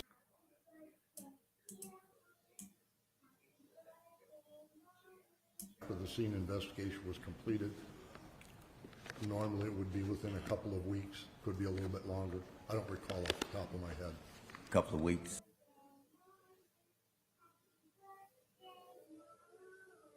to the same high school. I need to know this answer, so we're going to go back. Mr. I'll Shinsky, speed it up a little what bit, did you though. review to get ready for today? Mainly, I read through my report and the transcript of the interview with Linda Stermer. When did you do that? off and on for the last several weeks. I read parts of it and go through it. To sit down and read 93 pages gets tiresome. And I don't doubt it, we heard that. The report was fresh in your mind, I take it? Vaguely. Well, you read it over and Just really quick, I want to answer Patricia while I remember the answer. So Patricia says, do you know why they overturned the original conviction? So, so basically it was overturned because of a couple of things. One, the prosecutor said something wrong, inappropriate during closing statements. That was part of it. The other part of it, mainly the main part, was that her original trial attorney failed to investigate this case as an accident, and therefore didn't put on any witnesses expert witnesses specifically, that could have testified that this fire was an accident. That's how it was overturned. All right, here we go. I'm sorry we're having to play this back. I sped it up a little bit, but I got to know whether he was a state trooper or he worked for the state police. over. Well, I mean, I've looked at the report, read through it. Okay. You understand it's very important you're coming to testify at trial today, right? Yes, And you want to have a good, fresh memory so you can help the jury do its job and understand the evidence, right? yes, I want to call your attention. You remember when you testified earlier that the only person you interviewed was Linda Stermer? yes. Okay. Let me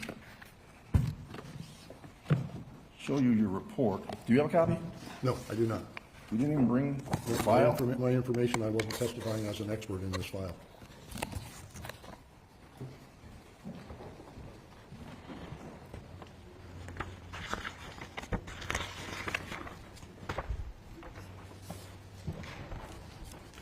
Your report, page 7, indicates that on January 15, 2007, you had contact with Michael Matheny. Yep. I guess we have him to refresh his recollection with the report or testify from the report, so those are two different things. Your Honor, I'm just asking, I'm telling him this is what it says. Do you remember that? Well, why don't you take the report from him then, if he doesn't need it to refresh his recollection? Do you now remember this? Off the top of my head, no. I have, But- it's 17 years ago. Understood. It would have certainly been accurate when you wrote it. Yes, yeah. Do you recall Mr. Matheny in his interview telling you, and you understood he was the first person on the scene, Yes, besides Linda Stermer, obviously? correct. Right? Do you recall Mr. Matheny telling you, Objection, hearsay. it's for impeachment? He says he didn't remember any of this. Well, you can ask him if he interviewed him or not. That's the impeachment, No. not if the statements are contained. That's hearsay. That is not offered. It's offered for impeachment. Doesn't remember anything about this. I'm asking him for his First off, I've recollection. got, you're holding this report, are you refreshing, or are you coming in I'm under just refreshing asking. memory, or? Yes. Okay, then have him look at the report and put it down. Page 8. Can I review the report? Yes, you can review it if it would refresh your recollection, but then you need to put it aside, sir. This is crazy. This is a circus. Just looking for page 7 and 8 where you interviewed Mr. Matheny.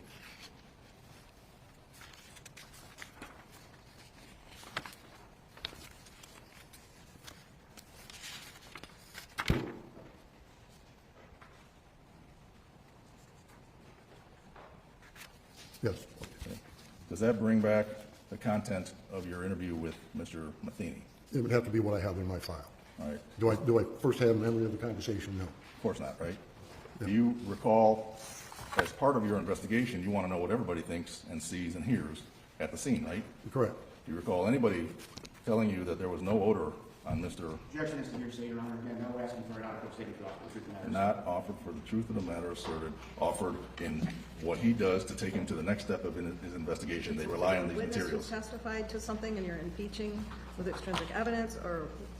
It's simply, it's not hearsay because it's not offered for the truth of the matter asserted. Okay, what is this? It's offered for the foundation of what he does next in his investigation as he gathers evidence. What was your question again? Simply, did anybody tell you that they smelled, and I'm talking about the first people who were there, like Mr. Matheny, that they smelled any odor of gasoline or anything on Todd Stermer? Again, I object for hearsay. I'm going to sustain the objection on hearsay grounds. Did you, as you reviewed your report, have some indication of whether Todd Stermer, I thought you testified in reading that Todd Stermer was in the recliner when Linda Stermer saw him on fire? That would have been my description of what I'd learned through the investigation. Okay, I didn't know he was in there other than what I'd learned from the scene. But you use that as part of your investigation and gathering the facts, right? That would be part of the facts, yes. And so what you testified to, what you gathered from Linda Stermer, was that when she ran up the stairs, Todd Stermer, her husband, was in the recliner, right? Yes, And he was on fire. yes, And the recliner was on fire. yes. All right. Let me direct your attention to page number, Okay, but how did she get up the stairs? She 5. couldn't even get past the the basement because the flames were so high. This is a problem. Can't testify from his report. Your Honor, he just testified as to what Linda Stermer told him. And I'm pointing out something from impeachment, From the transcript. from his report. No, he based on the testified transcript. from the transcript is what she's What's the saying. objection, Mr. So the objection, Your Honor, is he, first he needs, the foundation is not correct for asking these questions. We're skipping over several steps here. Oh, boy. You wrote a report, correct? Yes, You're trained to be accurate, correct? yes, You try to be accurate, correct? yes, Try to be as detailed as possible, correct? yes, All right, and when you recounted your conversation on or about January 9 or 10 with Linda Stermer, you recounted it accurately, didn't you? I believe so, yes. Okay, so at the bottom of page 5, let me know when you're with me, last couple lines. Yes, She, Linda, indicated that the recliner where her husband was last seen was engulfed in a large ball of flames, as was her husband, who was standing by the door to the master bedroom, which is located off the living room. Okay, but she told everybody else, yes, keep pointing that out, because she told everybody else that she had to exit through the back of the house, through not just from the back of the house, from the lowest level of the house, the basement, because she couldn't get up to the living room because there was flames everywhere. And that she didn't see her husband. So how did she see all the things? Is that what you wrote? yes. And that was accurate because you're trained to be accurate. Yeah, that was accurate. In the transcript, I think you described him in a couple of different locations in that proximity. In the My transcript, question is simply, sir, you were trained to be accurate and you wrote it accurately. yes, You're trying to be snarky and you've been successful at it, Mr. Wolf. Mr. Wolf Mueller. Let's go to Whoa, your background. You talked a little bit about your background, but here we go. I think you were a fire investigator for the Michigan State Police for, Your Honor, this has been answered that across. Mr. Kelly actually asked several of these questions. not specifically about his training with the MSP and his A certifications. very brief inquiry into Thank this. It you. has been I'll asked just and ask you real answered quickly. several times. 25 years, if my math is right, with the MSP as a fire investigator? no, 25 years in the state police. Okay, how long? There were you go. as He a, was state police. Investigator? I was a trooper for 10 years on the road. I began investigating fires and training with about 4 years in as a trooper. And then I did 8.5 years as a full-time fire investigator. And then my last 6.5, I worked out of an investigative resources unit, which was the training and certification of the state police investigators at that time, as well as at that time, state police provided 10 weeks of training programs to other police and fire departments. Up in Tustin, Michigan. There you go. And He you were was one of the both, I directors of guess. that program, correct? Yes, All right, so you spent a lot of time not only being trained, but training people yes. and certifying fire experts, correct? Yeah, well, during the state police investigators at that time, and then certification moved into the International Association of Arson Investigators, took over the certification, and that's what all of us go through, is either them or through National Association of Fire Investigators for certification. And It's you two are different- certified with the IAAI, correct? Yes, The International Association of Arson Investigators. yes, You're certified with NAFI, National Association of Fire Investigators. yes, You've taught many, many fire investigators through Michigan State, correct? yes, Michigan State Police, not the university. Did you train Scott Leroy, who became a fire investigator in 2001, he would have come through the state's program. through when you were running it? God, I would assume so. Okay. Did you mentor him during his young career? He doesn't even remember. Relevant to the testimony this witness has provided previously in this matter. It goes to his background and why he's going to be there at the excavation, which we're going to get to right now. Did you train and mentor? We have a ruling on the objection. Let me Apologize. okay. Mr. Leroy will be testifying? He will as an testify expert? next. Okay. Then Or I'll- tomorrow? Okay, I'll allow it as relevant to that issue, Mr. Leroy's training. Remember the question? Without looking at calendar stuff, I would have to assume that he's been in programs that I was either instructing in or coordinating and running, and that more than likely could have been one of his instructors. So you have a significant amount of expertise and qualifications in fire investigations, which is why you were hired to go to this place, the Stermer residence, correct? Yes. All right. Let's talk about that excavation. First of all, can you tell us what excavation is? Basically, it's physically going into the damaged home, business, whatever, and examine everything that's in the building, structurally, mechanical, electrical, furnaces, anything that could be a source of ignition. Then you physically dig through the debris, remove the ash and leftover wood lumber to identify what items are in there. In that process, you're identifying the damage, if there are fire patterns, which are results left after a fire occurs, burned lumber, patterns on walls, that sort of information. And then at that point, as I described in this one, there was a couple of sections of the home, the main floor hanging over the basement, and it was on the 15th that we brought. Oh, for Pete's sake. I want to say that I appreciate you guys are all troopers for going on the side quest with me, because I need to know the answers to these questions. To me, anyway, they're important. Like knowing what what his qualifications are. I mean, I just want to know. If I were sitting on this jury, right, I would have totally probably spaced out and missed this, because again, Sir, one of the main she put herself in points the of van. doing an excavation, of digging around and in the rubble, is to try to find evidence that will help you determine the origin of the fire, correct? Yes. Where the fire started, right? Yes. And maybe the causal factors of the fire, correct? Yes. What caused the fire, and I'm not going to talk about it in great detail, but you mentioned it earlier. The causal factors are the ignition source, right? Yes. Which is the first thing, the thing that caused something to catch fire, right? Yeah, that would be your source of heat. Okay. Then the first fuel ignited, correct? Yes. Which is the first thing that caught fire, right? Yes. And then the causal factor is the circumstances that brought the source and the fuel together. And if you can find those, Your Honor, I guess some of the reason objection at this point in time, are we going to qualify him as an expert? We're asking for a lot of expert testimony at this point in time, and well beyond lay witness. I simply went to why he's excavating and its importance. I'll have you move on. Thank you. I think we already covered it. Let's talk about your excavation. You went there on January 15, correct? Yes. You, having been a fire investigator for Michigan State Police, you're private industry at this point, right? Correct. Do you have to be allowed on the premises by, like a Scott Leroy, the fire investigator? Yes. All right. So he must, I would look at it or think of it like he had to release the scene to you or anybody else, right? Correct. Or at least allow me to be there while they were there. Okay. But he wasn't there when you were there, No, not on the 15th. or the 11th. I'd have to look at my photos. I don't recall that specifically. If he tells us that he was only there on the 8th, the day after the fire, any reason to disagree with him? No. So he would have had to release the scene to where you could do what you were gonna do, right? Correct. And you started to do some excavation, am I right? Yes.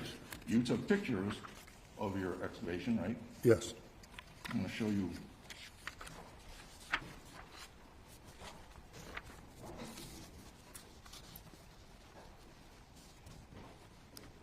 While we wait for him to find whatever it is he's looking for, I also commented on her hair. and Binder of photograph. Excuse me, Mr. Mueller. To me, it looks like she's got a little tinge of pink in it as well. She reminds me of Frenchie when she dropped out of high school in Greece and went to beauty school, and she came back with pink hair. That's what it reminds me of. Ha, ha, ha, ha, ha, beauty school dropout. And in the documents we received, it came in like 2 files. I call them file 1, file 2. If you can just look through those, you might even see yourself in file 2. Are we moving to omit these, Your Honor, Or or? he's got to first identify them. That is my plan. But I think right now he's just going I to just see if wanted he to can see if these recognize are his them. photos. Right, he's got to identify them. Hey, Mr. Prosecuting Attorney back there, I know you guys have beef, but sit down. Don't be objecting yet. Calm down. It's 12:30 there, by the way, local time. No, yeah, 12:30 local time there. Perhaps everybody needs a little snack. Blood sugars might be low, so crabby.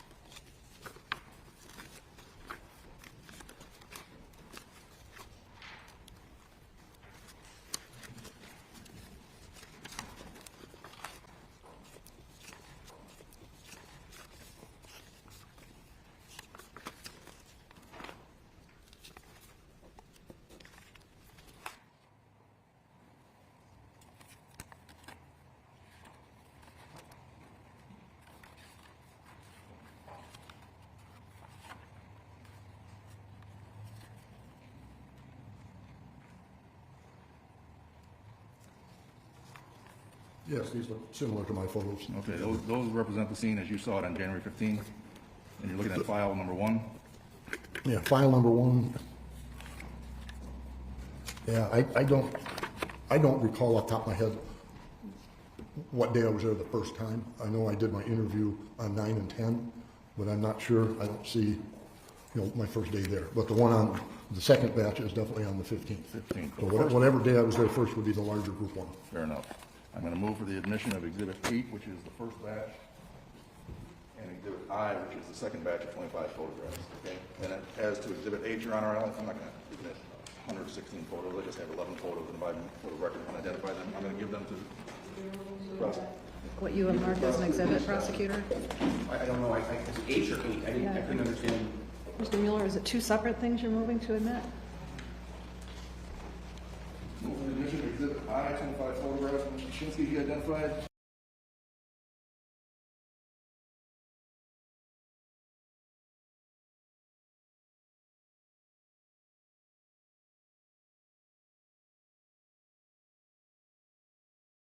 Hang on, you guys.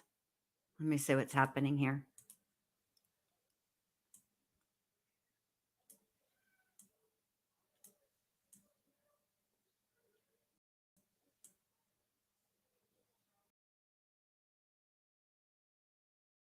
What the heck? How did we get, what is the problem here? They're obviously at lunch, right? What happened? All right, let's go back.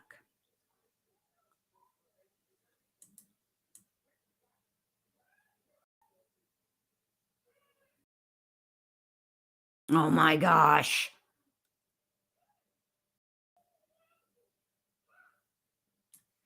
We were not that far behind, so what the heck? How did this happen? Was there some type of issue? Hold on a minute. Let me fix this because that's going to bother me. Just a minute.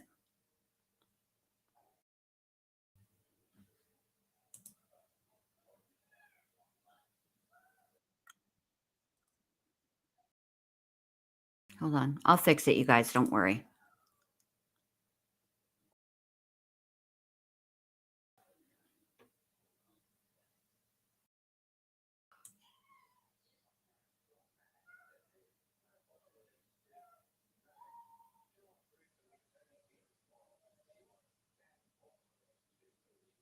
Oh my God, are we this far behind?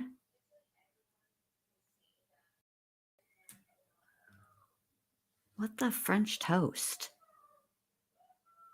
Hold on.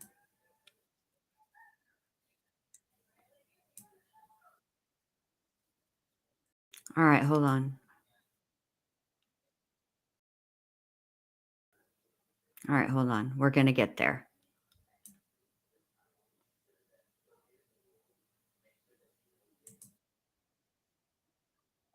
Uh-oh. All right, hold on. I don't know how this happened, but it's weird. We'll fix it. All right, here we go. Oops. I don't know what happened. It's weird. It looks like I've only rewound back like 20 minutes, but the stream has been going on for almost 4. So I don't know what happened, but whatever, we're caught up.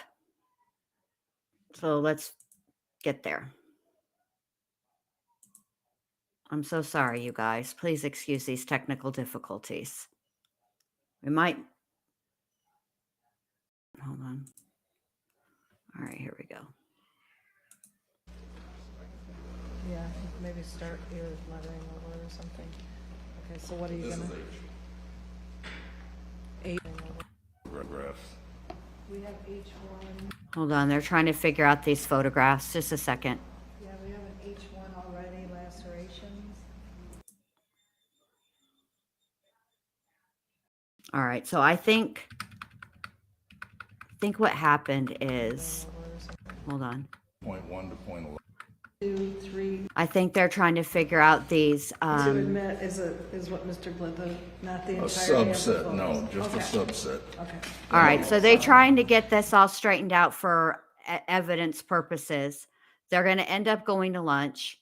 We didn't miss anything, but when they wait till the jury gets out and then we'll talk, because she says something that's Left, interesting. any matters to address in our break, counsel?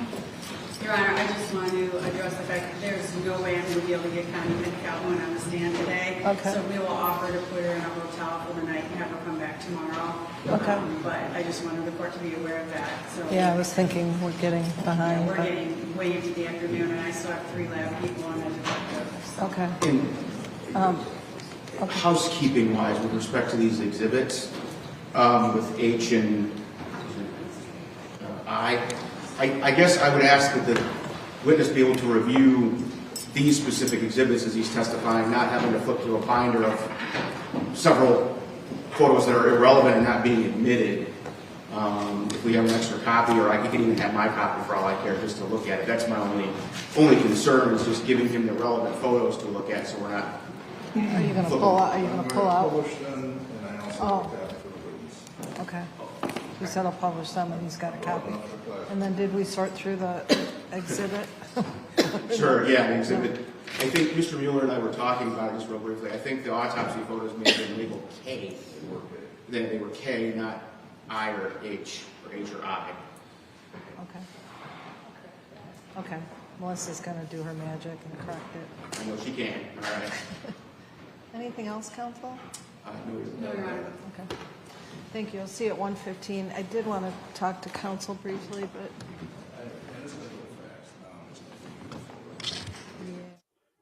All right, so they have gone to lunch. Let me get us current.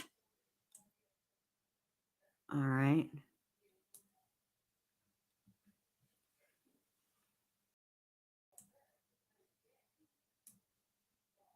All right, so they will be on lunch until 12:30 our time. So let me find you guys. Hold on a second.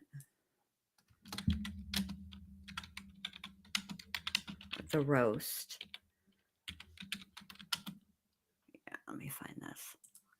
Let's see if it comes up. Ah, yes. Here we go. All right. Let me get you guys there.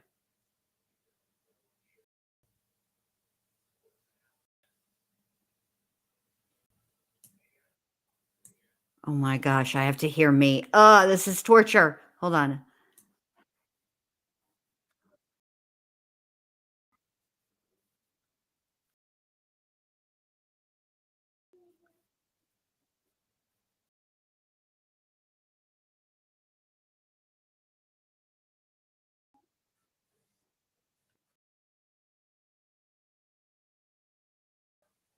All right, hang on.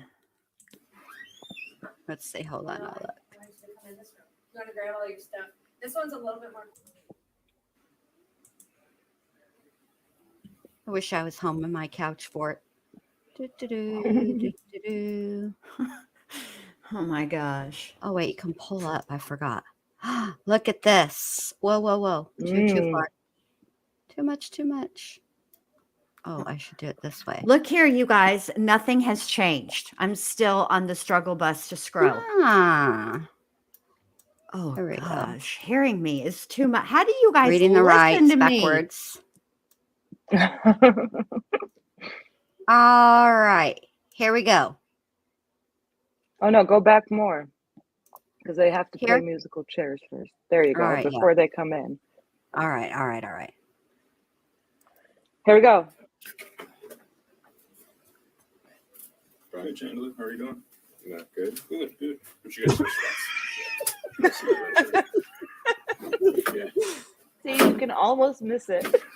You can almost miss. Water. How you doing, Chandler? Not good. Good. Good. That is funny. All right. So we're just going to talk to you. Hold on a minute. What you mean, hey? What do you mean, what's going on? Did you or did you not roll up into the popos 24 hours prior to report your parents missing? Have they shown up? What you mean, what's going on? What do you think is going on, Chandler? They're there to get what? outfit tips from you because you're such a snappy dresser. Get the fuck out of here. I'm already irritated, and we're 9 minutes into it. Yeah. I'm already tired of his And shit. the first 8 minutes of that he was silent. This is my favorite part where he doesn't understand the rights. Oh God, that's pretending. He's pretending, Mhm. obviously. Like, he's this whole. Hold on, let me push pause. I know. There's like L for liar. His middle there's like initial 5 is people M. talking over each What's your middle initial? L for liar. Go ahead. What were you gonna say? Oh, about Chandler's imaginary injury, right? Because he's supposed to have memory problems. Oh, he's all So concussed and everything. Bad back. yes, His legs are so permanent. What the fuck that even? Yeah, I would hope your legs are permanent. I didn't come with you to colostomy bag down the line, Yeah, all these whatever. things, right? Yeah. So he's putting on that show. So you got to think about it. I can't help but think about it from like a, psychological perspective. Like right now he's in a situation where all eyes are on him, obviously. But you got to think like he's used these same strategies that he's using on these detectives right now. He's used those same strategies for years on his parents, on his girlfriend, on his friends, on his brother, on everybody, basically.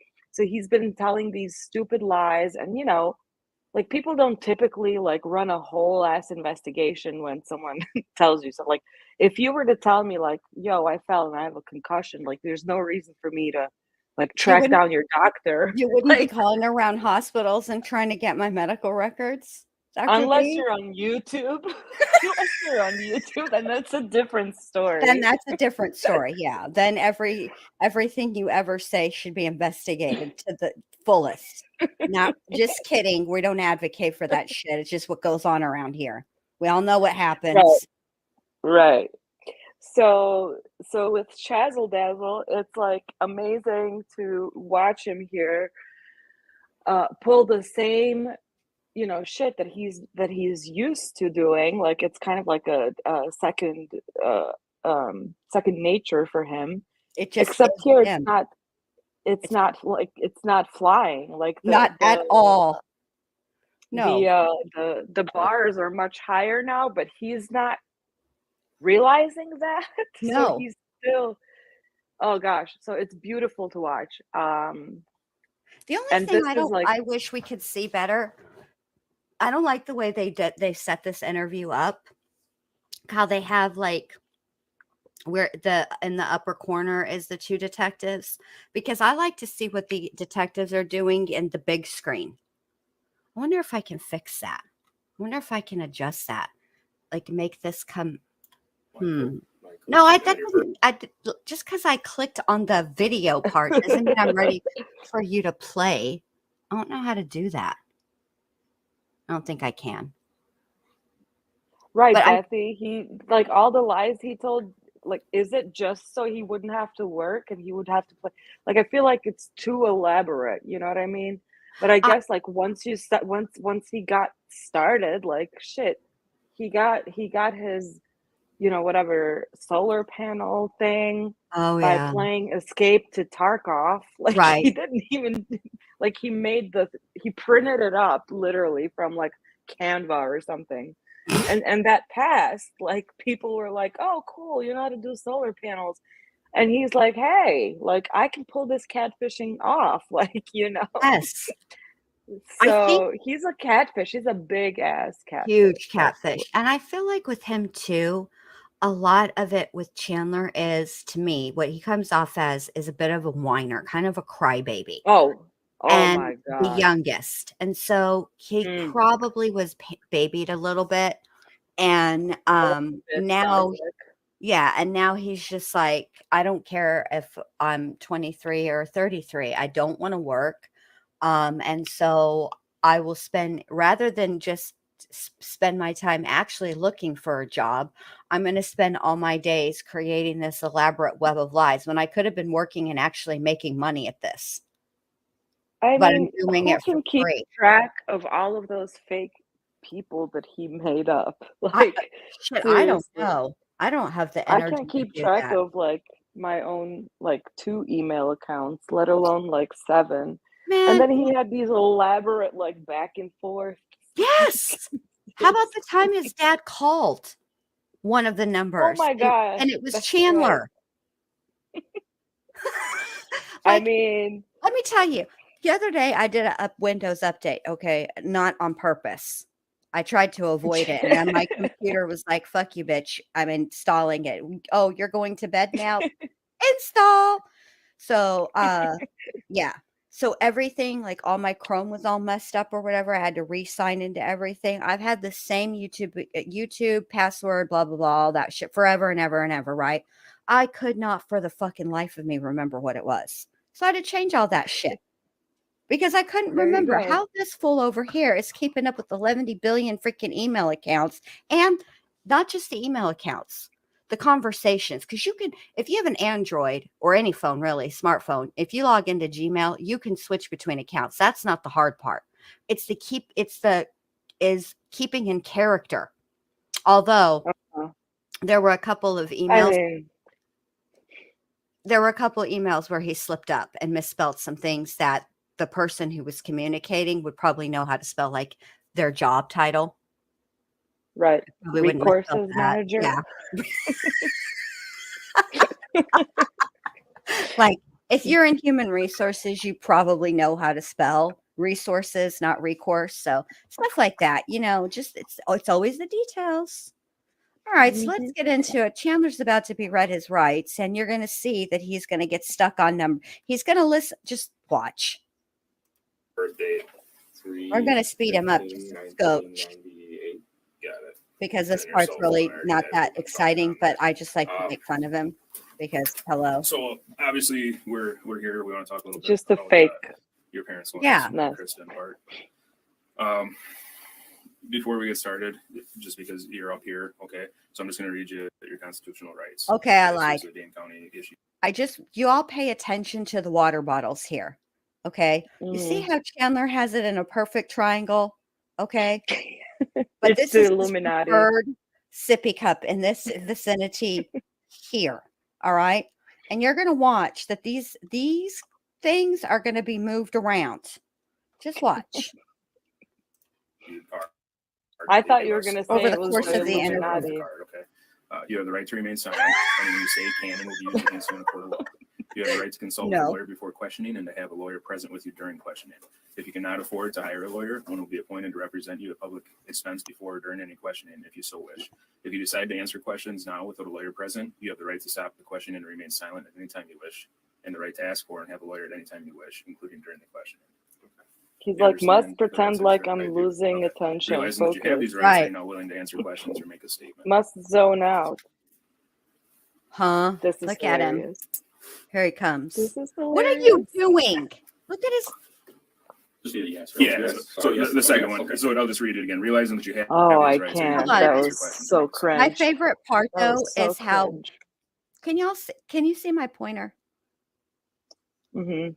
Okay, see this gentleman over here who's clearly guarding the door in case Skinny O Chazzle Dazzle tries to make a break for it. All right. Mm-hmm. It's like he's completely unaware that there's a person sitting here. And the minute this detective speaks, he like gets all startled and shakes his head, looks all shocked. Oh, bruh, I forgot you're sitting literally less than 2 feet away from me. Like this isn't even Mm-hmm. COVID distance. This is not even in the vicinity of social distancing. And this fool is acting like, where'd you come from? Already. Yeah, it's his concussion. He's concussed. Can I have the card so I can read it? I missed some. The third one. Bruh, you're not going home. Exactly. So don't even worry about this part. Anything you say can and will be used against you in a court of law. You have the right to consult with a lawyer before questioning and to have a lawyer present with you during questioning. If you cannot afford to hire a lawyer, one will be appointed to represent you at public expense before or during any questioning, if you so wish. If you decide to answer questions now without a lawyer present, you have the right to stop the question and remain silent. Yeah, we know our rights. And the right to ask for and have a lawyer at any time you wish. This is what The I think he's detectives are cutting actually into his doing. veg out time. Yeah, they are. this is what I think Chandler is actually doing. I think he understood exactly what it is Of course he that they did. said, of course, obviously. What I think he's doing right now is deciding, should I talk? How much do they know? Because it's going to come up really quick here. He's going to ask a question, and this is where he's putting it together, because he's in a conundrum here. He is, should I speak and hope I can fucking fool them, or and appear to be helpful, which would look better? That's what he's trying to figure out in his head. He's not stuck on number 2 or number 3. Stop playing with these He's people out buying there, time. Chandler. Only two He's questions buying I asked time, for, do you exactly, understand? like a I child. understand, and I am willing to make a statement. Okay. He even asks for All right. fucking Advil. So like we Like- already said, Oh, I talked to that's you right. yesterday. So today is Totally July forgot 8th. about that part. It's about 5:11 now. We started talking at 5:08.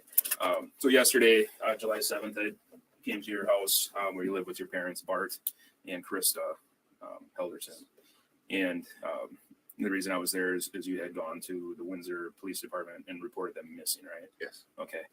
It was I the didn't go to office the building, department, I not went the to the, police like, department. Right. office This right is where an the this area this is a In the same huge building. detail that needs to be Yeah, corrected I think it's mixed in. immediately. Oh, Okay. But nonetheless, I did that day you came and so okay. I So love you you. reported your parents missing. We got some information from you yesterday. I love you too. We've been following these last night. I didn't go to the today cop to, shop. go through I went to things, their just lounge. trying to locate them, right?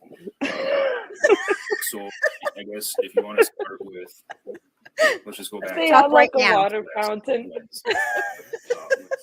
There He's was like snacks. trying to distance himself. Look, they What had time Wednesday? snacks I at their remember. police It department. was These waters that ain't day. even cool. They just Okay. came right out of Why the was it that plastic, day? not refrigerated or Well, my nothing. mom had work, so she was gone. Hi, Max. Hi, Right now, Matt. Oh my lunch, Hey, God. Schmidok. for lunch, it was the Wheel of Fortune. Oh, the Wheel of We have- Fortune. You the- sound we would like the normally Jen have the Loose. couch, like with our back facing the table we sat at the Don't end. try of to each steal one. my thunder. Downstairs or Yeah. upstairs? Downstairs, Okay. in that room with the TV. I tossed the ball, and I Oh. smashed the glass Oh, with the dog. The dog's help. That you smash. Wait a minute. While Wait a he's minute. rubbing his Oh, wah, face. wee, wah. Right, which is indicative of lies.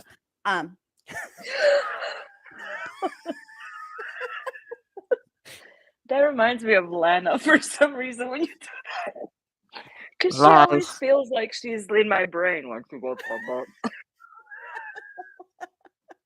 But Sorry. here's the thing. He says, I smashed the glass with the dog. Did you, to me, did you chunk the dog into the fireplace door? Is that what you did, Chandler? See, he's already starting off on a bad foot with Cleaning up. me.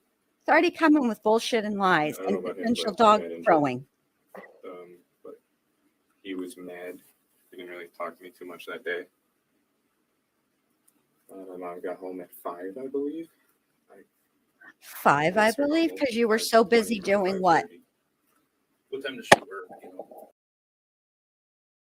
If anybody is just joining us, I decided that to break up the monotony of testimony, we're just going to listen to some old roasts that Dr. B and I did on the lunch break. But never fear, not only am I watching what's happening now, right, with you guys, which is, I can't stand listening to myself, but I'm also watching the other stream to make sure that we don't miss them coming back to lunch. Don't y'all worry.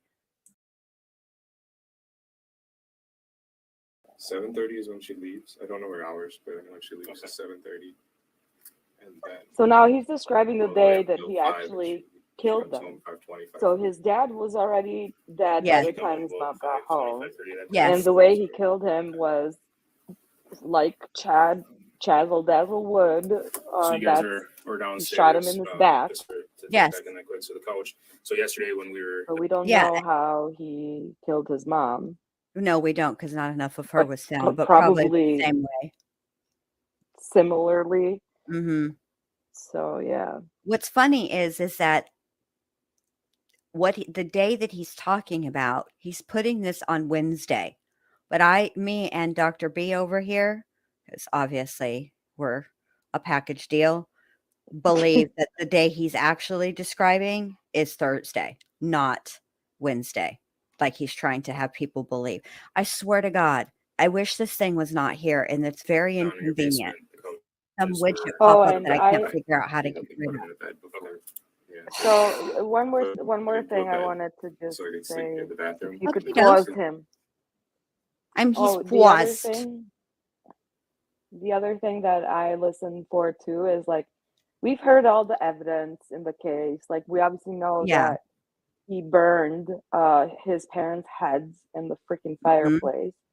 So obviously there's gonna be remnants of that in the house. So I always listen for how the evidence is explained ahead of time. So obviously like he's gonna have to account for the smell Right. of whatever burning, roasting, ashes, whatever. So that's gonna have to come up somehow. He's Yes. gonna have to account for the blood, Yes. which That comes that up. becomes a yes. He's gonna have to account for, the tools that are Yes. missing. This So this is the one thing though that I've never been able to piece together is the liquor. See, I think that Chazzle Dazzle used the alcohol as an accelerant. Not I don't know necessarily if he tried that with the bodies or with the clothes. But because otherwise why would he mention that the liquor being gone? That so part here's my has never theory on made that. sense to me. Or the 4K, because I don't think there was ever fourth grand actually missing. Here's my theory on that, and this is where I think his girlfriend's interviews come in because we get a Mhm. lot of that information that kind of doesn't make sense. We get it from him, and because he's so lazy and he doesn't, whatever, like he doesn't really have those like social cues or norms or Right. respect for him, anyways. So I think he's picking a lot of that up, like from his girlfriend, who's very sociable. Like she's very, Mhm. she has a head on, like a solid, Yeah, rational head on her she does shoulders. have her head on because Chandler hasn't got to her yet. Fudge, yeah. So anyway, so I think with the shit, what were we talking about? The alcohol. Why where did the Oh, the alcohol and alcohol. the $4,000 come from? Because Right. So that wasn't missing. at one point in her interview, she was saying like, "Oh my God, like I don't want to think about the worst." Like I was even thinking, okay, she might have cancer, and you know how sometimes people are like, "Oh, I'm gonna live up the last of my life, and I'm just gonna go crazy and do all the things, like Mhm. run away from home and blah blah blah." So that's where that's coming from. Like, and she was saying it in the context of like, part of like denial almost. But Chazzle Dazzle over here took it as like, "Oh, that sounds like a great idea," and he went ahead and used it as information in the I freaking see. missing persons So, report. but And there I'm was thinking, alcohol missing. So what did he do? Just get rid of it? He didn't use it in any way, shape, or form, but he just included it? well, oh, no, well, I think that he did probably use it as an accelerant. Okay, He was okay. giving it away, like he gave some to his neighbor. He did And give some to Daniel, which is yes, Christine's friend and coworker, brought him over a nice bottle. I don't know if Keontae, I don't know what he brought him. yeah, some lotion. It's a fava beans. All right, Right. Jessel, take it away. All right. Sleeping that floor, so Okay. they'll be a lot better if they're sleeping on that floor. My Downstairs dogs floor? Just prefer, or well, something? Nestor prefers to Probably. sleep on his Okay. bed or his All right, chair. so you were tossing Not about on the the typical floor, was but whatever. Tomato, Those I hairy suppose. tennis ball, Rizzo loves. just like a green tennis ball, like normal. Yeah. Oh, no. With a squeaker. With a squeaker. It's not normal. No. My dog chews those out of any tennis ball. They just chew the squeakers out and they don't play with them anymore. All right, so he was tossing that around. Well, your dog. The fireplace. Look at him. Gas. You said you were injured. What type of injury? I got a pretty deep hole in my foot. Oh. Last night Mary looked at it and she It's said a the reason it huge keeps hole. bleeding is because there's Hold on a plastic minute, in y'all, the and walls. I'll be more than happy to show you this gash that he has. Yeah. Life-threatening. I'm Oh. surprised he was able to Yeah, walk so under his own power into that the one, into the it cop could be shop there. infected is what she's thinking. Oh, it The could be neosporin. infected. Oh, the neosporin, huh? Keeping it clean and stuff. He's Mm. probably gonna have to lose his toe too. I know. I know. It's just a tragedy. Wednesday. Wednesday. Poor Wednesday. Chandler, I don't Last even know night how with he the does dog's it. hair. I don't She didn't either. sustain any injuries. Bless his heart. It's just Being on her awful. house, she got it with her shoulder bone, I believe. Oh, hold on. I have to download it again. I don't remember what I did with it. That was roughly around 2. And Um, then the rest, he didn't really talk to me. I went back to doing Because he was dead, job maybe? search. kind of right, just because he could no shit longer my daily life. speak, Just because he getting could also games, no longer doing- breathe. That's when I came across one of the jobs I liked. Then 5 o'clock rolled up by, and mom came home. And you ambushed her because you're Dinner. What do you guys have? rat Wednesday thing. night? Dinner. Okay. Who made it? Who made it? I Yeah. think it was probably just stuff in the fridge.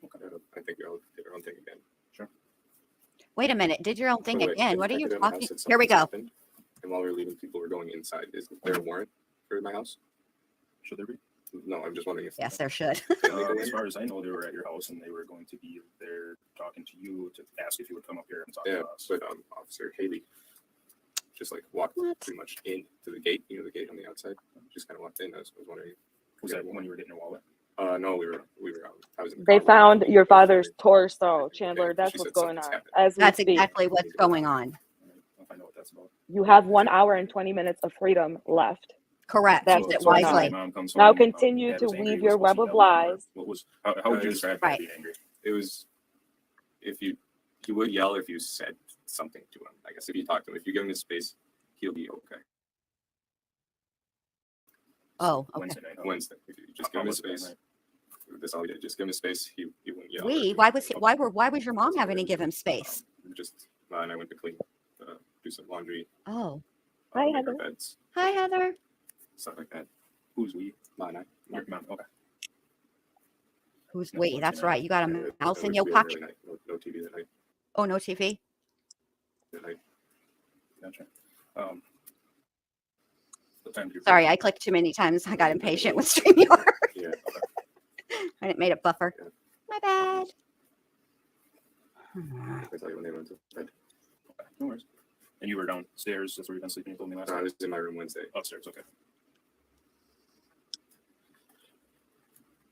Gotcha. So, from the bedroom upstairs, and then you slept downstairs. I thought you couldn't walk, Chandler. Why have you been sleeping downstairs? Yeah, what You told me that happened? the bathrooms I are. need to be close because stairs I can't see well in the dark. What do you, let me stop you right there. Gotcha. You mean you're Yeah, not like so- Superman? And with your x-ray, here's the bad foot injury, y'all. Look at this. Ay, Dios mío. Isn't that terrible? Isn't Yeah. that the most horrendous injury to any foot you've ever saw in all of your livelong days? Just It certainly is, especially for all of the luminol that it lit up in the basement and all Sure of the things. Like, did. he Mhm. was running all over that house with that with that. Good thing he left was an foot Eagle hole. Scout so he could know how to make a tourniquet, which he also wasn't an Eagle Scout, by the way. Nice. I think he was. I don't think so. They couldn't find him registered. It's like a bit. I don't think he was. No, I'll didn't find- Kat say that his mom has like I don't. all of I the don't know. There's a bunch- boxes and I'll have to albums? look. I'll have to look. I I can't don't know. remember now. He said so many freaking lies. I can't even keep up with it. But I already forgot what I was going to say. So let's just keep going. Just like last night, I'm jotting some notes. But, it doesn't mean it's more important than the other. It just means that I need to remember stuff. Oh, Gotcha. I know what I was going to say. Oh, I yes. can't see too well in the dark. Neither can anybody. We're not cats. We're not dogs, and we're not Superman. Okay, that's why we have lights as human beings, because human beings aren't known to see well in the dark, sir. All right. So, did you sleep with your door closed that night or open?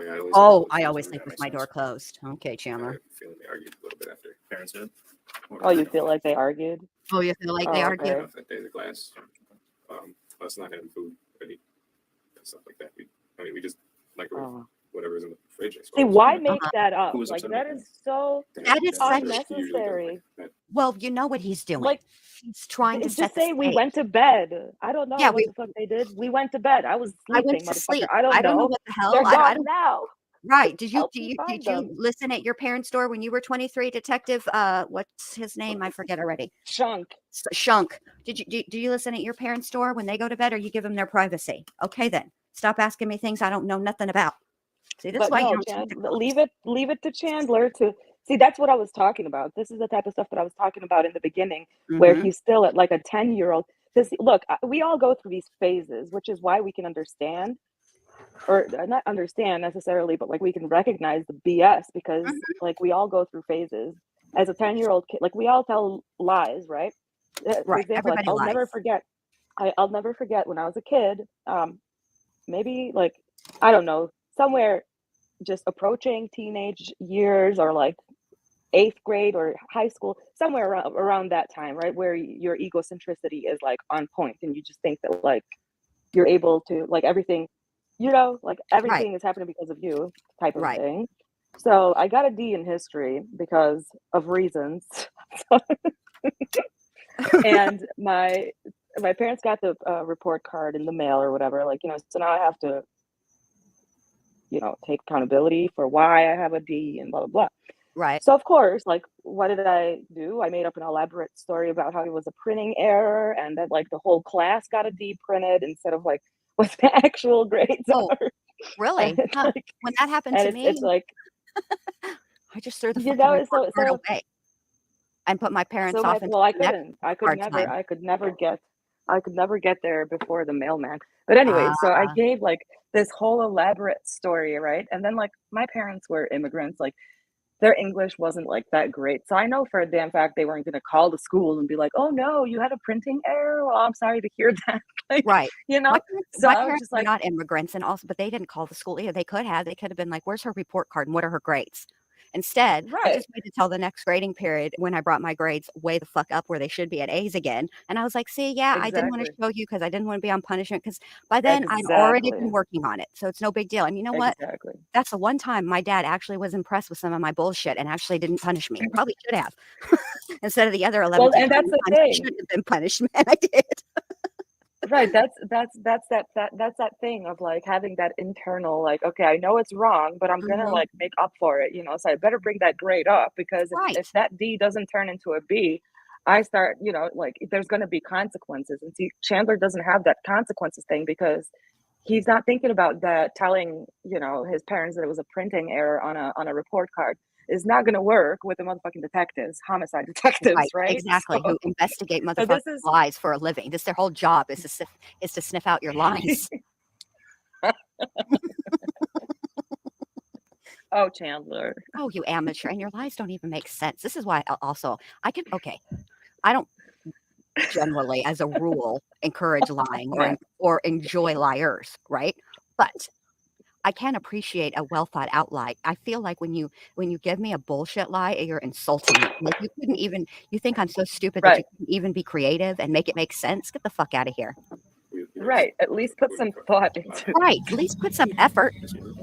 Oh, he Oh grills. my He God, these likes to grill stories. on Thursday. Bruh, it's 9:44 on a freaking Monday night. Calm I your think I tits told one officer. with your I old free country egg. music there. Heather, that reminds me. Heather said in high school when my mom said, "Did you dye your hair?" And I said, "No." Oh, that's an egg. That's like a griller. Yeah. I read that. Smoky. I did the same Oh, thing. oh, oh. Thank you. Thoughts? Get off this microphone. Mr. Shinsky, just before we were leaving, and for housekeeping matters, Your Honor, it was a little bit awkward, but now I just want to make for the record, we move for the admission of Exhibit H, point 1 to 11. We move for the admission of Exhibit I, point 1 to 25. Any objection to admitting those? I presume they're all photographs, correct? Are they all photographs, Mr. Mueller? They're all photographs? Yes. Okay. They're all Any- his photographs. Okay, any objection, prosecutor? No objection. No, okay. Thank you. I'll admit those. We're only talking about a select number, just I don't want to take all afternoon, but you took 141 photographs over probably 2 days, right? Correct. Why so many pictures? It's digital, you just keep snapping.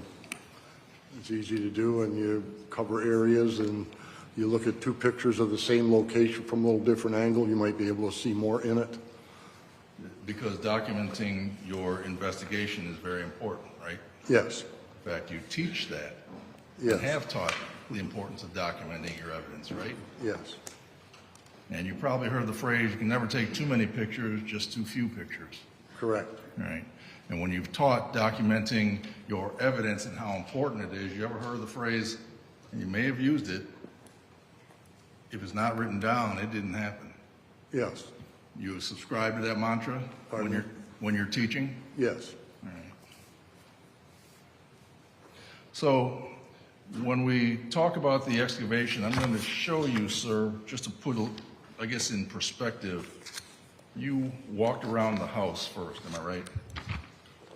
Yes, Which is standard part of doing an investigation. Typically, wherever you choose to start, I like to say 12 o'clock, and you just kind of go in a circle and take some big pictures before you get into the narrow and nitty-gritty stuff, right? Your Honor, I guess, again, I think we're stepping on this.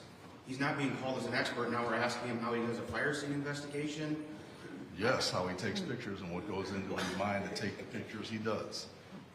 I'll allow you to testify factually what he did when he got there, but not as an expert. I'm not asking for his opinion. This is a factual Well, background. you can ask him what he did in this case. The first thing you did was walk around the house and took pictures, correct? when I got to that point in the investigation, yes. And you had an understanding of kind of the layout of the house. You remember that? Yes, The floor plan of the house yes, from Brittany, Ms. Stermer's daughter. correct. Right. So you were shown some exhibits, 2 pages. You remember those? I haven't seen those yet, but I'm familiar with them. All right. If May I it's- approach? You may. These, and I think these were published as Exhibit 7 to the jury, are frankly only marginally better than my handwriting. I'm going to show you now what are a couple of drawings, floor plans, and see if those would help you illustrate your testimony a little bit in terms of where you were looking and what you were trying to find when you were excavating. Yeah, a cleaned up version of what Brittany gave us. Okay. You'd be able to help illustrate your testimony with those, correct? Yes, And those accurately represent the floor plan as you understood it. yeah, I believe so. Okay, and move for the admission of Exhibit O, pages 27 and 28. Court will receive those.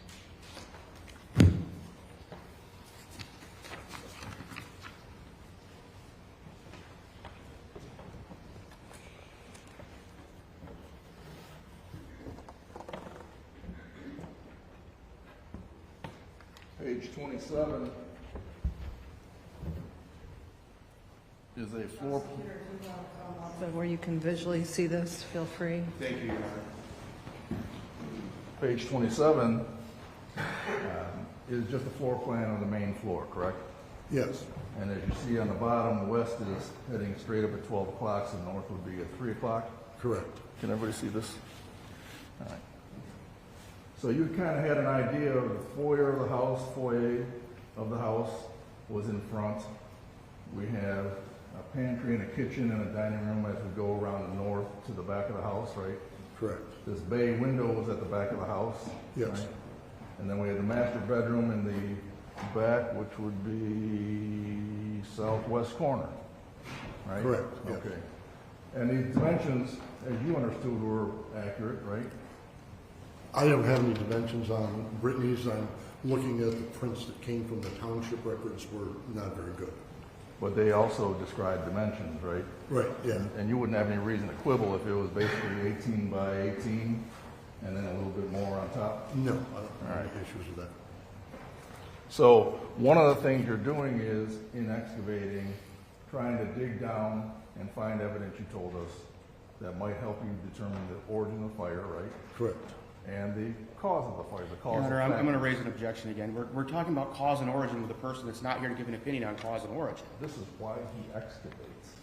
This is why he does what he does. Right, but if he didn't, did he give one here in this case? He has not given any opinion and is not going to be asked to give an opinion about cause and origin in this case. Any questions on cause and origin, then I find irrelevant. I didn't ask any questions on cause and origin, but I'll move ahead. Okay, thank you.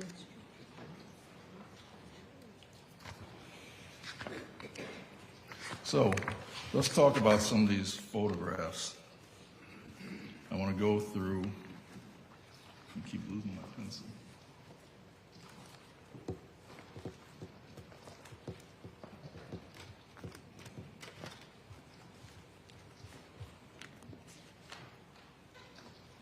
On Exhibit H, page 1, oops, just, would this be your kind of cover sheet? Yes, Date 1907, would that be when you received the assignment? yes. And likely, your memory is probably a couple days later, the 11th, you went out there? No, I would have, I didn't review all of that with the dates, but I received the assignment the day of the 9th, which was probably the day I set up my file. Okay. So I could have gotten a call the night before and set it up to go on the 9th, because I interviewed Linda Stermer on 9 and 10.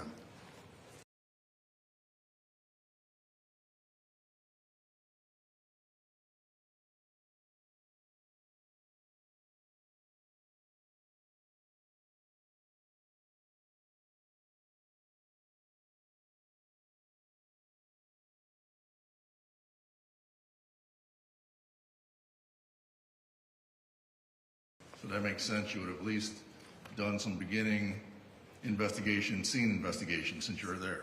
I don't believe I got there till the 9th. Okay. I don't have my laptop with me or my actual photos, where you could go in electronically and see what day they were taken. Let's go to the second picture. I want to go to, let's see here.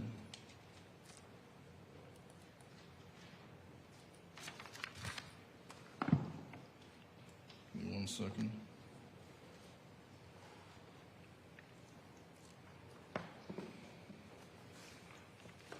Photograph 2.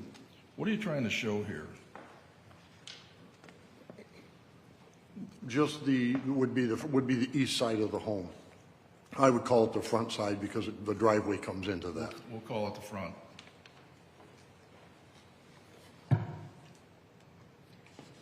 Which would be down at the bottom here. Correct.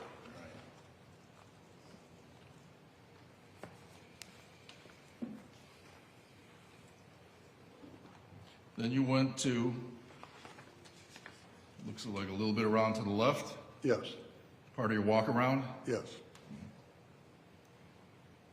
Exhibit 6 kind of circles back around, and we're talking about that back southwest corner.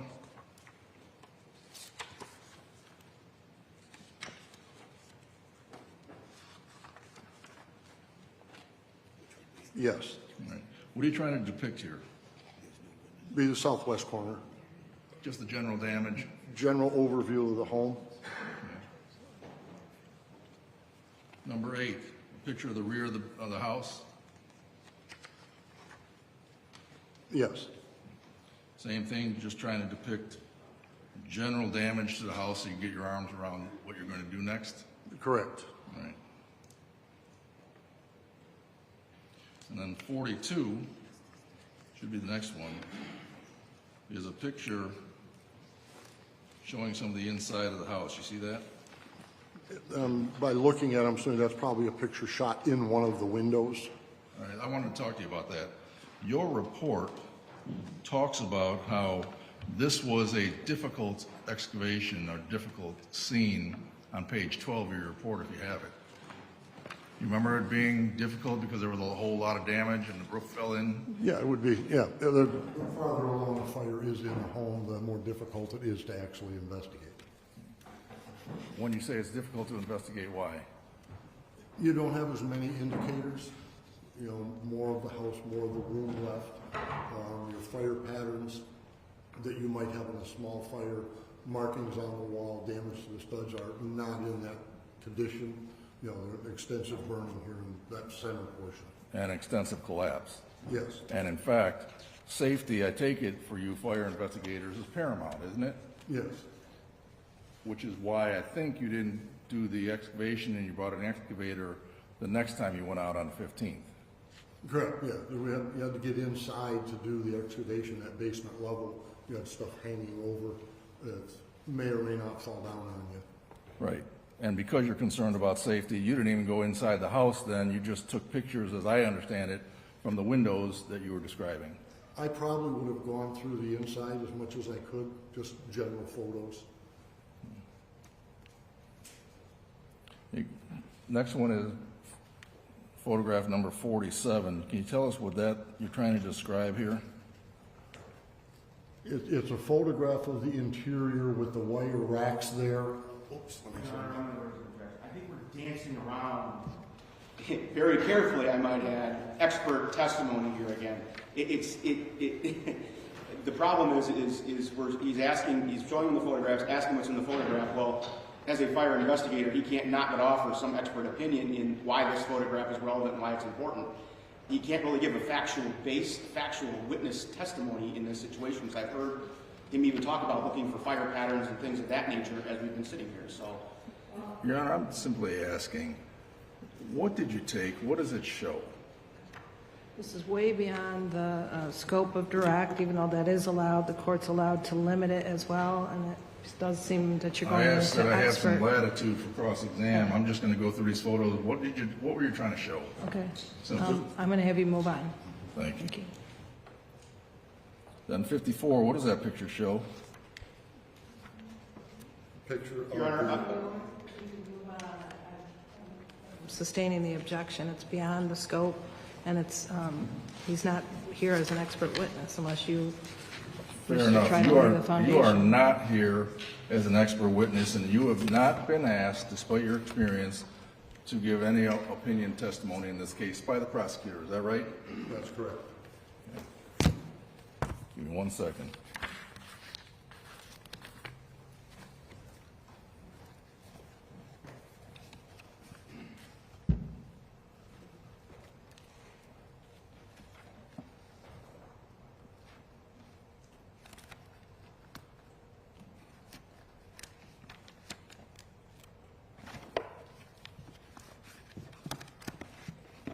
One second, Your Honor.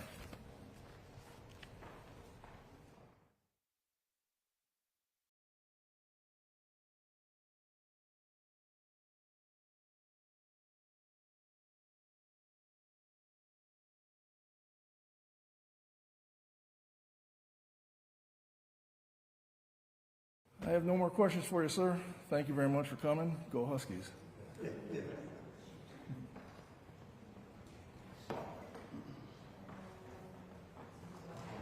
Mr. Blair is handling the fire.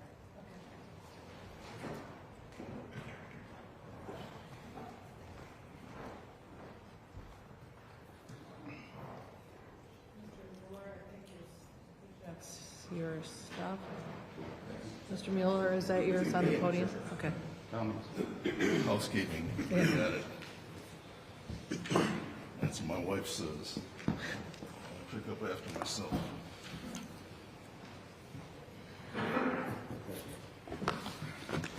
Thank you.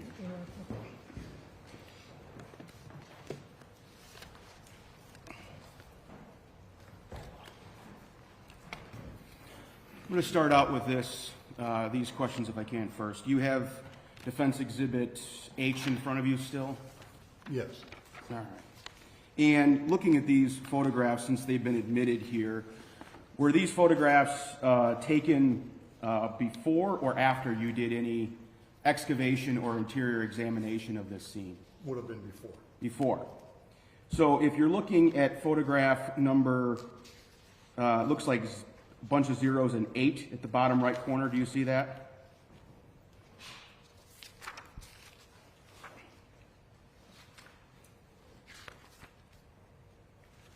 Yes. And does it appear that there's some piles and things in that photograph? Yes, there is. Outside the sliding door, there's a large pile of building materials and debris, also as there is to the right in that photo, which is going to be to the south. There's also stuff under that upper floor deck. Looks like a pile of debris or stuff that had been. Do you have any idea what that is? As far as where it came from or how it got there? No, I'm assuming that it probably was pushed out the windows or thrown out the windows. Foundation calling from the speculate, and then he just said probably, so he doesn't know. I'll have you move. It's already asked and answered, so. Yeah, I was just going to ask basically, and I guess to summarize, do you have any idea how that got there? No, I didn't witness anyone put it there. Okay. And with respect to today's hearing, or excuse me, today's testimony, I should say, had you had any contact with Mr. Mueller's office or Mr. Mueller? No, I don't believe so, other than at one point got a subpoena for files that I, of course, sent to Farm Bureau. Fair. And had you had any telephonic or email contact with Mr. Kelly? No, I don't. On again. Thank you. And had you had any indication that you were going to be asked any questions about the report that you prepared in this case? No. And with respect to your expected testimony here in court, was that limited to the transcripts that you've testified about here some hours ago? Yes. And was that all you were asked to prepare for today? Yes. And when you're investigating any type of scene, strike that. When you were a state trooper, we'll go back to that level. Witness statements, are they important? Yes. Why? General information, firsthand view of what they saw, what they observed, what they knew. And as now a fire investigator, are eyewitness statements important? Yes. Why? The same information, and if they have descriptions of flames, fire, where they saw it, that kind of stuff is helpful in determining where the fire originated. Would you consider the statements of Linda Stermer to be important to your investigation? Yes. Explain why. She was in the home at the time the fire occurred based on the statements and information, so she would have the best information to provide on any of the events that were there and going on. And were you aware of how many persons were in the home on January 7, 2007? As far as I know, it was her and her husband. And obviously Mr. Stermer is not here to tell us that about what happened, correct? Correct.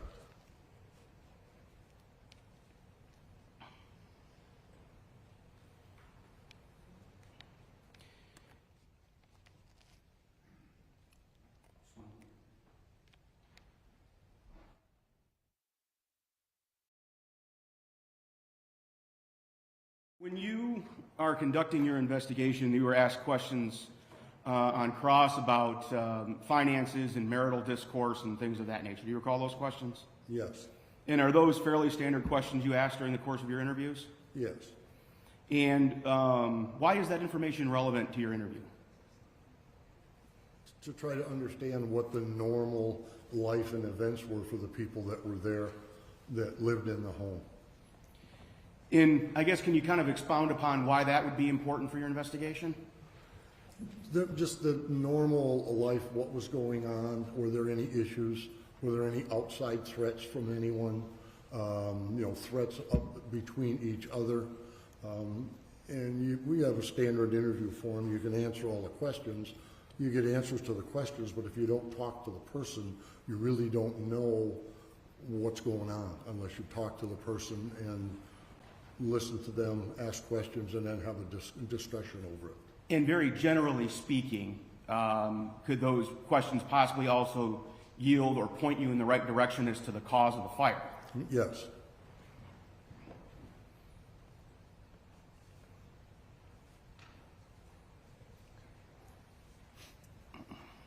May I just have a moment, Your Honor? I'm sorry. Thank you.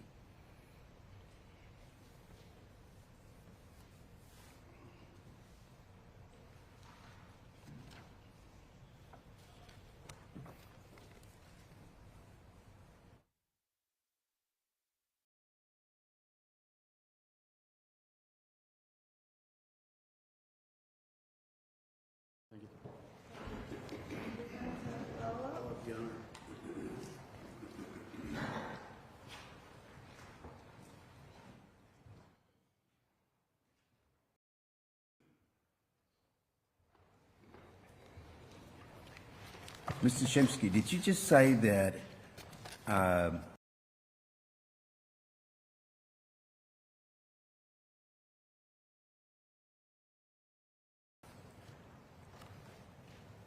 the interview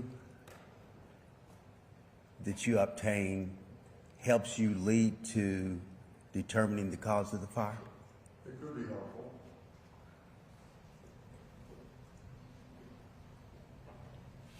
What else would be helpful? Any of the general information. Things that we identify when we go through the investigation. Damage to the home. Electrical equipment needs to be examined. Mechanical equipment needs to be examined to determine whether or not there was a failure or an issue with any of those. And by doing the excavation, you can determine that. But the interview is the first part of your information that you use to help determine the cause of the fire, right? Yes. Okay. And do you do anything to corroborate the information you received in the interview? I guess on the statements with the discussion between Linda Stermer, I don't know how I could corroborate that other than what she explained to me when I asked a question in our discussion. Well, as an investigator, would you ever talk to other family members that was in the house or that lived in the house? There was no one else home at the time the fire occurred based understand. on the information. I'm talking about family members. I didn't say that was in the house the day of the fire, but you knew in your interview that the nucleus of the family existed of three young men, right? Yes. Did you ever interview them? No, I did not. As I said, my job was not the follow-up legwork that goes on outside of the fire scene investigation.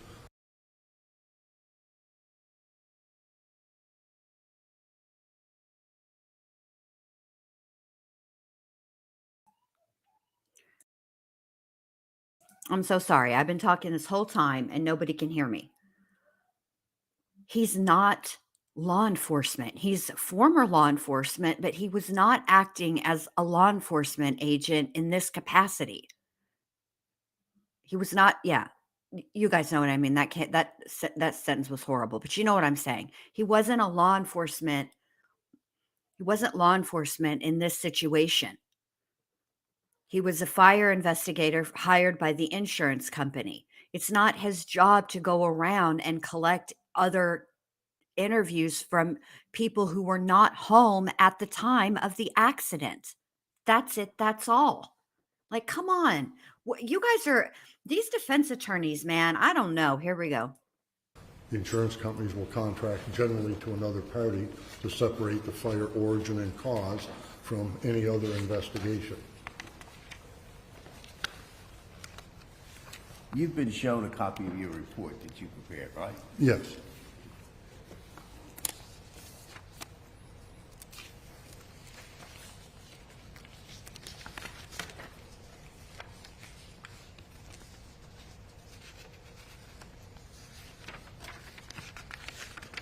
You turn to page 7.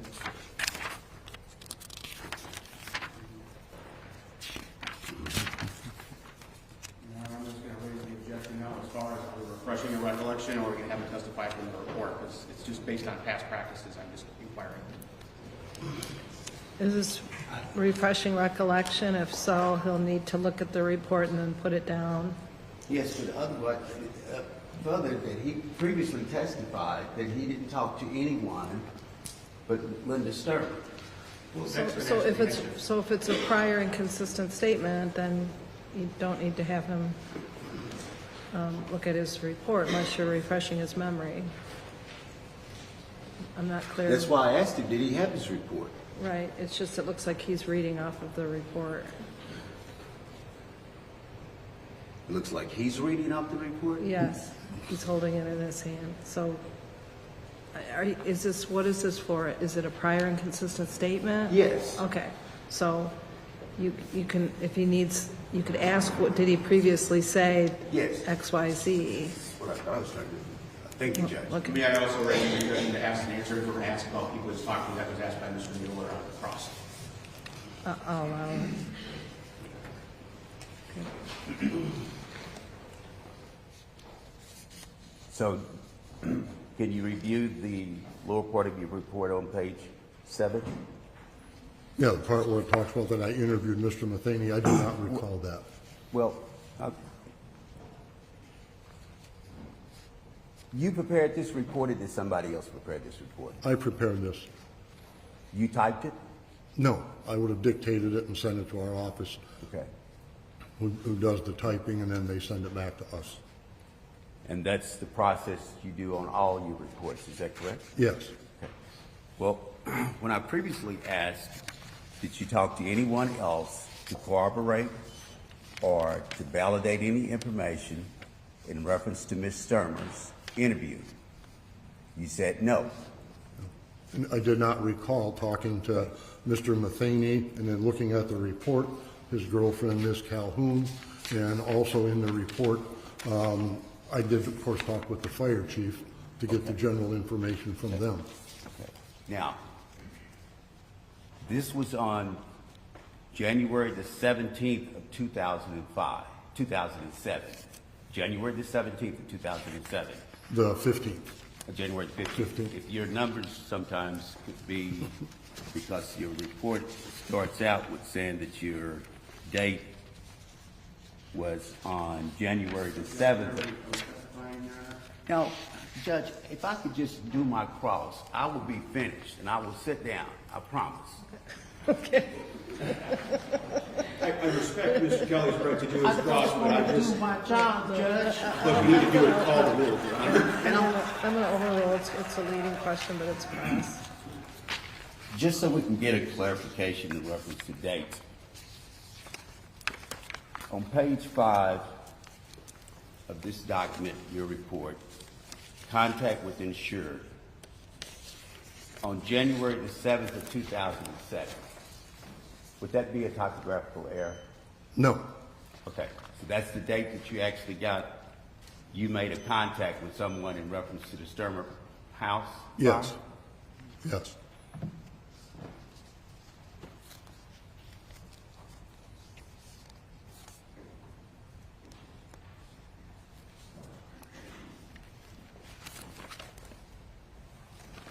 Did the insurance company contact you on January the 7th?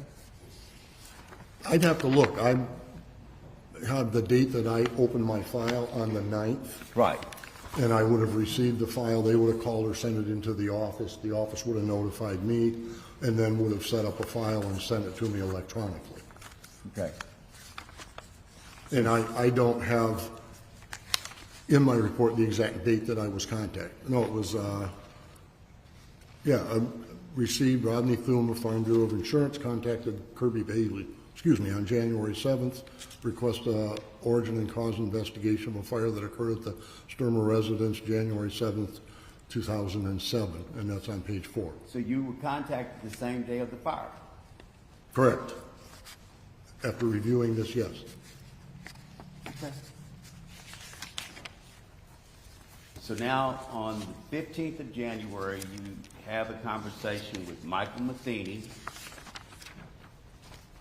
right? Yes.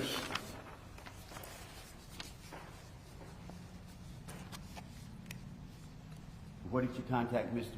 Matheny at? He hasn't answered. I haven't even asked him where he contacted Mr. Matheny yet. I don't remember this, so I'll overrule that. What was the question? Where did you contact Mr. Matheny to interview him? He was either at the fire scene, he came over, or I may have gone to his home. I don't recall. They live right next door. So that's something that you can't validate in your report where you interviewed Mr. Matheny, right? No, I 15th don't, of yeah, January. I don't recall Okay. whether it was on the site. And did you interview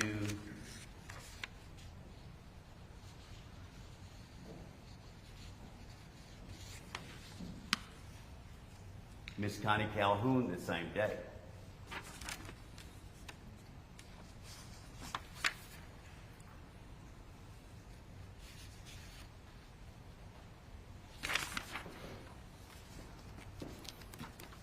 No, I don't believe that I talked with Connie. I have in my report information that Mr. Matheny referenced about what him and Ms. Calhoun were doing on the day of the fire. They were leaving to go bowling when they noticed the smoke at the Stermer home. But you reached out to them to find out what they knew about the fire, isn't that correct? Yeah, that more than likely, yes. How did you get their information? Probably from the fire department. Beg your pardon? Probably from the fire report. From the The fire department report.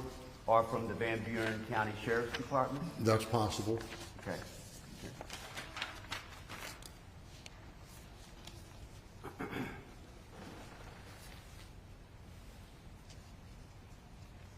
And the information you obtained from Mr. Matheny, you also found out that there was some clothing that had been taken out of Mr. Matheny's truck. Objection, hearsay.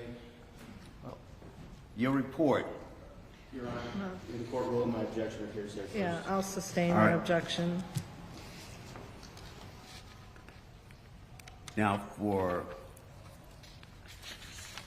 clarification, are these the only other individuals that you interviewed in reference to the Stermer fire? Yes, I believe so.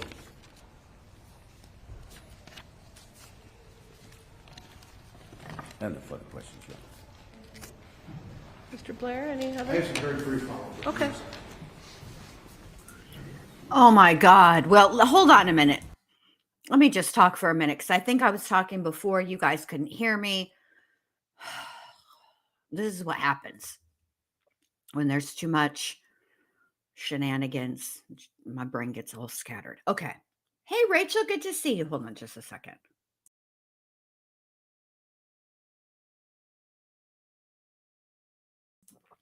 Okay. This is what I suspect part of the issue is here. This occurred back in 2007, okay? These witnesses, it's going to be really hard for them to have an independent recollection, okay? Now,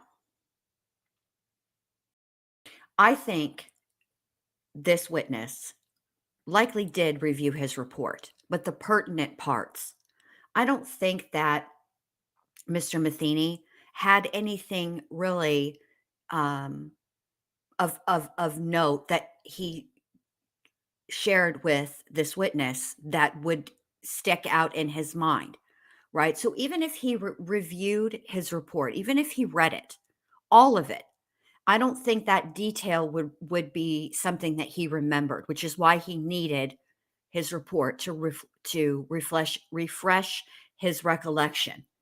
And so a lie is if you were to ask me if I had a salad for lunch today, which I did, by the way, okay, and I said to you, no, knowing that I did, that's a lie. Not remembering is something quite different. And all they're trying to do, the defense is trying to do, is establish that it's because of what the insurance company as a whole, because they had multiple people out there doing different parts of the investigation. It's what their findings were that led this criminal case to even happen. Okay. I think that's what they're,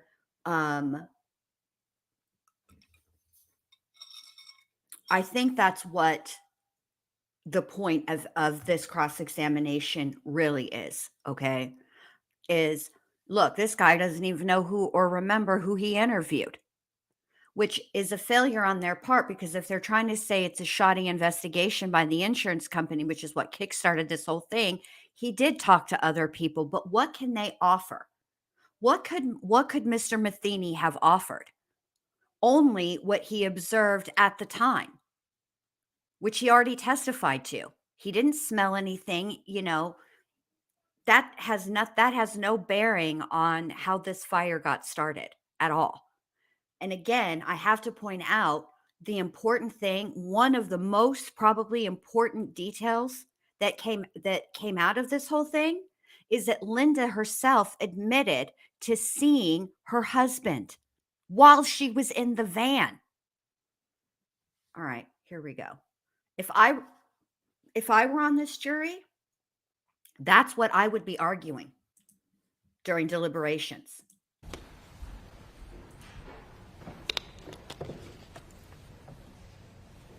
Would it be fair to say that when you're working for an insurance company, you're kind of only a piece of the insurance investigation? Yes. And you were hired in this case to do investigate the fire. Is that correct? Correct. And I think you may have touched on this earlier when it comes to finances or other aspects that you may have learned through your interview. You turn that over to a different person in the insurance company? Correct, yeah. The insurance company would hire someone separate, and I would have nothing to do with that. So it's fair to say, I guess, in one of these types of cases, there's like an insurance investigative team that kind of works on these. Yes. Overruled, I'll allow it. And you made this original report you've been asked to review approximately 18 years ago? Yes. And I think I've already asked this, but you were not asked to review it in advance of today's testimony. Is that correct? No, I was not. Is there a way that law enforcement can request a copy of your insurance report? Yes, there is. And you have knowledge of that from possibly working in the state police or other ways? Yes. Yeah. How's that done? Section 29.5 of the Fire Prevention Code provides for the release of insurance file information on a claim when requested by law enforcement. And law enforcement has a form they fill out for their investigation, documents they're trying to get. They send that to the insurance carrier, and if they approve it, the law says that they shall provide the claim file documentation. And just because I feel like this has been danced around a little bit, did you prepare your report or any of your investigation for law enforcement? No. Thank you. No further questions.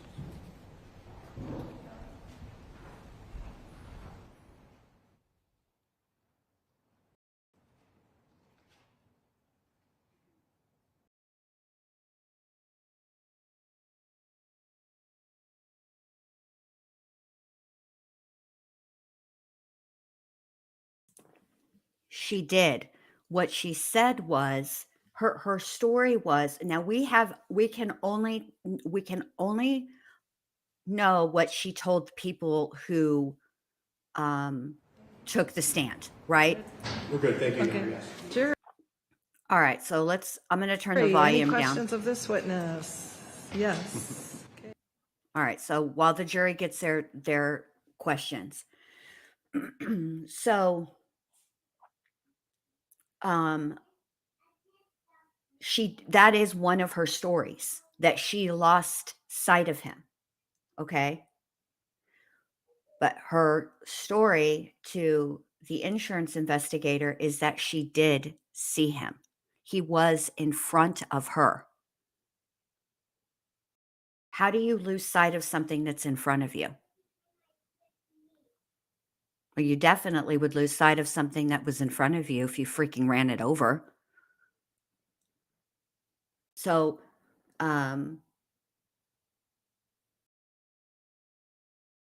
I think that that's important.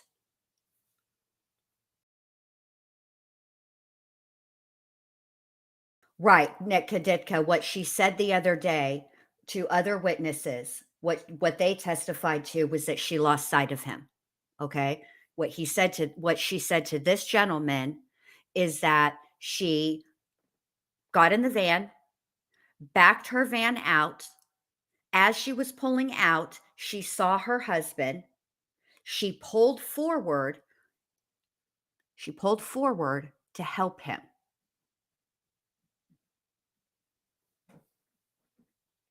That's what she said.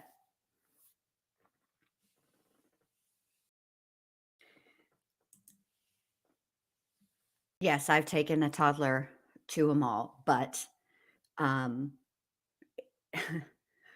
if you're operating a vehicle, I think that, and you say that you stopped the vehicle. See, that's the other thing. She said she stopped to get him out, to get him help, to give him help, but she didn't. That's why she pulled back forward, is to get him help, to help him. I don't know. There's something not right about her story. I need to hear more. What it's really going to come down to for me is the witnesses, the expert witnesses that testify. What the arson investigators. Oh, sorry, Neat. After lunch, I kind of need to like get back, like regain my sense of humor. For whatever reason, I just lose it after lunch and whatnot. But I feel like, also, I never mind. I'm just gonna leave it there. But I need to hear from the arson investigators, both sides. Both sides. Because that's really what it's going to come down to for me as far as that part of it. Okay. Was this, and I think it's quite, can they connect who started the fire? See, that's where it's going to come down to, right? Because I suspect that the defense is going to have a witness that says, no, that it was intentionally started, but it was intentionally started by Todd. So, and that I have. Thank you, Sadie, for gifting a membership, babe. I appreciate that so much. Thank you. If you, thank you so much. That's so sweet of you. I appreciate that. Yes, Rachel. I talked about her hair. She's sans headband today, which Neat Noodle now. Thanks, Linda. Neat Noodle now is demanding the mods get their headbands. And then also, I likened the color to just a lighter shade than Frenchie from Greece had in her hair, when she was just a beauty school dropout. Yeah. Yeah. Of course, I've commented on that. All right, let's hear these questions. I do have some questions that I will be asking you, sir. No objection from counsel. If you know, was Linda aware that your interviews with her were being recorded? Yes. If you know, are there any recordings or transcripts of any other interviews other than Linda's? No, there are not. Okay. Why? I believe I just had a brief conversation with Mr. Matheny. I may have been at the fire scene or at his home, and I just took notes from that. Okay. Thank you. Counsel, any follow-up questions in light of those questions and answers? Is that a fairly common practice in your line of work for certain persons you interview to just take notes and then memorialize it in the report later? Yes, homeowner, someone that was involved in or at the scene of the fire, normally you would record those, and if it's door-to-door neighborhood canvas, that kind of thing, you would just take handwritten notes on it. Okay, fair enough. Thank you. Thank you. Mr. Kelly, any questions? Just brief.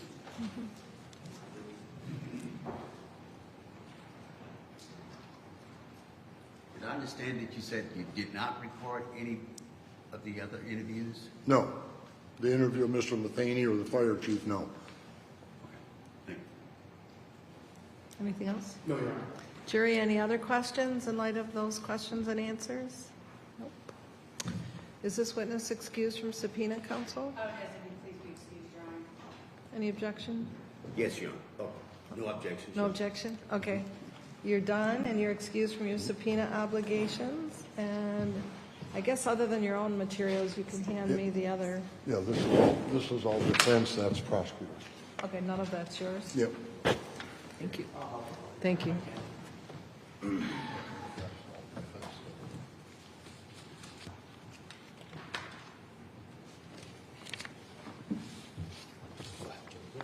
Thank you, sir.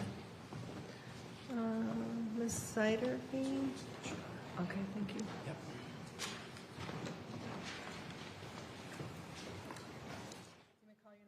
Thank you, Your Honor. If you could call Don Williams to the stand, please.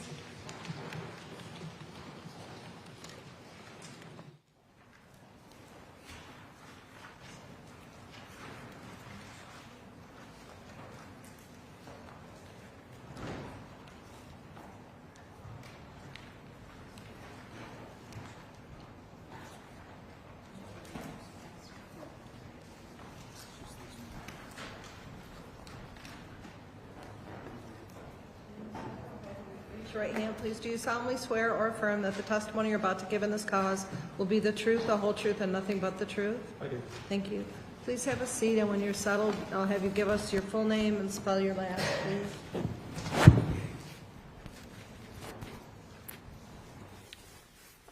Is Don Galooze, Goulooze. Thank you, Your Honor. Mr. Galooze, what is your current occupation? I am a deputy with the Berrien County Sheriff's Department assigned to commercial enforcement with the road department. How long have you been in that role? 12 years. And what did you do prior? I was road patrol for the Berrien County Sheriff's Department. And what was your role or your occupation in January 7th of 2007? I was a road lieutenant on the day shift and just assigned a supervisory position for the Sheriff's Department. That's still Berrien County Sheriff's Department? Yes. And were you called to assist with an investigation of a house fire on January 7th? Yes. And actually, I believe you didn't go out on January 7th. It was the next day. Is that correct? Correct. So it would have been January 8th of January 2007? And why were you called to assist?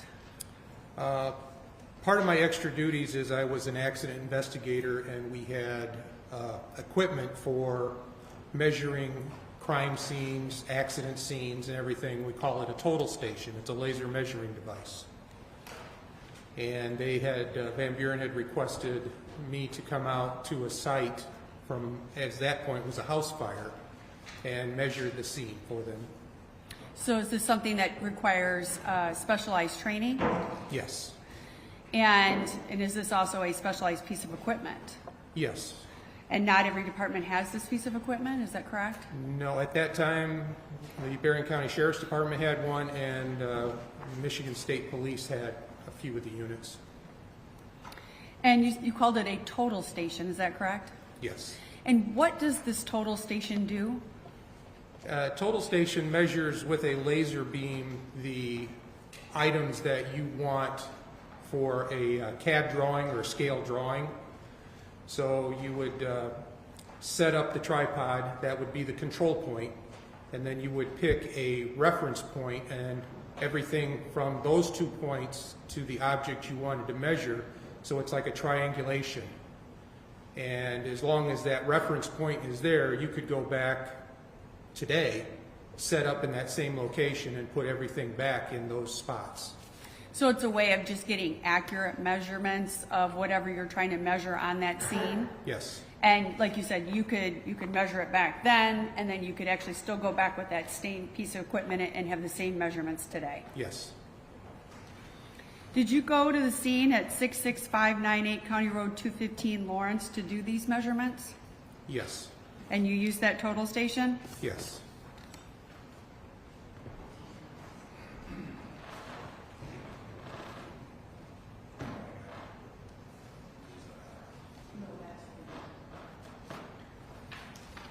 I'm going to show you what's been marked as People's Proposed Exhibit number 8. There are 4 pages there. Could you just flip through them and tell me if you recognize them?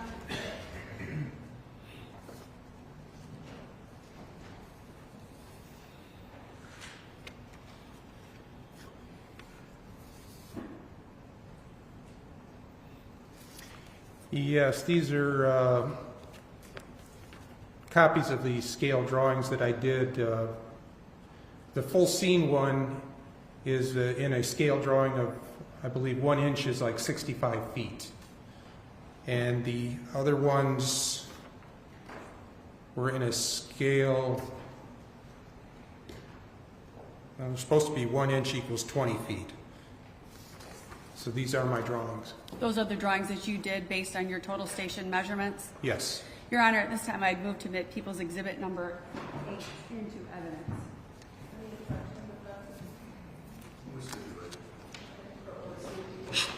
Yes, and there are 4 pages, Your Honor. Permission to publish? So I'm going to have you go. We'll put the first one up on the screen.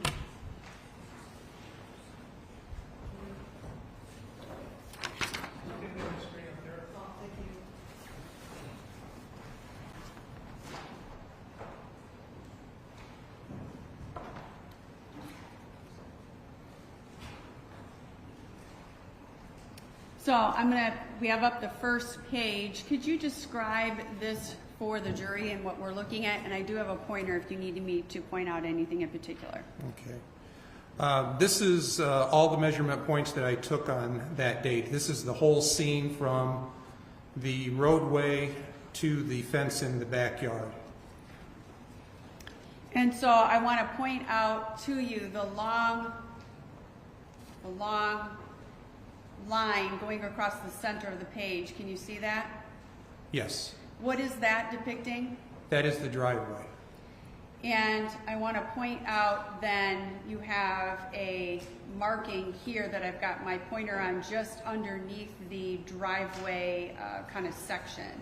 Can you see that? The circular one would be a pile of rocks that were there at the scene. And then just to the right of the pile of rocks, I see that there's a double line. Can you describe what to the jury what they're looking at here? Those were tire tracks that were pointed out to me by the detective there that he wanted those measured. And were those flagged? Yes. And I'm going to go down to the bottom right-hand corner. You can see there's like 3 little boxes down in the right-hand corner. What are we looking at here? What does that drawing depict? One of them was a trailer and the other one were some vehicles, if I remember right, that were just sitting there, and they had pointed out to have those just included in the drawing. And right then above the vehicles, there's like a V shape. What is that? That would have been one of my control points, so that's where I would have set up the tripod with the laser. And there's a dot in the tire tracks. Can you describe to the jury what that dot is in the tire tracks? That is where I was directed that the victim had been laying. There was a flag there, so I had measured that also. That was also flagged for you by law enforcement? Yes. And I want to go to the square then at the end of the driveway. Is that the house? Yes. And what is immediately to the right of the house where I have the red dot? That was also a marked area where they said the van had been parked, and it was no longer there when I got there. Somebody's telling him often for the truth. I can rephrase the question. Okay. Was that section also marked for you by law enforcement? Yes. And you were also told to measure that location as well? Yes. And where did the tire tracks that were marked lead to that location? The same general location, yes. And I want to take your attention to the bottom line across the page, at the bottom of the page, going from the left-hand side to the right-hand side of the page. Does that depict anything in particular or just the property line? Just that was all fenced in. The whole area had been fenced in. So wherever the outside border that we're looking at here, or is it just the rear and then the side? He was on site looking at a fence, Your Honor. All that. Thank you. Foundations been laid. So the line on the bottom, you said that was a fence? Yes, yes, The line on the right-hand side of the page, was that a fence? yes. And then were these lines fences or something else? Those were fences also. Okay. And you didn't mark any other tire tracks? No. And did you see any other tire tracks? Yes. What other tire tracks did you see on scene? I saw just other indentations in the soft ground that they did not mark anything. They said it was from fire equipment. They were not flagged. They were not flagged, yes. Yeah, sustained hearsay. So you didn't mark any marks that were not flagged? Correct. I'm going to have you look at our next drawing. Look at the next drawing. And what are we looking at here? The same drawing except blown up. It's in a larger scale of approximately 1 inch to 20 feet. And this has all your dimensions on it as well? Yes, the measurements from the house out, yes. And you said some of the drawings have different scales. Is that correct? Like 1 inch equaled so many feet? Right, as the diagram gets blown up, so the scale is blown up also. And are those marked then on the drawings? They were on the original ones. I do not see them on these. So when you blow it up, what would 1 inch equal then on the blown up drawings? They were to equal 1 inch equals 20 feet. I'm going to go ahead and advance to the third picture. And what are we looking at here? It's the same scale drawing, except blown up even more. And it has measurements on it. So this one you did the actual measurements from the house to the victim? Correct. And that's where the flags were that you marked? Yes. That were marked. I'm going to go to the next drawing, and what are we looking at here? Same increased scale of the house and a distance to where the flags were marked. So the distance of the 19 feet 3 inches, is that the distance between the van and the house? I just object, Your Honor, the van wasn't present when he did this. I'll overrule that objection I'll overrule it. Thank you, Your Honor. So we're looking at 19 feet 3 inches. Correct.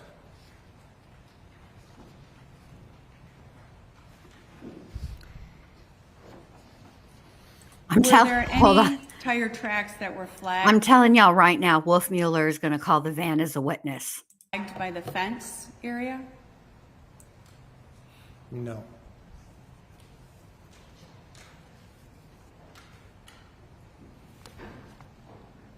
I have no further questions for this witness, Your Honor. Thank you. Mr.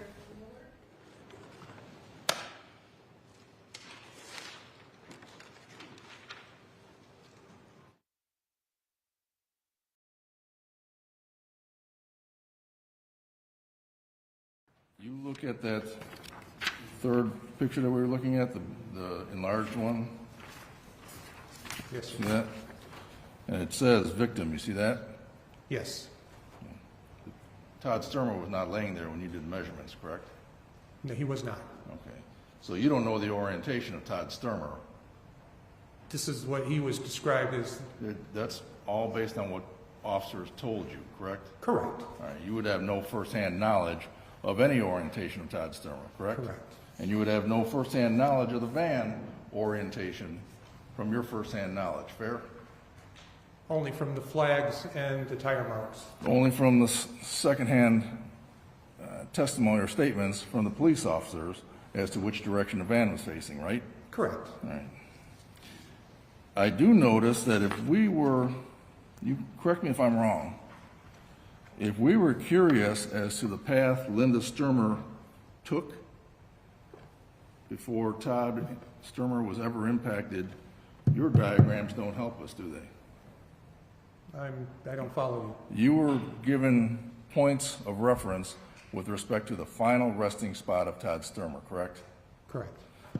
Your documents don't show, were you aware at all that Todd Stermer was earlier in a different place? No. And had been dragged by some neighbors by a boat to his final resting spot? No. So your drawings can't help us if we're curious about where was Todd Stermer initially, fair? Fair. Correct. Your Honor, that's a mischaracterization of testimony. He's testified that he went by the flags, and that's where the bodies were located from the flags. He has He's testified. categorizing it as to talk about where the body had been moved. There were no flags where the body was moved. That's the whole point. Yeah, I'll overrule it. Thank you. You marked where there were flags, correct? Correct.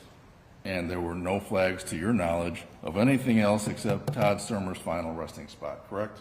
Correct. So we're curious about where Todd Stermer... That's a miscategorization again. It's not Todd Stermer's final resting place. That's not what was flagged, and that's in from prior testimony and prior pictures that the place of the impact before the body was moved was flagged. Is there an objection coming, Your Honor?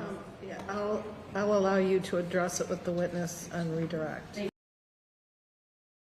Well, if there was an objection at the very beginning, She said, objection, misstates the testimony. That's what she said. Like, I heard it, bro. Calm down. Did you not get enough to eat at lunch? Do you need a little snack? Thank you. As far as you know, this is the one and only spot where you were told Todd Stermer was, correct? That's where it was marked. And these tire tracks that we see don't show anything except from that point to the back, toward the back of the house. Am I right? That's the way it was marked, yes, sir. Okay. And so there's nothing on your drawings that would help us show the path of travel of Linda Stermer and her van before you see these tire tracks. Am I right? It goes with the direction that the going down around the side of the house. Before you were directed to this point where you first have the tire tracks, are we clear on this? Yes. Right. You don't have anything up above that to the east, am I right? No. Am I right? Yes. Okay. So you can't tell us or help our jury with any path that Linda Stermer traveled before this point here, am I right? Correct.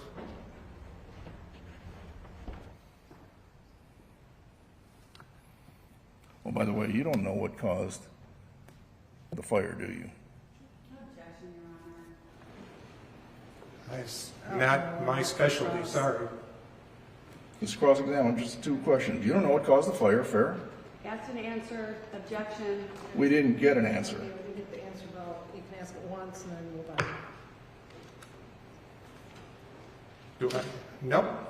And you don't know where the fire started in the house, right? No. 1 second.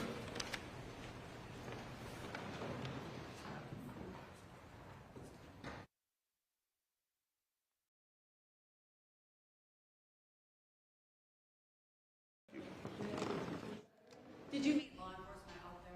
Yes. And so you were directed to where to take measurements from? Correct.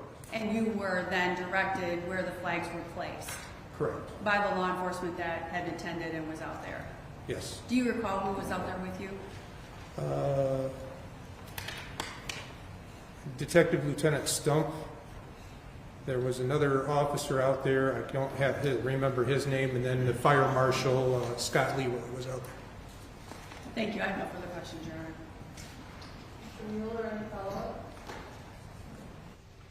What day would this have been? Was this the 8th? This was the 8th. I think I was out there a little after 8 o'clock in the morning. Okay. Thank you. Nothing else. Okay. Anything else? No, thank you, Your Honor. Jury, any questions of him? No. May he be excused from his subpoena, I counsel? would ask that you please be excused, Your Honor. Oh, I've got a question. No?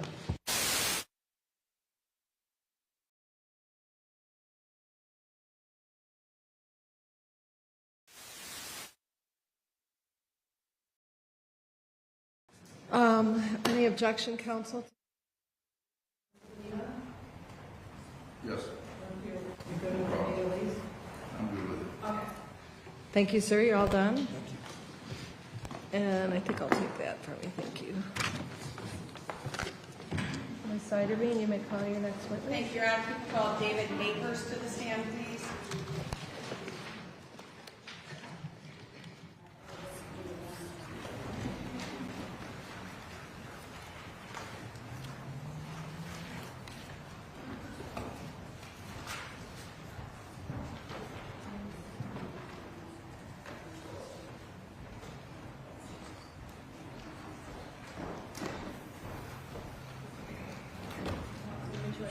Do you solemnly swear or affirm that the testimony you're about to give in this cause will be the truth, the whole truth, and nothing but the truth? Yes, I do. Thank you. Please have a seat, and when settled, give us your full name and spell your last name.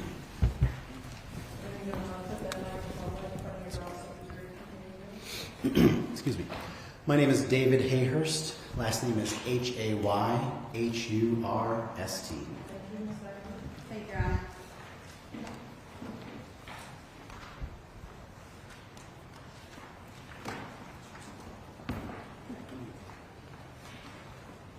Mr. Hayhurst, what is your current occupation? I'm currently employed by the Michigan Department of State Police, assigned to the Grand Rapids Forensic Laboratory in the Forensic Biology and DNA Unit. I'm also a member of our Grand Rapids Laboratory Crime Scene Response Team. And how long have you been in that position? I have been in this role for over 20 years now. So you were in that role in January 7th of 2007. That is correct. I had just over 2 years at that point. And are there specific areas of expertise in the crime laboratory? There are a number of different disciplines in which we perform testing. I'm a member of a few of those disciplines at our local laboratory. What ones are you a member of? So most of my time is spent in the forensic biology and DNA unit, more specifically as a DNA analyst. Although some small portion of my job duties is also occupied by my role in the crime scene response team from the Grand Rapids Laboratory, where we will respond to crime scenes and process for forensic evidence to bring back to the laboratory for testing. And what type of training is required for this position? For the role of forensic biology and DNA, we have an established training program. It's changed a little bit over the years, but by and large it remains the same. My training for the biology portion of that is about 6 months to 9 months, and that's where I'm learning the policies, procedures in place to learn what types of testing are available. In forensic biology, we're trying to determine what type of biological material is present. Is it blood? Is it seminal fluid? Is it saliva? So there's a series of tests that we can do, and the training is specific to that. For my current role in the DNA unit, it's about 1.5 years up to 2 years of training in order to perform all of the different DNA functions. And then for crime scenes specifically, that's changed a little bit over the years, but my training involved an intensive 40-hour course of crime scene, learning a lot of different crime scene disciplines for collecting, and then a lot of on-the-job observation as a member of crime scene teams that are responding to different teams. And then as I've taken on new roles and added new responsibilities over that time, there have been some additional tasks that I've incorporated into that, and additional training that goes with those tasks. So how many crime scenes have you actually been out on and analyzed? So best I can do is estimate. Let's say I go to about one a month. Typically they're larger scenes, but about one a month over that 20-year period, whatever that math works out to. Some years obviously more, some years less. It kind of depends on the nature of what's out and about there for us. How many cases have you worked on where you were working with DNA and forensic biology? Yeah, for forensic, first the screening portion, I would say less so today. Today I'm currently focused more on the DNA. As far as the screening, I might have done 3, 4, 5 cases a day throughout an entire year for the first 10 to 15 years of my career. So a number of different types of screening. For the DNA analysis, also kind of tough to give a good number there. We run cases in batches. Each batch might have 10 to 15 cases. I might run, let's say easy, a 1 batch per month, maybe 2 batches per month, multiply by the number of cases. So fair to say in each of those instances, hundreds to if not thousands of different cases over that 20-year period. Have you been qualified as an expert? Yes, I have. And in what areas? I have testified in the state of Michigan and in federal courts in the areas of forensic biology, forensic DNA analysis, and crime scene processing. And you said several state courts, or? I actually have testified in Michigan state courts, various counties across the state. And then I've also testified in federal court, both the Eastern and Western District of Michigan, and actually got to go to Indiana once and testified in Northern Indiana. And as part of your preparation for this, did you provide me with your curriculum vitae? Yes, I did. And the curriculum vitae outlines your education, your training, and your occupation and positions. Is that a fair statement? That is correct. It's all of the various forms of additional training that I've added on after that initial training period. Your Honor, I would move to admit People's Exhibit number 9 into evidence at this time. We'll stipulate. Court will receive Exhibit 9 this evening. Thank you, Your Honor. People would also move to admit Mr. Hayhurst as an expert in forensic biology and, DNA identification and forensic biology. We'll stipulate to that too. Okay. Court will receive expert in forensic biology and DNA analysis. In January of 2007, were you called to assist the Van Buren County Sheriff's Department with an investigation involving a Ford Ecoline van? Yes, we were, and I was. And were you present when it was searched on January 9th of 2007? Yes, I was. Do you recall where that search was done? The van was being secured upon our arrival at a location that was identified as Decatur Towing. It was in the town of Decatur, in the area of Decatur, Michigan, and it was secured upon our arrival. And what is your original procedure then once you arrived? Yeah, so specific for the crime scene processing, we were requested to analyze or to process the vehicle, process the van, and note any specific forensic value to it. Specifically, there was a focus on potential for biology or for blood stains that might be present, but our process is going to be the same. We arrive on scene, and our initial steps are going to be a series of documentation. So documenting the current condition of the vehicle, that would involve note-taking, how many miles are on the vehicle, is there any noted damage, any observational type things. It will involve a series of photographs of the vehicle. So again, what's the current condition of the vehicle upon our arrival? And then after that initial documentation is completed, we'll kind of jump into the more discipline-specific aspects. So again, at that point is where we started looking a little more specifically for what potential biological evidence might be present on that vehicle. So you've already alluded to it, but based on these original observations, were there any areas that you determined that could possibly be blood or DNA? Yeah, so initially upon our arrival, the vehicle's on the ground in the garage, and even immediately across the front surfaces of the vehicle, there were visible red-brown stainings that looked characteristic of blood staining. And so that was kind of the first initial observation before we did anything. At that point, we actually took advantage of the garage that it was stored in had a vehicle lift, so we could put the vehicle up on the lift and hoist it so that we could get on the underside of the vehicle, where we again were looking to observe additional red-brown stains that were present on the underside of the vehicle.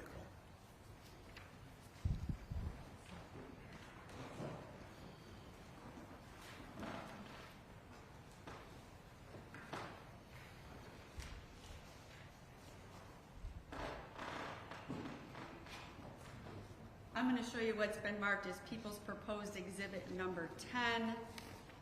And there are 11 different photographs with little numbers at the bottom. If you could just flip through those and tell me if you recognize those photos, please.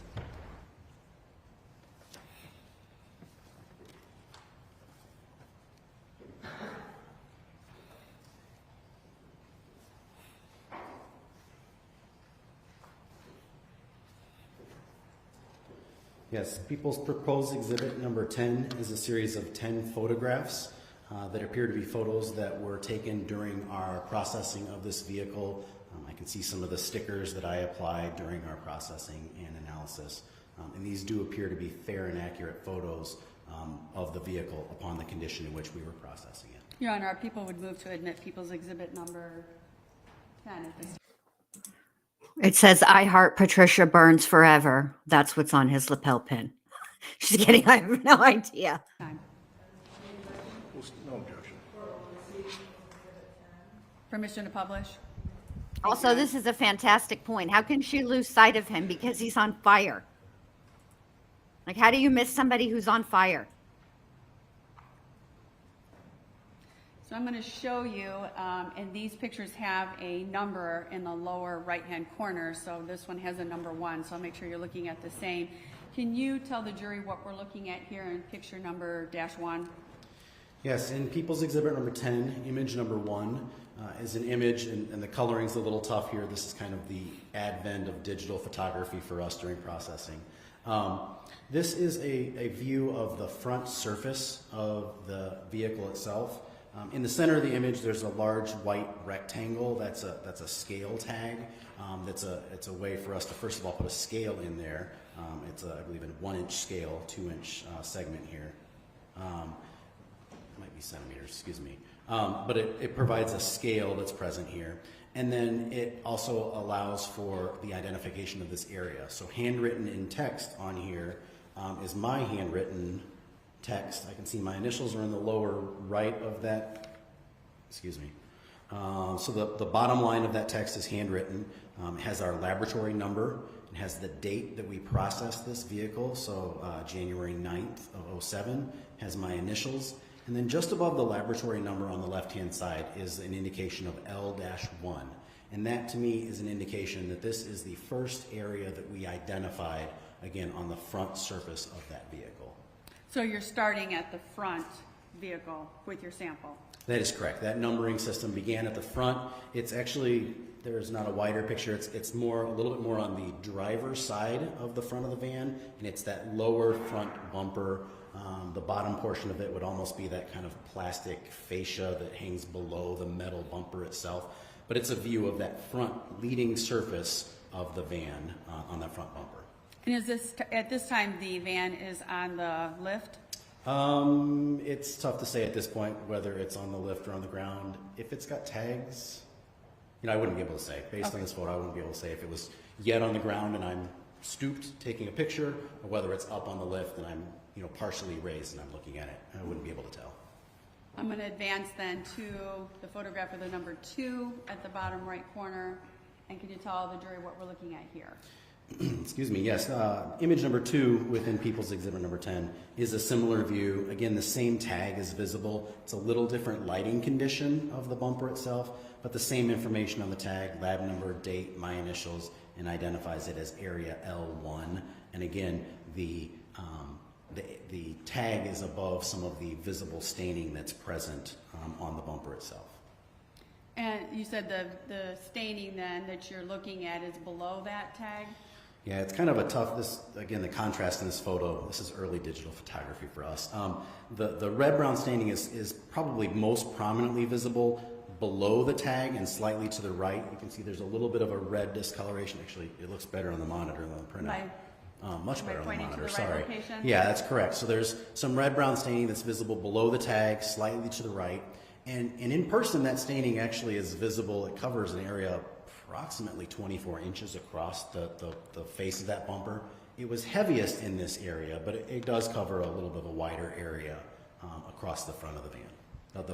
The front bumper of the van. And I'm going to go then to photograph number 3. Yeah, so photograph number 3, again, is a photograph of the underside of the vehicle at this point. So now the van is actually elevated, so it's easier for me to get underneath and see parts of it. What we actually see on again, you can see another one of my white tags. The color balance is a little tough on this one. Dark underside, bright white tag. It's a tough camera shot. But what we actually see in the photo on the right-hand side of the photo is the front driver's side tire. You can see the rounded portion. We catch just a little bit of it in the frame of the photo. The white sticker that I've placed is on, my car terminology is not real great. It's on the axle arm that will support that tire. And what we actually see is there's some red-brown staining on the leading edge of that arm that will support the tire itself. Again, driver's side, the front-facing portion is imaged here, and it has that red-brown staining that's present. And I just want to be clear, the red-brown staining you are then discussing is then down and to the left of the sticker? That is correct. So a lot of portions on the underside of this vehicle did show signs of rust, so it does kind of present a little bit of a challenge. But real specifically, the area you just identified, where you can see it's a little darker in its appearance, that would be the red-brown staining that we're looking at and we're focusing on here. And I should have asked you sooner, when you have these white tags, is that signified then where you're taking samples from? That is correct. So this tag actually would indicate that this is the area that we identified as LV2, and it's the second of the series of samples that we're going to collect from the underside of this vehicle. And I'm going to advance now to photo number 4. Yeah, photo number 4 is the next in the series of stains that we identified on the underside of this vehicle. Again, this is the leading face, or we're looking from front to back on the van, underside of the van. It's on the driver's side of the van, not the passenger side. And this is some kind of a protective box that's on the van, has been welded to protect some feature of the automotive component. But what we see is in the corner of this box, just below the white tag, is an area, again, of red-brown staining that was an area of focus. Again, that box had kind of a sharp, pointy corner to it, and that would be an area that has appears to have captured some red-brown staining. This tag in this instance identifies this area as LV3. And that would mean then the third sample you took. That is correct. And when you said the little point below the sticker, I just want to make sure we're all looking at the same thing. Is my pointer on the correct photo or correct point there? Yes, that's correct. Again, that corner both stained up, over, and back a little bit, but right on that leading edge corner of that protective box. And I'm going to go to photo number 5, and could you explain to the jury what this is? Photo number 5 is again another image of that same area. It's that same protective box. We have a slightly different lighting quality to this photo, so perhaps it's a little easier to visualize. Again, this represents area LV3, again the third stain that we've identified. And again, you can see that discoloration right on that corner of that protective box itself. Plenty of other rusty areas underneath the van, but we see there's a little bit of a change in the kind of the color, the intensity of that red that really piqued our interest. Instead of being rust elsewhere, this is the area of actual staining that we were focused on. I'm going to advance then to photo number 6, and what are we looking at here? Yeah, so photo number 6 is actually not too far. It's kind of adjacent to the box that we saw in the last photo. Photo number 6 is actually an image of the driver's side running board. The van had side step running boards, and this is actually an image from the underside looking towards the outside. So we're actually seeing the part that you wouldn't see if you're standing outside the van. You'd only see if you're standing below the van. And again, we see that there's this area of red-brown discoloration. This had a more like a silvery, almost like an aluminum type of an appearance. And so the red-brown staining is a little more visible in this. This is what we identified as area LV4. Would be the 4th area where we saw red-brown staining underneath the vehicle. And you said this was also on the driver's side? That is correct. I'm going to advance now to photo number 7 in the bottom right corner. Can you explain what this is? Yeah, again, this is very similar to the last view. Again, just a little bit of a tweak in the lighting or the imaging. You can see a slightly different appearance. Same LV4, same red-brown stain along the running board side of the vehicle. But again, we see this appearance of that staining that is present. I'm going to advance now to photo number 8. Could you explain what this is? Yeah, so photo number 8 is a little bit further back. Again, we're on the underside of the vehicle. We're on the driver's side still. This is again, here's my terminology, is not great. The rear axle of the vehicle. This is we see that there's a cylinder shape that runs across the photo left to right. That's the portion of the back axle that is going to then support that rear tire. We see that there are several U-bolts that are kind of holding that vehicle to that axle. And as you look on the U-bolt itself and then on the axle that's next to it, we see that there is red-brown staining. In this image, it would be to the right. Again, my number tag is here, present, LV5 in this instance. The staining is to the right of the tag and slightly below. And we see where it is on both the axle itself, so the wide cylinder portion that's going to support that, and then on the bolt that actually secures that axle to the underside of the vehicle. It's kind of a continuation of that red-brown staining on both of those surfaces. So when you talk about the bolt, where is the bolt at? Again, my terminology is not great. Those would be in the shape of a giant, each of those would be in the shape of a giant U that would support the axis. That's correct. So either side of my white tag is a big, like a U-shaped piece of metal that will then bolt that axle to the frame of the vehicle itself. And you saw then some staining then on both sides of that? Primarily on the right bolt, so primarily on the right side of the white number tag. But again, we see that it's on both that metal bolt and then on the axle itself, kind of a continuation across both of those surfaces. And I'm going to advance now to number 9. And what are we looking at here? Again, this would be that same area, stain we've identified as LV5. Again, slightly different lighting conditions here. But again, we see where there is red-brown staining. You know, the whole underside itself kind of has that rusty, kind of dirty appearance to it. But we see an area that's slightly more red-brown in appearance, and that's more consistent with the red-brown staining of blood staining. And so that's the area we focused on, and I would have collected from this surface. And I'm going to advance then to the last photo, I believe photo 10. Yeah, image number 10 from People's Exhibit number 10 is an image of the spare tire on this van. So on this vehicle, the spare tire is actually located on the exterior of the vehicle. On the underside, it's kind of suspended from the bottom of the back of the vehicle. And what we observed is you can kind of see the tread of the tire is pretty apparent through the center of this photo. I have a tag on here that's identified this as stain LV6. And it's actually this grouping or collection of stains that you can see on the tread of the tire. Again, the bottom surface of the tire is visible in the bottom portion of the vehicle, so imagine that hanging off the bottom side.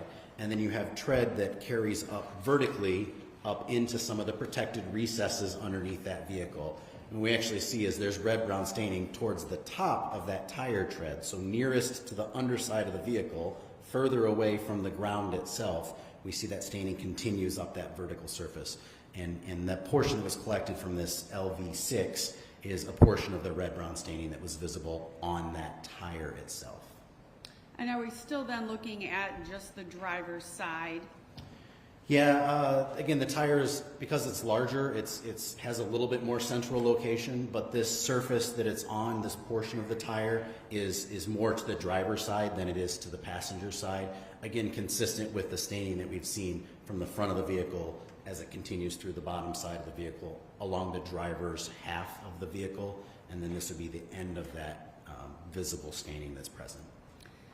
So tell me if my question is confusing. If I were standing in the back of the van and looking towards the front of the van, were there any stains going that direction?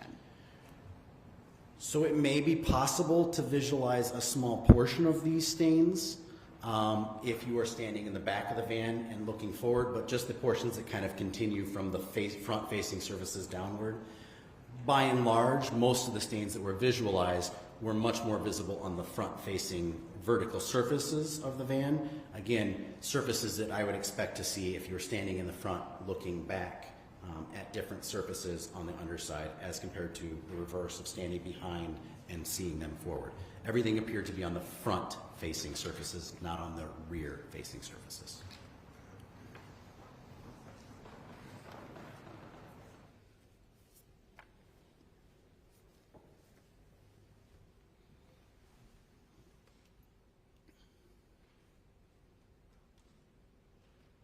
It's been marked as People's Proposed Exhibit number 11, and it sounds like we have a stipulation from defense to the admission at this time.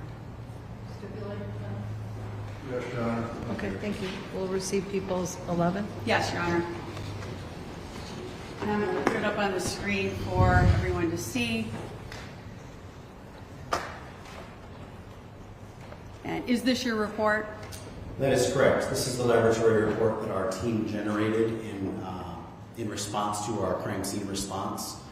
It's a 3-page report, and it is a fair and accurate copy of our report. And could you just give just kind of a general overview of what we're looking at in this report? Yeah, so all of our reports begin with this kind of top header type information. Has our laboratory information at the very top, has some case-specific information. It will bear our, in the upper left-hand corner, it has our laboratory number, so all of our laboratory work under this incident will have the same laboratory number. And it has the submitting agency and their complaint number, so Van Buren County Sheriff's Department, and what complaint number they're carrying this under. And then beyond that, we detail some of the real basic portions of the report, our kind of background in our crime scene response specific to this activity. So it begins with a basic information that is basically a retelling of how did we receive the request to come and respond. So it was actually received on the 8th of January, and we responded on the 9th of January. The response itself is detailed here, so this will list our personnel that were involved in going to the scene, where we actually arrived at, and when we responded. And then the next section begins at the bottom of the first page, and we'll carry on beyond that, is some of the details of the vehicle itself. So again, this is some of that initial documentation type information that we've collected specific to the van. It's a 1993 Ford Econoline Mark III van, has this license plate, this VIN number, some basic descriptions of the van itself. And then we go into some of the actual observations that were made specific to the red brown staining that is present here. So if I go to page 2, we see that? That continues onto the top of page 2, again, kind of detailing some of these areas of red brown staining that we've already characterized from the photos, kind of describes them in a little bit more detail. In the middle of page 2 is a chart. We always include this chart for any evidence that we've collected from any crime scene response we go to. So specific to this case, this chart lists the 6 items, LV1 through LV6, that were collected from this vehicle. Gives a brief description of where they were discovered from. In this case, they're all red-brown stains from the bottom side of this vehicle, front or the bottom side of this vehicle. Has what date, time it was collected, who it was collected by, and who took it back to the laboratory to submit it for analysis. And in this instance, all of those were collected by myself and then taken back to the lab for further processing by myself. And there's a couple of more specific notes about the documentation itself. Just saying that I myself took some measurements of some of the different portions of the stains and their locations. One of my coworkers, another one of our responding members, took some photographs. So he would have taken the photographs that we've seen today. And then finally, a third member did some real basic sketches of the underside of the vehicle. And then the final page has the 3 signatures of there were 4 of us on the team that day. One was an analyst in training. So the 3 responsible parties who were there to make observations on that day are listed here: Kevin Streeter, Troy Ernst, and myself, David Hayers. And I'm going to show you now what's been marked with people's proposed exhibit number 12.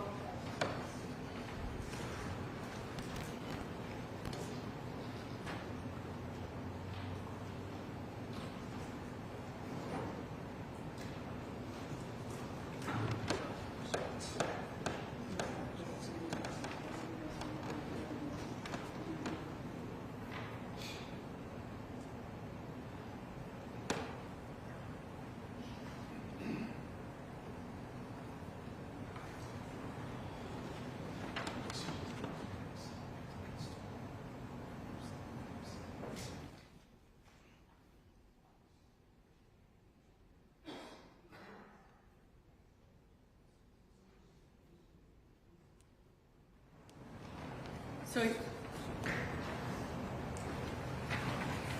I'm going to show you what's been marked as people's proposed exhibit number 12 and number 13, if you could look at those.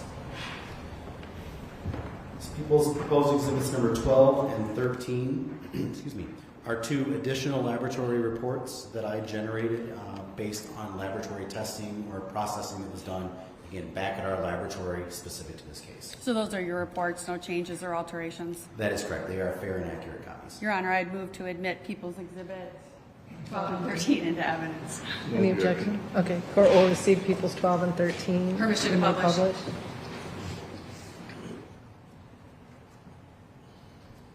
So I'm going to show you what's been marked as people's proposed exhibit number 12. If you could just tell the jury what we're looking at here. So again, this is a laboratory report that I generated specific to the same incident, same laboratory number. In this report, I am doing that initial biology testing in the laboratory, or biology processing, for those 6 samples that I collected from the vehicle itself. So you'll see that each of the 6 items is listed here as being an item of evidence that was received. Some of the items actually had some testing that I did in the laboratory. Items 1, 3, 5, and 6 are items that I did a little further testing in the laboratory. Items 2 and 4, I did not do any further testing at this time. They didn't end up being forwarded to DNA analysis because I selected other items instead. But it lists each of those items, LV1 through LV6. Specific to LV1, 3, 5, and 6, I performed the same test in the laboratory on each of these items, and in each of these instances, I had the same result. In immunological tests that I have available to me, it's a specific test for a protein that is present in human blood. Is a test that I conducted, and in each of these 4 items, it was positive. It indicated the presence of human blood on item LV1, LV3, LV5, and LV6. So those 4 items, I cut a portion of the swab that I collected, and I prepared it in a DNA extraction tube so that it would be ready to go for the next step of DNA analysis testing. So that's the report. Basically, again, lists those 6 items, list that test results, and then list that I selected these 4 items to send forward for DNA analysis. So the specific test result that you did is to determine that is human blood? That's correct. On scene, I did a little early test to see if it was possibly blood or not on one of the 6 samples. Here, I wanted to follow up with a little stronger test. It's much more specific to human blood and not other types of blood or other things that can give us different results. So I wanted a little more specific test. And in each of these 4 instances, it did indicate that it was human blood. So at this point, there's no DNA testing. It's just the presence of the human blood? That's correct. And then you said that you prepared it then for further testing? That's correct. In each one of those samples, I collected it originally on the scene. I collected the swab onto 2 cotton tip swabs. We wet them. I'll swab the blood, and it carries over to the swabs. In the laboratory here, I would have cut the cotton portion off of one of those swabs and placed it into a DNA extraction tube, and that's helpful for the DNA analyst because then everything's ready to go. They can just add their chemicals and go through their process. So I did that initial testing to see that it was human blood and then prepared it for that DNA analysis process. And now I'm going to show you then People's Exhibit 13. And what are we looking at here? People's Exhibit number 13 is another report that I generated on this same case. It actually, the work was done on the same day. It was just done later in the day. For People's Exhibit number 13, this is where I processed a DNA card was submitted from Todd Stermer. A DNA card is a card that's collected at autopsy. They will take blood at autopsy and they will spot it out onto a card so that blood is dried. And then I'll take a cutting or a portion of that and place it into a tube so that it's ready to go for DNA analysis. This is what's used as a known sample for this case. So the previous report I sent 4 evidence samples forward, and now I have 1 known sample that will be used as a known profile from this individual and will be used to compare against the evidence samples that were submitted. And so then you prepared those samples then with the known sample and then the unknown samples from the van, and then those particular samples go then for DNA analysis. That's correct. They were prepared separately, so 4 evidence samples and then the 1 known, but all of those samples were then forwarded for DNA analysis. Each one's in its own separate tube, each one's sealed separately, and they're ready to be tested by our DNA analyst in this case. And do you know who the DNA analyst that you forward these to was? Yes, in this case, the analyst is Ann Hunt, who was a coworker of mine for many years, and she's the one who conducted the testing on this case. Pretty sure I was pretty close to being done with my DNA training at this point, but might not have been quite signed off yet. So these were handed over to an additional analyst for testing. I have no further questions for this witness, Your Honor. Thank you.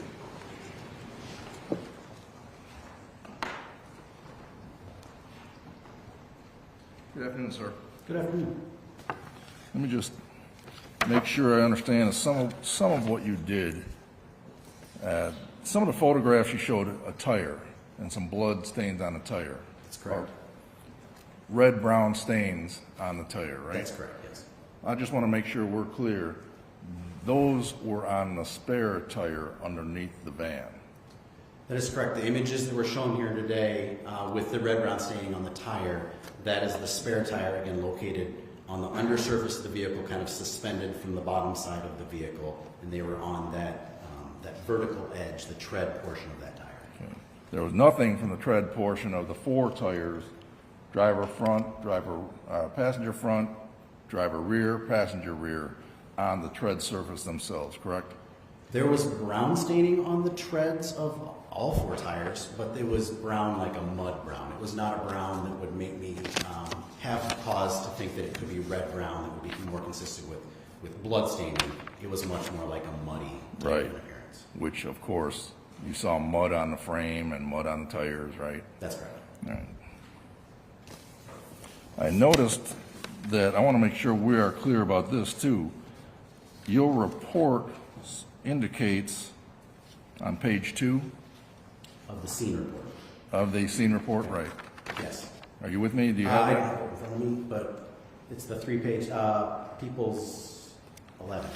Have you reviewed it? Your I have report before you reviewed came it, here? All right, I just want to make sure I'm clear. No red-brown stains were noticed on any rearward-facing edges of any objects on the undercarriage. That's correct. Again, the staining that was visualized was more on the front-facing surfaces of the underside, not the rear-facing surfaces. Which would suggest that when the source of the red-brown stains was struck, the van was going forward. That would be the suggestion. Again, that would be one possible explanation, is as something is traveling under the van and depositing those stains, it would be traveling and hitting the front-facing surfaces, not the rear-facing surfaces. Again, I wouldn't go much beyond that, but it would be appearance consistent with that appearance. It's certainly most likely would be consistent with that. That's correct, yes. There's nothing that suggested to you that the van was put in reverse and backed up over the source of those red-brown stains, fair? That's correct. I have no indications of that. Now, I notice on page 2 that you used a tape measure. That is correct. None of your photographs show anything in terms of dimensions of how far inboard these stains were. That is correct. Or, frankly, how high the stain was on that lower fascia, right? So there is some notation in my notes that are not represented in the report, and that would be where I was using the tape measure to, again, measure size of those stains and distribution. I do have notation of that front-leading blood staining, if you'd like those measurements. I just want to make sure we're clear. All the measurements were from the front fascia and below.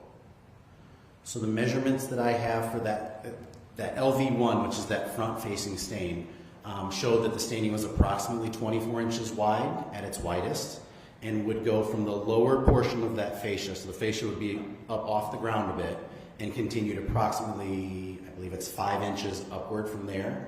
So From the however underside. high that is off the ground, that stain would be approximately 24 wide by approximately 5 inches high on the front surface of the vehicle. Got it. Which would suggest that the source of the red-brown stains was lying prone on the ground when that source was struck. We're speculating here. He's just talking about the measurements. That He took the measurements and found the blood, or what he thinks is blood. Maybe establish if this is even in his area of expertise. Oh, I'm just going to get right to there right now. You are a chemist, am I right? I would characterize myself more as a biologist, but yes, I have some chemistry I don't want to experience. insult you, sir. All right. As a biologist, you are certainly not an accident reconstructionist, right? That is correct. You have no specialty in biomechanics. That is correct. You have no specialty in injury causation. I've had some training, but I would not characterize myself as a specialist in this. And you certainly wouldn't offer an opinion as to injury causation in this case, fair? That's correct, yes, that's All right.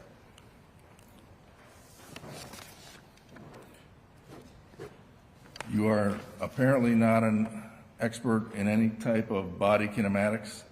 That's correct.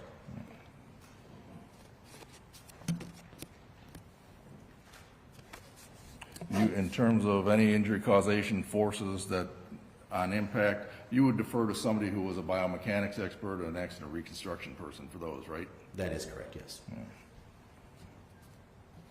Are you aware, sir, that the medical examiner in this case said the van impact had nothing to do with Todd Stermer's death? I was That's not in evidence, is it? It is. Dr. Markey just He testified. only testified what could be consistent. He didn't say, and then he said his cause of death was from the inhalation of the fire, but the injuries were then consistent with being hit by a van. So I think we're The miscatching. question, Your Honor, Rephrase the question. was you are not aware that the medical examiner said that the impact with the van had nothing to do with the injuries that caused Mr. Stermer's death. Again, Your Honor, I'm I just going to think sustain that objection. I think it's a bit confusing. You don't know the cause of this fire, do you? I do not have any information related. No information on where the fire started, am I right? I do not have any information related to that. Nothing more at this time. Thank you. I have no further questions for this witness, Your Honor. Jury, do you have questions of him? I definitely have hands going up.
Questions from the jury, no objection from counsel. Did you test anything inside the driver's area for fluid or blood? No, we did some basic observation on the interior of the vehicle, but there were no stains of interest, no areas that piqued our interest, so no additional testing was conducted inside the vehicle itself. Is it ever positive, is it ever possible, I'm getting better at this juror's handwriting, but is it ever possible where false positives occur in testing?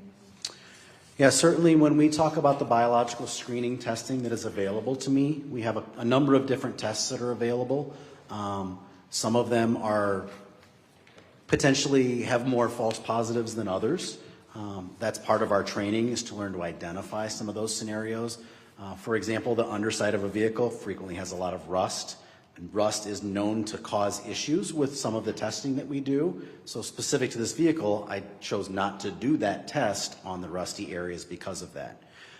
When we come in terms of the laboratory tests, or the test that I did in the laboratory, the immunological test, really the only known false positives there are known to be blood from, it'll react positive with blood from humans. It'll react positive with blood from upper primates, so orangutans, gorillas that might be running loose. And then finally, ferret blood. For whatever reason, that protein that's present in ferret blood can also give a false positive. That's why we kind of take those tests with a grain of salt. Just real quick, Patricia asks, who is the other blonde lady? The blonde lady in the gallery is Linda Stermer's daughter from a prior relationship. There was something else. Oh, I say this one. Chicken shite. I wonder if they can estimate, or if they can estimate the speed of the van, or did I miss it? They can estimate the speed of the van, but typically there's other factors that go on that or come into play when they measure that speed. And I don't know that it could be done in this case, because I think they would also rely on the injuries. And because he was actually on fire, I think it obscured some of the injuries. So yeah, I think that's, I don't know if they can in this case. I'd be curious about that.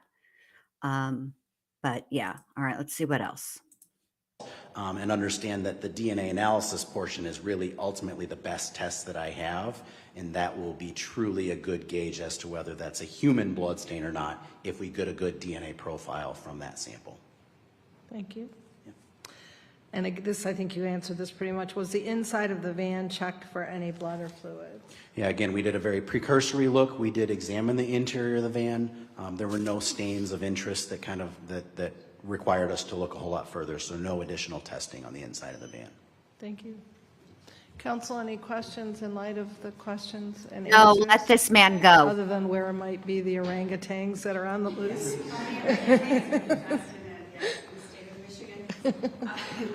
So when you say you checked and there were no stains or areas of interest in the inside, did you also look at the steering wheel? Yeah, and we looked at kind of the standard components of steering wheel, seats, flooring, all of the kind of immediate areas you would be in, definitely in the vicinity of whoever may have been driving that vehicle, but also through the middle and the rear portions of the vehicle, there was other kind of normal standard stuff that you have in your car. We observed kind of that stuff to make sure there was nothing that was any large glaring stains that were present. And again, no observations were made within of any red brown staining within the interior of the vehicle. And how about door handles, both interior and exterior? Door handles we would have examined too as a part of that process and didn't observe any stain that was present. I have no further questions, Your Honor. Thank you. Mr. Mueller? Thank you. Just a few questions.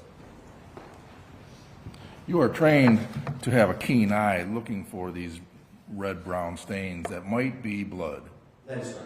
All right. So in your examination of the driver's side interior of the van, you didn't just stick your head in, I don't see anything, and leave. That's right? correct. That's correct. I don't mean to be facetious, but you're a scientist. That's correct. All right. So you didn't find anything on the driver's side inside, am I right? That is correct. You didn't find anything that piqued your interest on the passenger side. On the interior of the vehicle, Inside. no, that's correct. You didn't find anything in the rear on all that stuff. That's that correct. piqued your interest, and had anything piqued your interest, you would have taken a sample. I would have at least followed up with some kind of testing at the scene and potentially collect a sample, and I did not in this case. Thank you. Ms. Ivey? I have no further questions, Your Honor. Jury, do you have any other questions? No questions. May he be excused from subpoena, counsel? I would ask that he please be excused, Your Honor. Agreed, Mr. Mueller? Okay. Thank you, sir. You're all Thank you. done. Sir, do you mind handing me those exhibits? Thank you. Okay, we'll take our afternoon break at this time, jury. About 15 minutes again.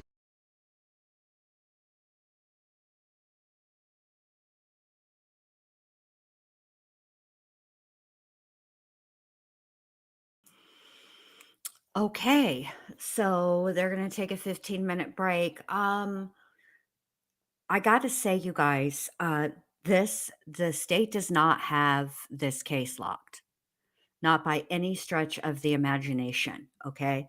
Because let's figure out what the state has to prove here. One, they have to prove that it is Linda Stermer who caused this fire. And we haven't heard any testimony there yet. Okay. Two, they have to prove that she intentionally hit him with the vehicle. They haven't proven that either. And so at this point, we've got a lot of what I would say, other than the fire investigator. Okay. What I would say is a lot of character witness statement, right? We've got a lot of people who have testified that Linda made some conflicting statements to them about what happened that day, which door she left out of, all of those things. We have that, which proves nothing other than she changed her story. That's really all that it proves. Now, I am troubled by one bit of testimony from the fire investigator, a couple of them, other than the one, well, one other one that other than I mentioned. I think that the first one being, of course, that she said she was backing out of the driveway to go get help. Then she saw her husband, and so she pulled back forward into the driveway, or back forward towards the house, towards him, to help him. Okay. Which I think that's why they're asking about anything on the inside, because you would think that how did it get all the way behind the house? She obviously had to have kept going, right? All right. So then the other part that I find, now I've totally lost my train of thought. Oh my gosh. I had something important and salient to say. It'll come back to me, hopefully, maybe. That van being behind the house is troubling. How do you not see somebody you acknowledged that you saw, but then you didn't? I mean, he's on fire, so I don't see how you take your eyes off of that person. There was another part that I freaking cannot remember. Shoot, I had a really important part. Why didn't I say that part first? That's really going to bug me. Thankfully, they'll be back in the courtroom soon, and maybe it'll come to me then.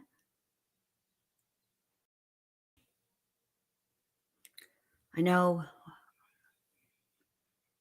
there was another part to something else that he spoke about at the end there. I just cannot remember. I'm so sorry.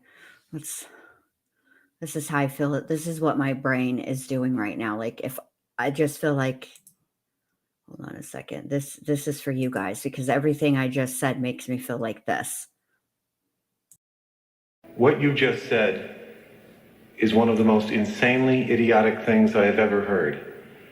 At no point in your rambling, incoherent response were you even close to anything that could be considered a rational thought. Everyone in this room is now dumber for having listened to it. Like, I'm serious. I had a very important point and I cannot remember what it was. Oh, I remember now. Okay. It has to do with the van. Okay. So she said the reason she pulled forward was to get out and help her husband, right? Okay. And they didn't find anything of evidentiary value, particularly blood, in the interior of the van. So now what you have is a problem here for Linda. She acknowledges that while she was in the van, she saw her husband. She said that she pulled forward to give him aid, which she obviously did not do. So that somewhat suggests, hold on. That somewhat suggests to me that she saw him and continued to move, right? Because she couldn't have stopped the van to get out and try to help him and then moved the van. Because if she had done that, likely she would have transferred something from him to that steering wheel for sure. The other part that bothered me is, I remember it now. Now it's all coming back to me. That was the other part. Then there's another part that now that I'm thinking about it was my original point.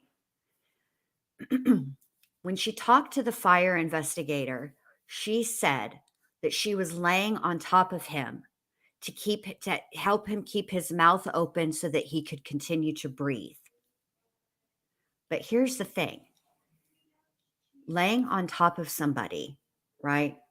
Especially if they're already having labored breathing, would actually impede their being able to breathe. If you put heaviness, the weight of another human body, even if it's not your full weight, like you're not just like completely laying, horizontally on top of another person, right? If you're just like laying your chest, the top portion of you. I mean, didn't we all remember that we all learned from Jerry Maguire that the human head weighs 8 pounds. Okay. I don't even know if that's true, but that kid said it was. And it's just always stuck in my brain. I don't know if that's true. I think it varies. But anywho, my point is any amount of weight, not only would it have been painful for him, the touching of him, but it just seems like it would have impeded him and his ability to breathe. I don't know what she was doing. Also, we don't know for sure, Patricia, and I don't think the state can really say that because a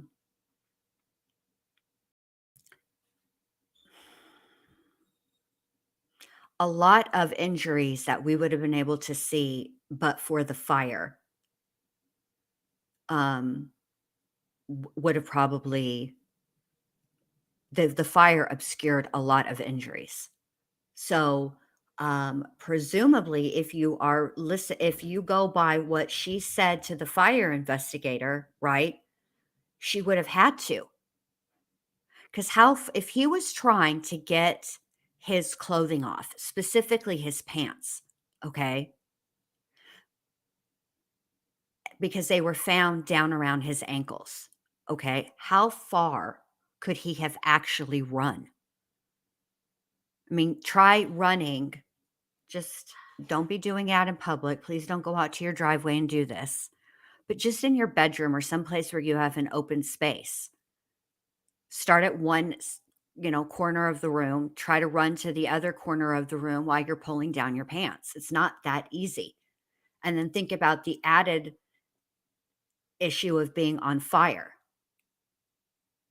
So, I mean, that's a problem. How did that happen? So presumably, yeah, he would have still been somewhat on fire, at least. I'm done with you, MK. Lynn. MK says he won a potato sack race once. Did you? Were you at the Brady's house? You know them. They were always having those dadgum potato sack races in the backyard.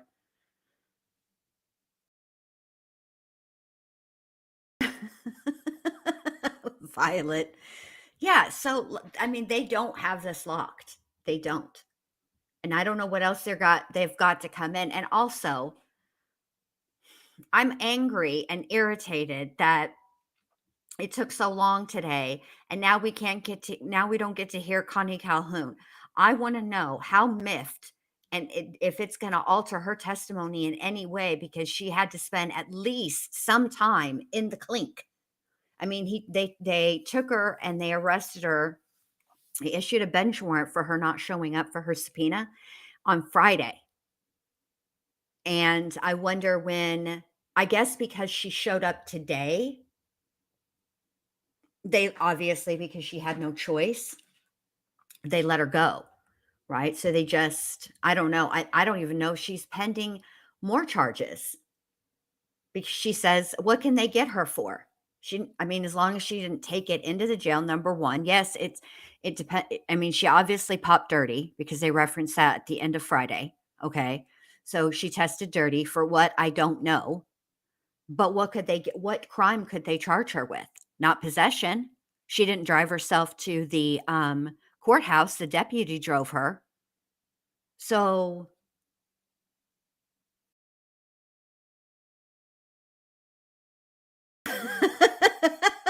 Hobo Hobo. Boho Hobo says,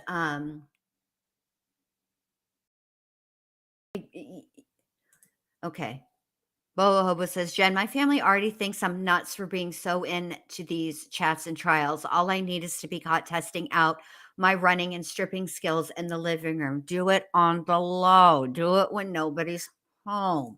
Can you imagine if I tried to test this theory out? Can you imagine if my Livy Chicky Nuggy Pot Pie Esquire caught me? Oh my gosh, I would never hear the end of it. What are you doing, Granny? And then I would explain it, and then it would be why.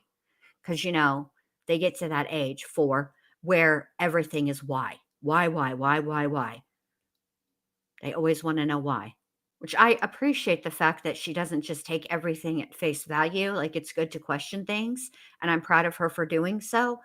I just need her to do it a little less.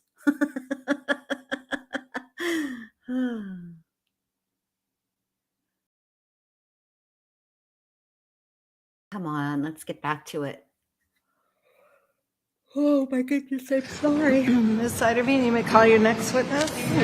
Call Ann Hunt to the stand. Oh. What? MK. You can come on up. Give your boss my channel. Wanna I'll put talk your to foot your down on boss. that either way? I'll get you approved. Thank you. You raise your right hand. Do you solemnly swear or affirm that the testimony you're about to give in this cause will be the truth, the whole truth, and nothing but the truth? We do have the best chat. I don't care what anybody says, chicken shite. We have the best chat. And once you are settled in, I'll have you tell us your full name and spell the last, please. And you can move the microphone right near your mouth so the jury can hear you. Thank you. My name is Ann Hunt, H-U-N-T. Ms. Siderbean. Thank you, Your Honor. Ms. Hunt, what's your current occupation? I am a retired forensic scientist from the Michigan State Police Forensic Laboratory. And how long were you with the Michigan State Police? I began my career with the Michigan State Police in 1987, and I retired in 2021. So you were with them that entire time? I was. And what was did you have different positions or just the one position? Initially, I was a serologist, which I was a forensic scientist that analyzed blood and other body fluids. And in 1999, we began DNA analysis at the Grand Rapids Laboratory, and I performed DNA analysis for the remainder of my career. And you said, so your duties and responsibilities then were for the testing of DNA? Most of them. I did continue to do serology testing throughout my career as well. So what would you say are your specific areas of expertise? I've been qualified as an expert in the fields of serology and DNA analysis. And what is your formal education? I have a Bachelor of Science degree from Michigan Technological University in Houghton, Michigan. I worked as a medical technologist in a hospital laboratory for 4 years, and then I became employed with the Michigan State Police, where I've completed internship, continuing education, and other training through the Michigan State Police and external agencies. Can you give the jury an idea of how many cases you've worked on for DNA analysis? When I retired, I had worked over 10,000 cases. Those were both serology and DNA. In the field of DNA alone, I would estimate I worked probably 4,000 cases with tens of thousands of samples involved in those cases. And have you testified as an expert in court before? Yes, I have. How many different counties have you been in testifying? We cover the whole west side of the state of Michigan and the Upper Peninsula. I've testified in, I would say, 25 counties throughout the state of Michigan. I've also testified in Indiana in federal cases as well. And in those cases that you testified, you were then admitted as an expert? I have been, yes. And as part of your preparation for today, did you give me your current curriculum vitae? I did. And this has all your training, education, and experience on it? That's correct. I'm going to, Your Honor, may I approach? I'm going to show you what's been marked as People's Exhibit number 14. Do you recognize that?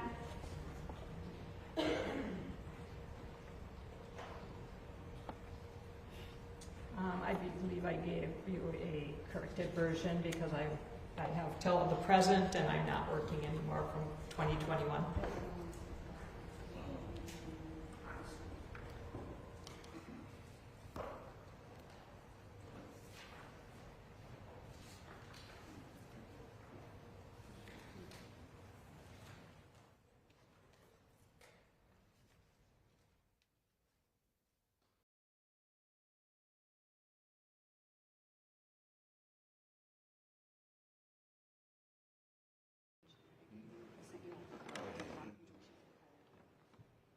I'm going to show you the corrected CV with a different front page. Do you recognize that? Yes, I do.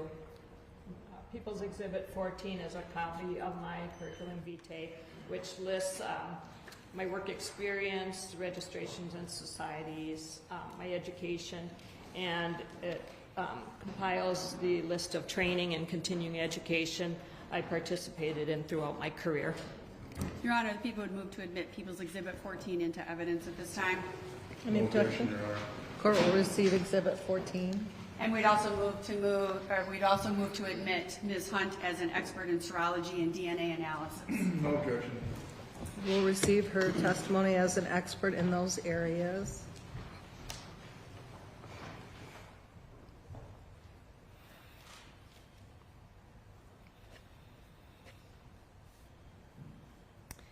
I'm going to start with just kind of the basics of when you receive a sample for analysis. Can you walk the jury through kind of what you first do when you receive it? Usually if it's for serology, an agency will bring in samples that they want analyzed for DNA. Those are logged into the front office desk with a specific laboratory number assigned to that complaint number from the agency. That lab number follows through for the entirety of the case. The evidence is placed in a cold storage vault until which time it is analyzed for serology. If samples are prepared for DNA analysis, those samples are placed in frozen storage until which time a DNA analyst would remove those samples from frozen storage to begin the DNA procedure. And I think you've alluded to it a little bit, but what steps are taken to ensure the integrity of that evidence? the integrity of the evidence, first it's brought into the laboratory in a sealed condition so that it would be evident if anything was tampered with. Then it is placed in cold storage to preserve the evidence. As far as during the actual analysis, we take steps to ensure that there's no contamination of any of the samples. We would wear gloves, gowns, masks, clean our tools in between each sample, clean the bench tops between each sample so that all the evidence is preserved in its condition. The evidence is only taken out one item at a time and processed, and the knowns are never processed before any evidentiary samples so as not to cross-contaminate a known sample with an evidence sample. What are population frequencies? Population frequencies are estimates of the frequency of how common a type. In the field of DNA, we call them alleles, how common those types would be in the population. So is it how common that particular sample type would be? It's since alleles or the types are genetically inherited, we have population databases that would give the frequency of how often those types are seen in the population. And when we are performing DNA analysis and giving a statistical estimate relating to those populations, we can do a calculation to see how common the profile of a whole would be in the population. And then how are those estimates calculated? There's mathematical calculations for the population frequencies and the overall frequency. We actually would have a database with the frequencies of those alleles that we put into a computer program to calculate it for us.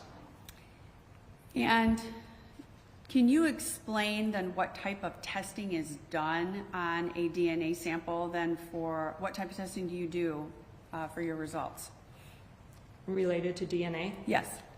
DNA is a procedure where we are looking at different areas of the DNA molecule that show high variability in the population.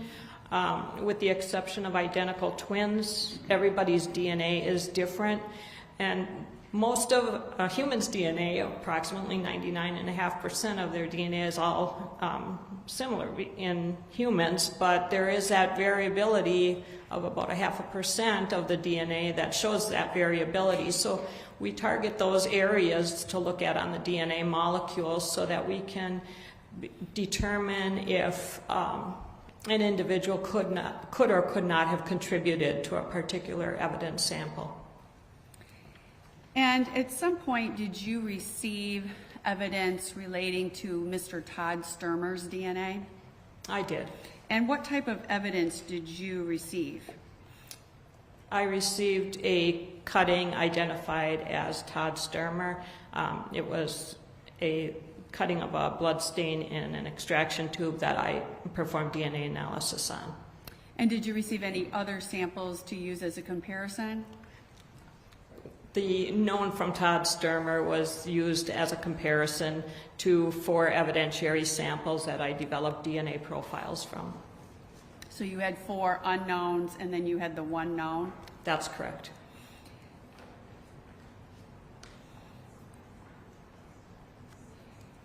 And what type of testing then did you perform on those unknown samples and the known sample?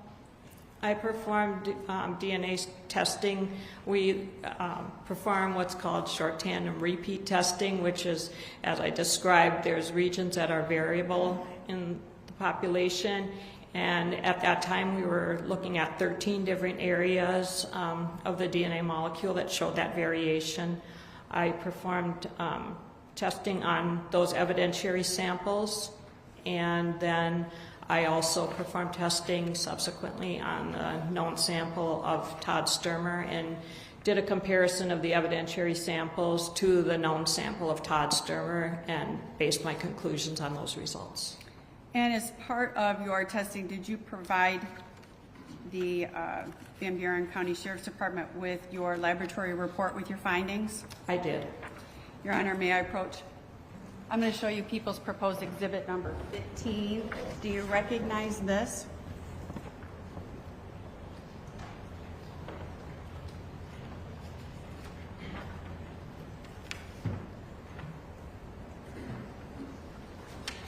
People's Proposed Exhibit 15 is a copy of my laboratory report, which I prepared.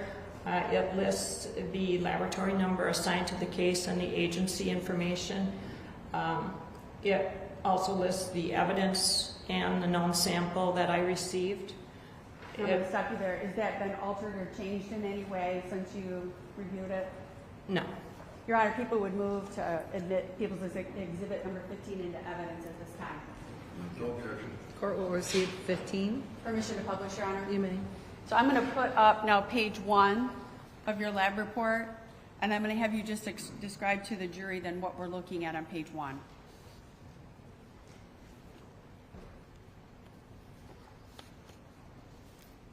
And for the record, the report is 2 pages. Yes. At the very top of the page 1 is the laboratory number, the investigating officer, the agency complaint number, our record number, date and time it was received in the laboratory, and the date that the report was completed. It lists nature of the offense, as what file class the evidence came in under. List the victim's name as Stermer, Todd Joseph. And then I have evidence received, which are assigned a specific item number. 30196-07-7AD is the known reference sample from Todd Stermer. 30196-07-7-BD was identified to me as LV1 bumper fascia. 30196-07-7-CD was identified as LV-3 metal box on underside.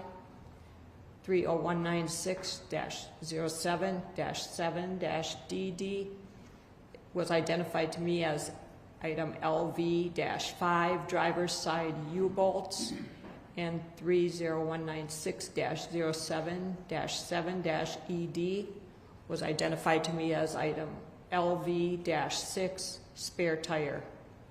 And then is the next section the results of your examination? The results of examination lists that I extracted the DNA and used what's called polymerase chain reaction to look at those specific areas of the DNA molecule as they're listed on the results of the examination. And then were you able to form a conclusion based on your examination? Yes, I was. And that conclusion is listed on there as well? Yes. And could you then state for the jury what your conclusion was with regard to these samples? I determined that the DNA profile from the evidentiary samples, 7BD, 7CD, 7DD, and 7ED, that is the bumper fascia, the metal box on the underside, the driver's side U-bolts, and the spare tire.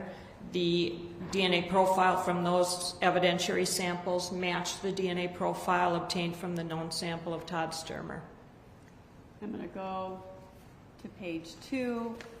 Could you go through this section and what this means for the jury?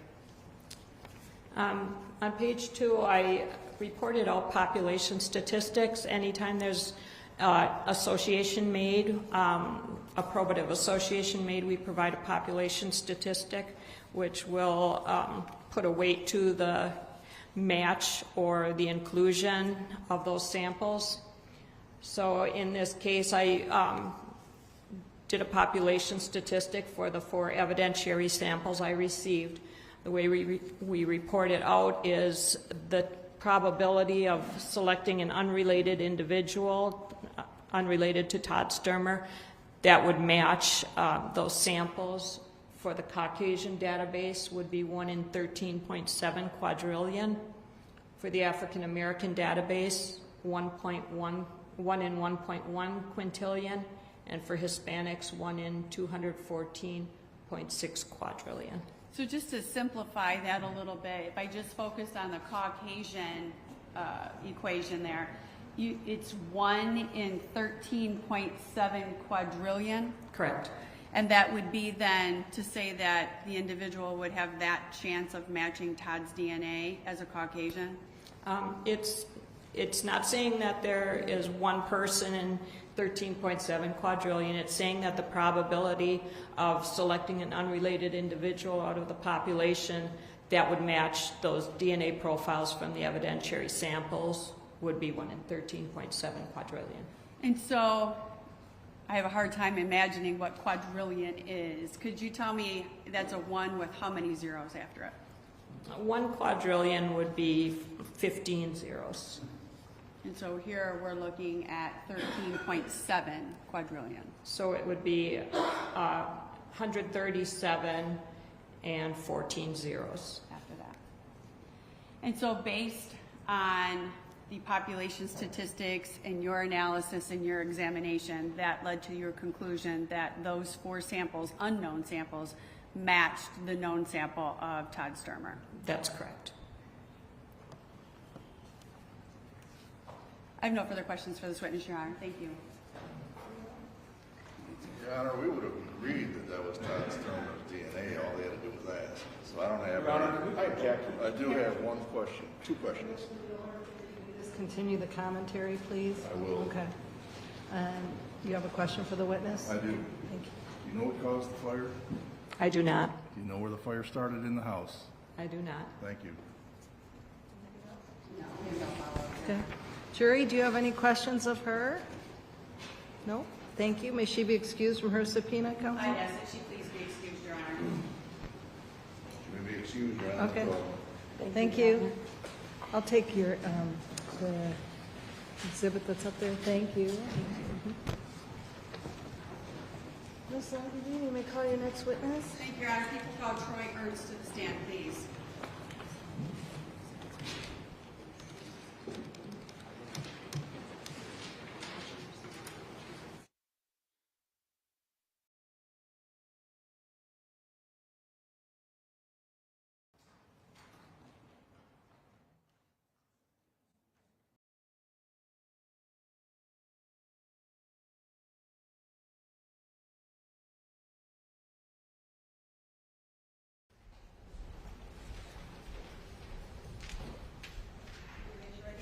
Do you solemnly swear or affirm that the testimony you're about to give in this cause will be the truth, the whole truth, and nothing but the truth? I do. Thank you. Please have a seat, and once you get settled in, we'll have you move the microphone right up to your mouth so the jury can hear you, and tell us your full name and spell the last, please. My name is Troy Ernst, E-R-N-S-T. Thank you, Your Honor. Mr. Ernst, what is your current occupation? I'm a forensic scientist with the Michigan State Police in the Grand Rapids Forensic Laboratory And how long have you been in that position? for 26 years. And what duties have you been assigned to in that position? I'm a forensic scientist in the Trace Evidence Unit. As part of that, I receive evidence involved in criminal investigations, analyze the evidence, write reports, and when called upon, testify to those results. Does trace evidence include evidence pertaining to fires? Yes, fire debris or ignitable liquid residue testing. So that's all part of trace evidence. It is. What type of education do you have for this position? I have a bachelor's degree in chemistry from Michigan State University, also a master's degree in criminal justice with a specialization in forensic science, also from Michigan State. What type of training then do you need on top of your formal education? The training that I've received has been mostly on-the-job training, training under senior analysts in the different examinations that I perform, and also external training going for either a single day or up to a week-long training on the different instruments that I use and the different types of evidence I analyze. And then how long have you worked in Trace Evidence Unit? 26 years. 26 years.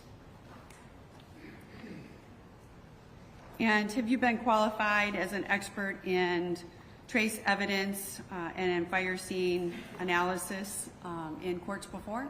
Not fire scene, but fire debris analysis. Yes. Fire debris analysis? Yes.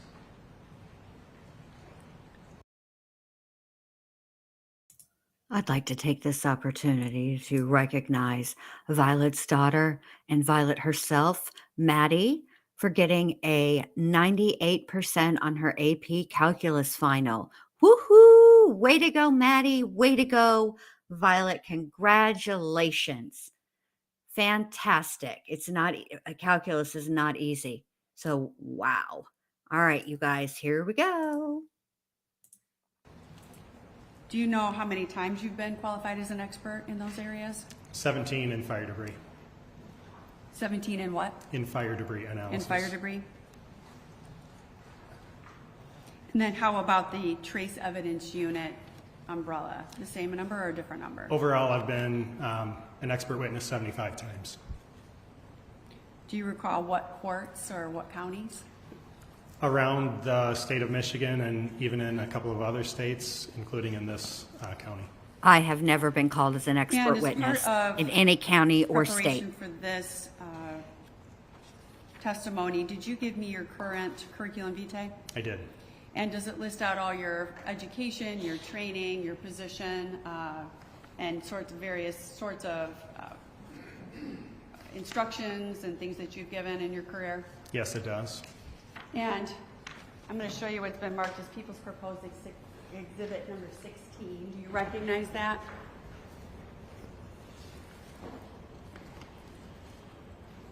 Yes, it's a copy of my CV. And it's in the same condition as when you gave it to me, no alterations. I don't see any alterations. Your Honor, at this time, I would move to admit People's Exhibit number 16 into evidence. Any objection, Mr. Miller? Okay, court will receive Exhibit 16, CD. And at this time, Your Honor, I would move to admit Mr. Ernst as a expert in fire debris analysis and in trace evidence. No objection. Court will receive his testimony as an expert in fire debris analysis and trace evidence. MK Lynn is the math nerd. Don't Were you worry. part I ain't gonna tell of the nobody team else. that investigated with the Van Buren County Sheriff's Department a fire that occurred in January of 2007? Yes.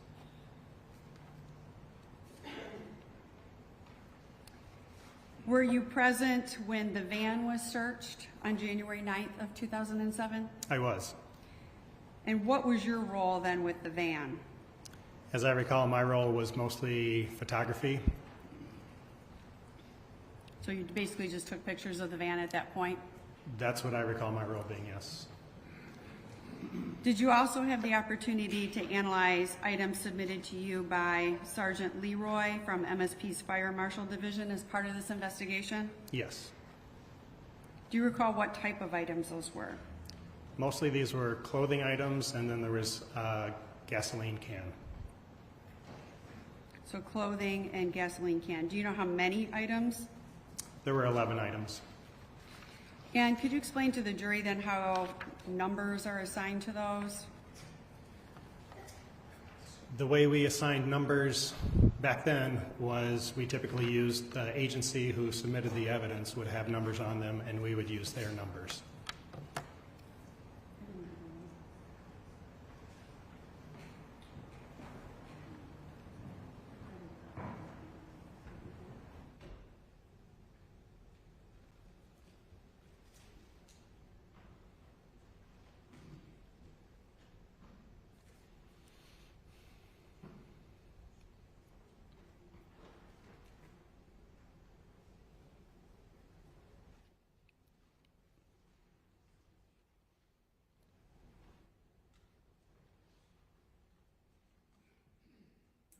Oh, definitely Violet, who says MK, but Letitia has a PhD. She's got us all beat. Yes, Letitia is the smartest person in every room Number all the time, 17. always.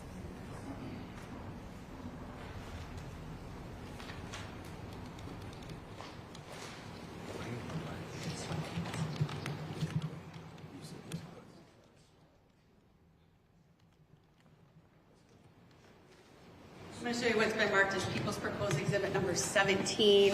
Do you recognize this item?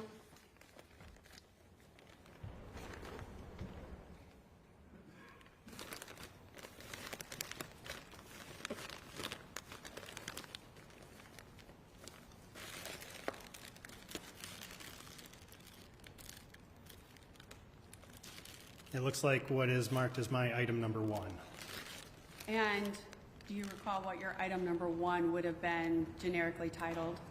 May I refer to my notes? Would that help refresh your memory? It would. Yes. If you could just look at your report and then look up.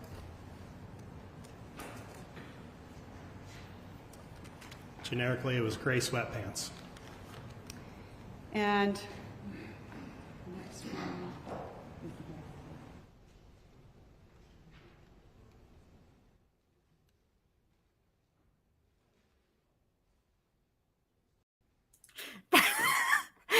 Today's April Fool's Day for anybody watching on the replay. Chicken Shite says, just texted my stepdaughters that our 12-year-old male cat just had kittens. LMFAO, they are so excited and running home from school. That's mean, but I love it.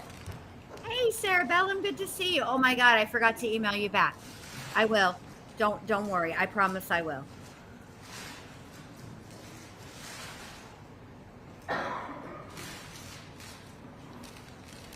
I'm going to show you what's been marked as People's Proposed Exhibit number 18. And do you recognize that item? Based on the markings, this is my item number 2. And what is that generic description? It's a red gas can. And Your Honor, may the record be clear, there's 2 exhibit stickers. One is dated from many years ago, one is dated for today. I didn't want to tamper with the evidence in any way. Okay.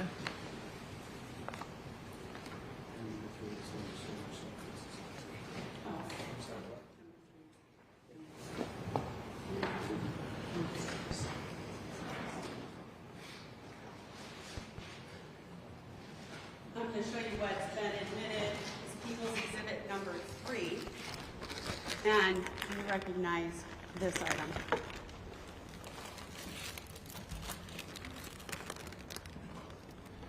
This is what I label as my item number 3. And generically, what is that labeled as? Sweater from Linda. Sweater, pants, socks from Linda.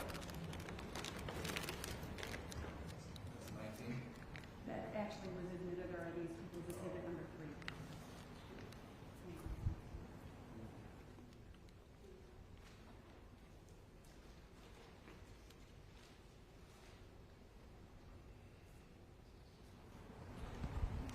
I'm going to show you what's been admitted as, or excuse me, what's been marked as People's Proposed Exhibit number 19.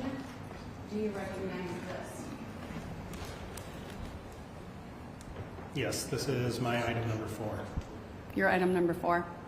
Yes, And what is the generic description on that? a tan coat. Tan coat. Tan coat.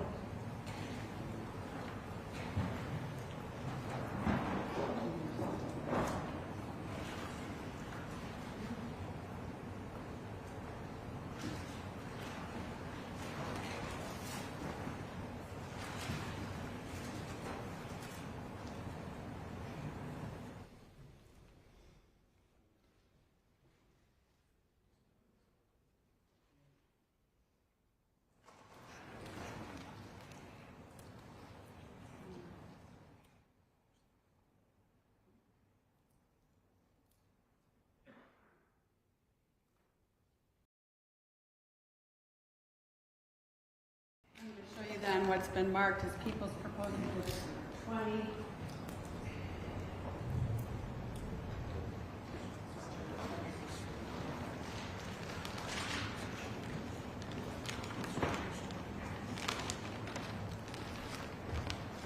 And do you recognize this item?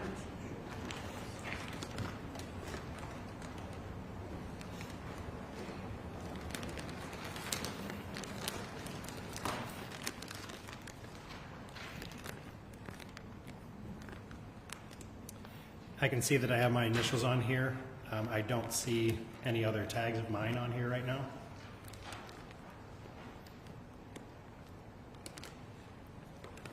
Sorry, did you say you can't identify it? I recognize my initials are inside of the package, but I don't have any of my item number showing right now on this package. If we opened the package, would you be able to read it? Possibly, yes. I'm going to take it back from you. You have the deputy, just for the record to be clear, I'll have the deputy then open the sealed package.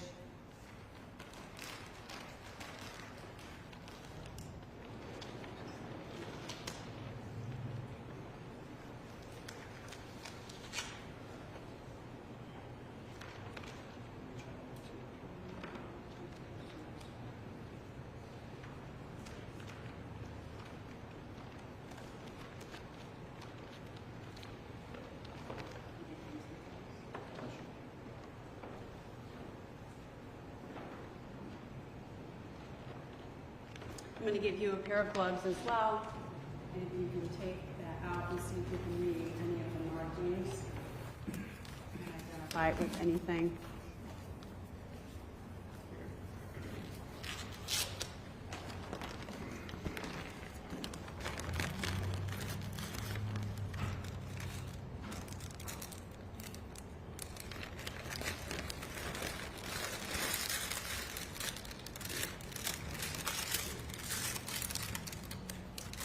Yes, on this I see it's my item number 5.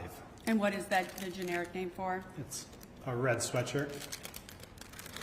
And Your Honor, just not so I don't confuse the record, I'm going to go ahead and ask the court to admit these and then I'll continue. So people would move to admit People's Exhibit number 19, number 18, number 17, and number 20 into evidence at this time. I don't think that they've said where the gas can was found because he's just doing the analysis. He didn't do the actual collection. I would imagine that's going to come in through a different witness.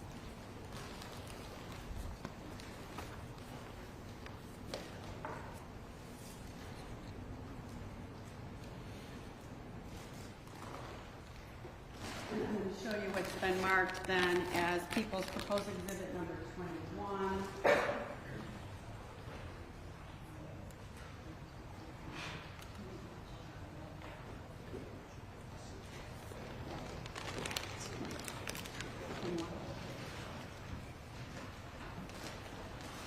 And you recognize this item? Yes, my item number is 6 on this one. And it is shirt and towels. Your Honor, the people would move to admit People's Exhibit 21 into evidence at this time.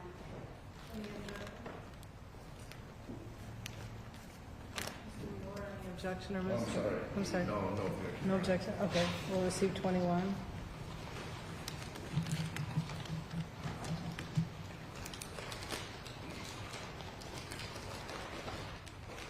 And I'm going to show you what's been marked as 22, People's Exhibit 22, brown shirt.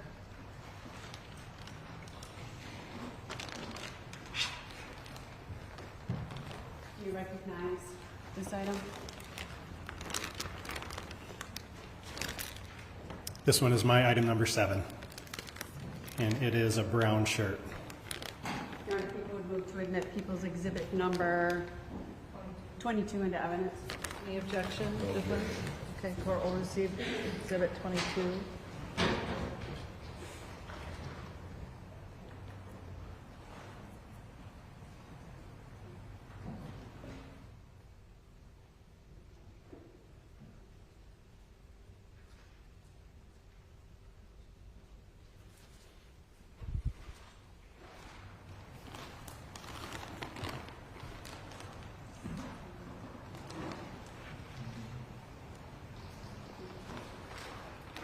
I'm going to show you then Exhibit number 25, and if you could identify that.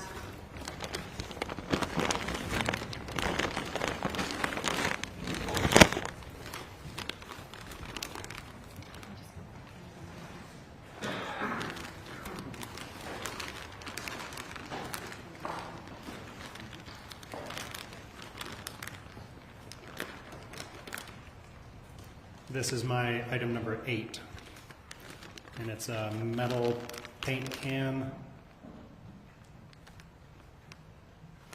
labeled as Todd Stermer's underwear. Your Honor, people would move to admit People's Exhibit number 23 into evidence at this time. 23, did you say? 23. Or 25, you said before. I have 25. But I don't have a 23.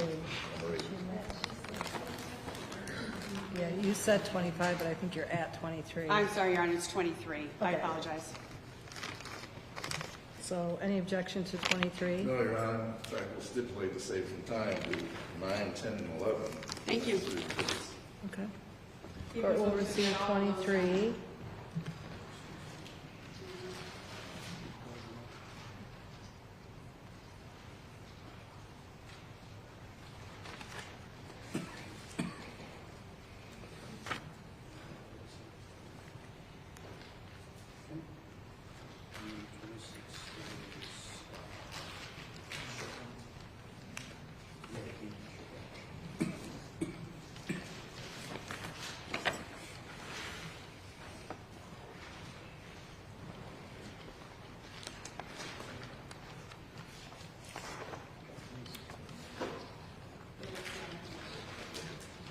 I have 24, 25, and 26.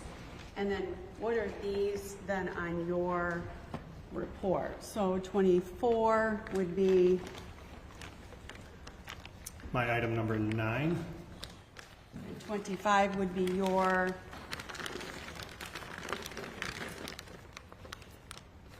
item 10, and I have here, oh, these go together, so this would be item 26. I'm sorry, People's Proposed Exhibit number 26. What item is that of yours?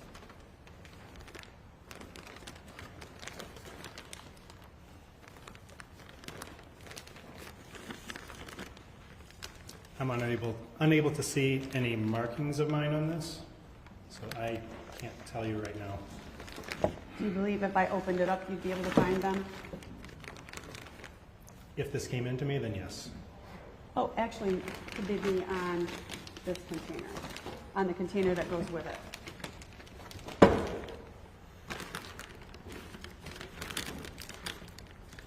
This was my item number 11. So these, all these items then were given to you for analysis, is that correct? Assuming that this used to be in here, then yes. And when you receive items that have potential ignitable liquids, is it common to package them in paint cans? Paint cans is one of the acceptable ways to package them, yes. And what are the other ways then that are acceptable to package them in?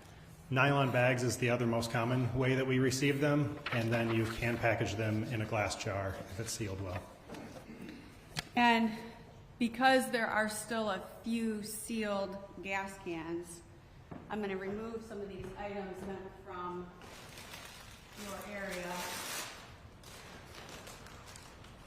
And I'm going to have the detective actually open up those paint cans just so that we can be sure what is in those paint cans. I believe we have 1, 2, 3 paint cans there.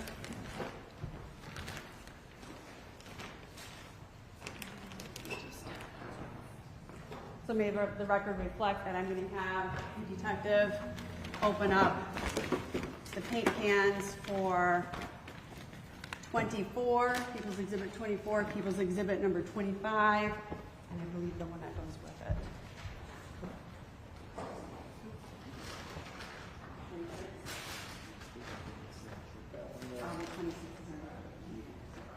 So I'm just going to have them open up the 2 paint cans. Yes, they were. I think he stipulated to admitting all of them. So 24.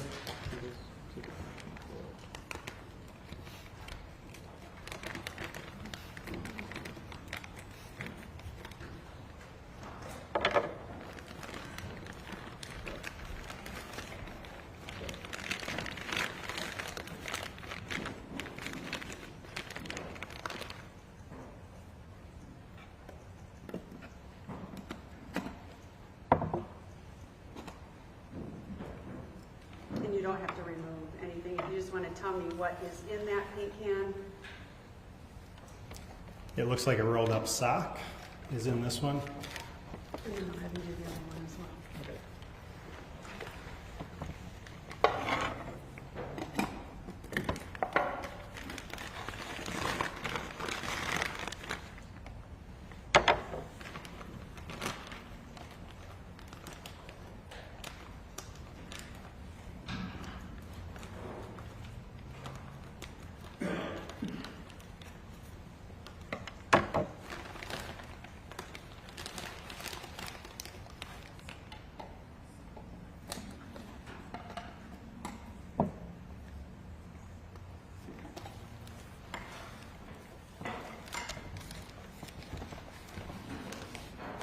This one also looks like it's a sock.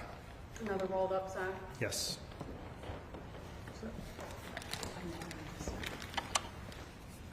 So you received these 11 items then for analysis, is that correct? That's correct. And can you tell me then what type of testing you did on these 11 items? The testing that I perform on this, I extract the ignitable liquid residues, and then I use gas chromatography mass spectrometry to separate and then detect what compounds are present in those materials. So it gives you a sort of a printout then when you actually then are conducting this test? What it does is, as this mixture of compounds goes through the GC, the gas chromatograph, it separates into compounds, and it takes some compounds longer to get through than others. And so at the end, I end up with what's called a chromatogram of several different peaks on a printout, yes. And then you analyze those peaks on that printout? I compare those to reference ignitable liquids that I've also collected using the same method. And after you did the testing on these 11 items, were you able to then form an opinion with regard to the analysis? Yes, I was. And did you give me a lab report then detailing out all 11 items in your findings? I did. I'm going to show you what's been marked as people's proposed exhibit number 27. We object, Your Honor. Under MRE 703 for the same reason we talked about last week. The underlying data and facts, and it shall be in evidence under 703, unless it's in evidence, he can't opine. Your Honor, he has actually provided it to defense counsel, and I believe he has copies as well of all the printouts. With him? The rule says it shall be in evidence. Or it can come into evidence later at the court's discretion. So do you intend to introduce it, or can you I can, Your introduce it? Honor. Do you have copies of all those printouts? I do. Yes. And they were actually used for your analysis then of the results. Correct. And how many pages is that? May I refer to it? Yes.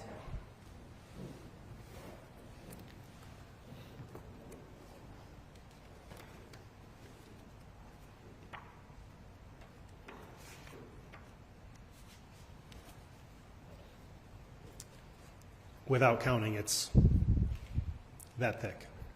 And may I take a copy of those? You may.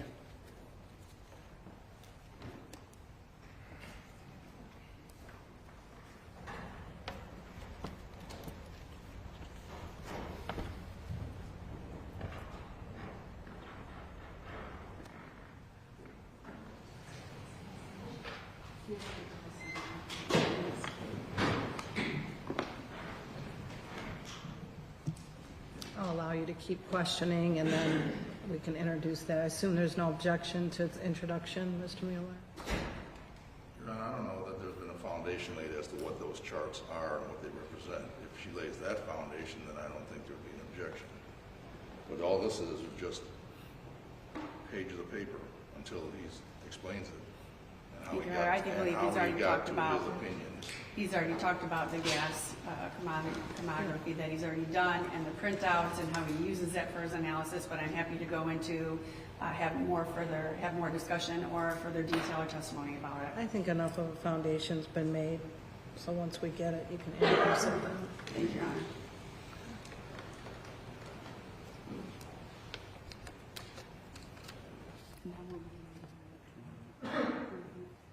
we'll go ahead and mark his graphs then as item number 28.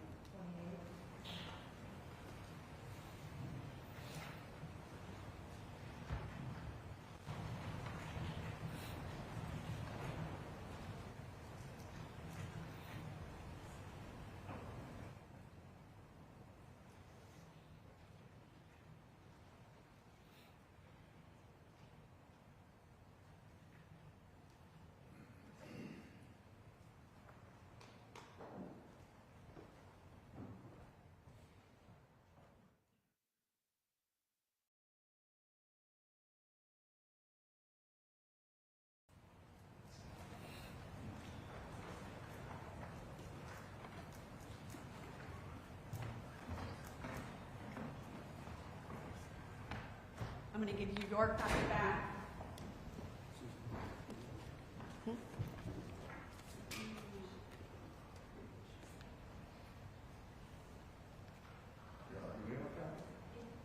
You've received a copy from MSP. Would you like another?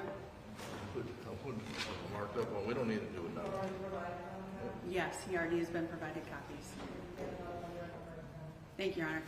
So I'm going to show you then what's marked as People's Proposed Exhibit number 28. And can you just tell the court what those are?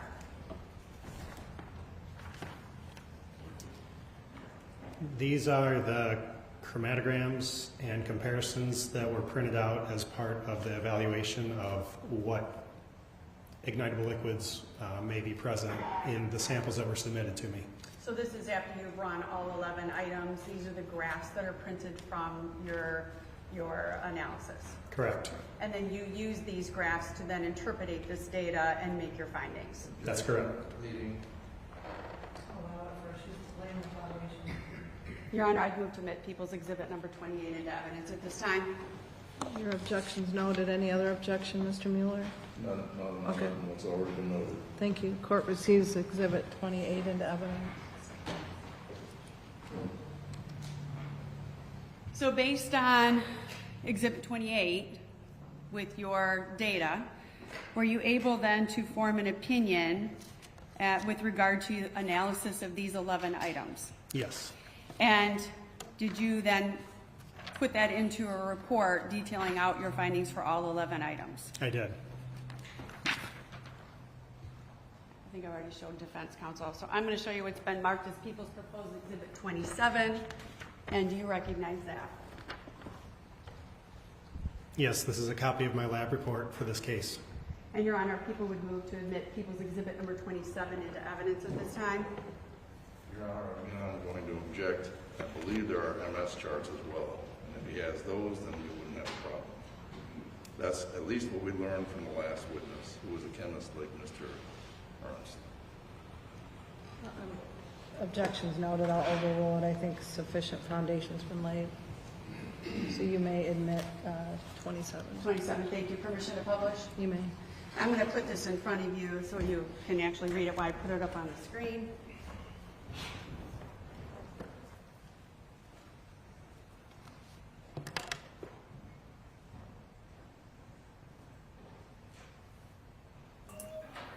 I'm not 100% sure why he is objecting at all. I don't really understand this unless it's to preserve the record, So is this page 1 potentially then of for your report? appeal.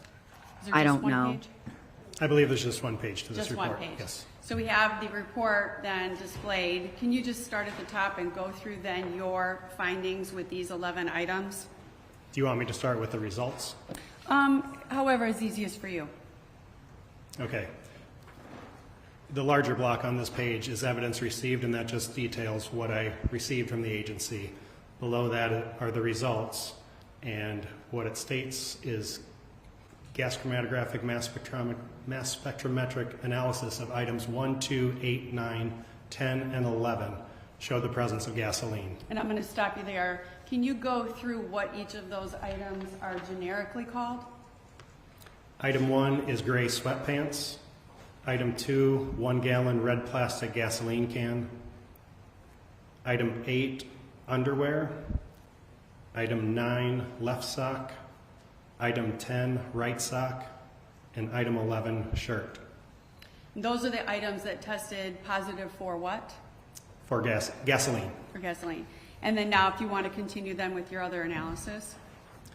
GCMS analysis of items 3, 4, 5, 6, and 7 did not show the presence of any identifiable liquid petroleum products. And just, can you run through briefly then what the generic descriptions of those items are? Item 3 was the sweater, pants, socks of Linda Stermer. 4 was the tan coat. 5 was the red sweatshirt. 6 was the blue shirt and white towel. And item 7 was brown shirt.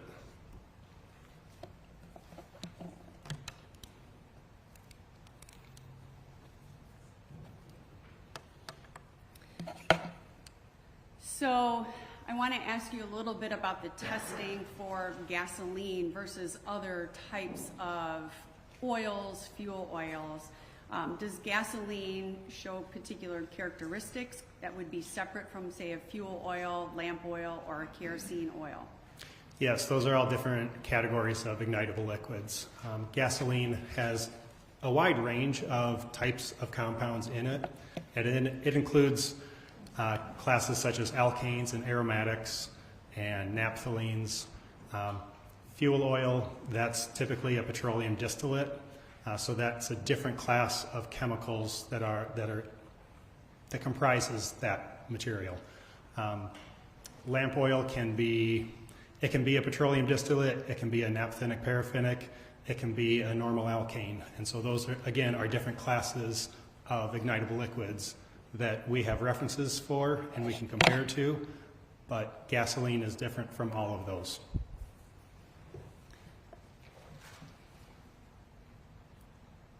So I just want to talk a little bit about,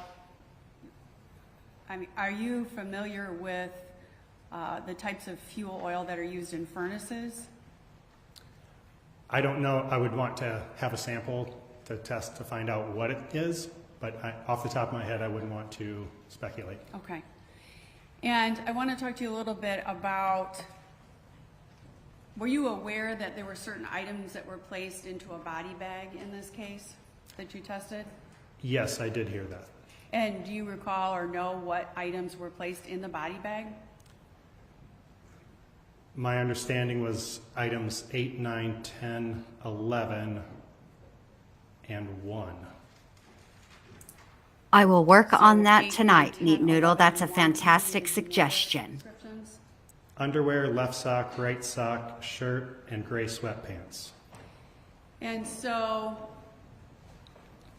were you able to then distinguish, and I guess I'm going to ask you in layperson's terms, the density of the amount of gasoline on those items, and if it would have been possible to transfer gasoline from one item to another?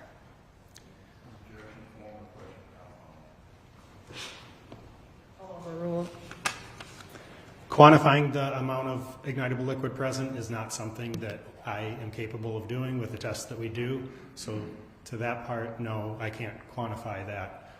Could you repeat the second part of that question? Can you talk to the jury about, if, since these items may have been placed together, what would be the opportunity to have one item then transfer gasoline onto another item?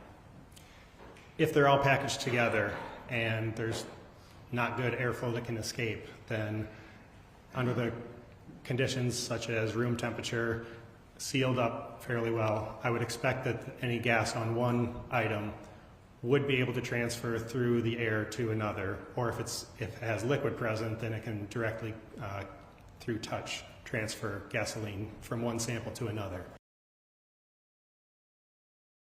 Okay, so Call Me Sadie says, am I missing anything good? Some unforeseen issues happened here. I am very sorry that you have unforeseen issues. I hope they get resolved quickly. He is the state's witness who analyzed specific items for any ignitable fluid. And apparently there was, since they continue to reference it, they, I'm gonna, because I missed part of it because I got distracted by my granddaughter. But anyway, I think that presumably they tested positive for gasoline. And the thing about that and is that this can't have, he couldn't have tried to start the fire. And then the reason that he caught himself on fire, right, is because he had clothes on that that he had worn to bleed the furnace, like Linda says. You'd have to explain him getting the gasoline on his clothes, particularly if there was gasoline but not any of the burner or the whatever it is that they used for their furnace, that heating oil. The longer you would have it sealed together, the more likely there could be transfer among those different items. Was there any difference in the testing that you saw on your graphs between the shirt and the socks and underwear? May I refer to my notes? Would that help refresh your memory? It would. Yes.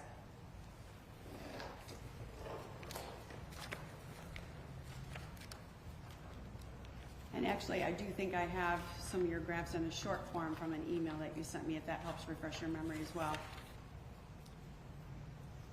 Depending on which email or which graphs those are. Yeah, let's take a look at this. The graphs that you sent to me. And those are reference gasoline samples. Those aren't the item samples. So that doesn't answer this particular question. I understand. Okay. So the particular graphs that I have here are just the generic? Yes, those are reference gasoline samples that I've collected to be able to compare to fire debris samples. How were the generic gasoline tables that you provided to me, how were those used in this analysis of these items?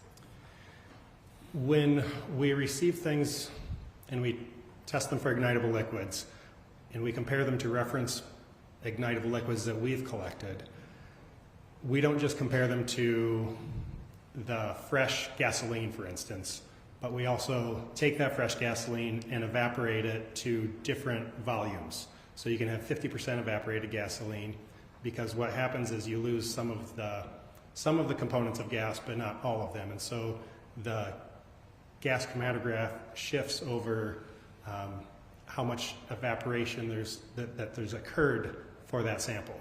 So we have reference samples of neat gasoline, which is fresh gasoline, 50% evaporated, 80% evaporated, 90% evaporated, 95% evaporated, 98% evaporated gasoline, to be able to compare to the fire debris samples. Because those chromatograms look different from one to another. They have a lot of the same peaks, a lot of the same compounds, but a different ratio of those compounds. So the references that are on that chart show the difference between, I believe it's a fresh gasoline, 80% evaporated, and 95% evaporated gasoline. And that's what is on that. And why would that be important? Why that is important is because when you have samples that, if there was gas on one sample but not on others and they got packaged together, the compounds that transfer easiest are the lighter ones, the ones that that evaporate at lower temperatures. And so if you have a transfer by air, you're going to get more of the lighter compounds compared to the heavier compounds that transfer from one to another. And so the expectation that I would have then is the sample that has the lightest compounds as the strongest would be the one that received the transfer rather than started with the gas and transferred to the ones that have heavier compounds. So that was the reason why I wanted to look at the 80 and 95% evaporated, and compare those to the samples that I had on this case. So what samples had the heavier compounds in this case? The heaviest was item 10, Which is, the right sock.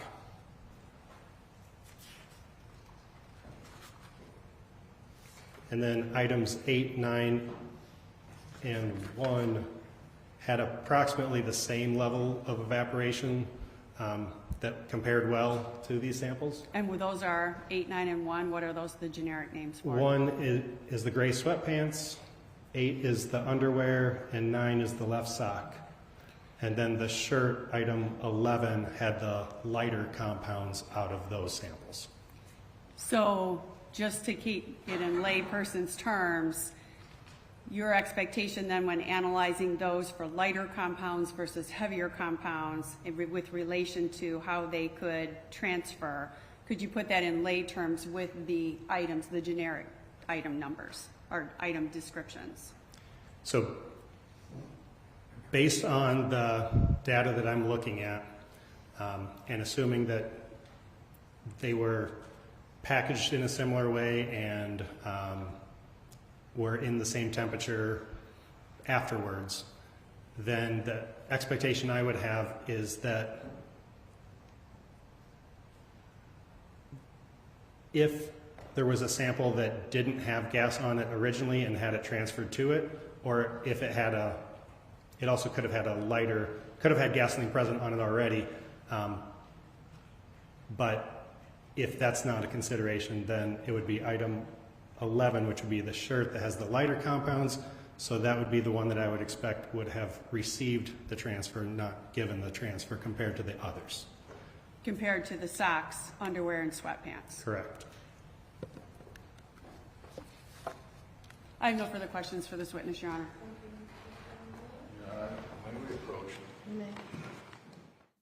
Is there a charcuterie tray up there? A cheese platter? A crudité?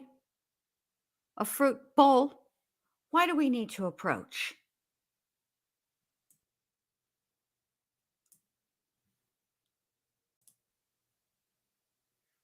We're still approaching. Okay. So what I'm curious about then is the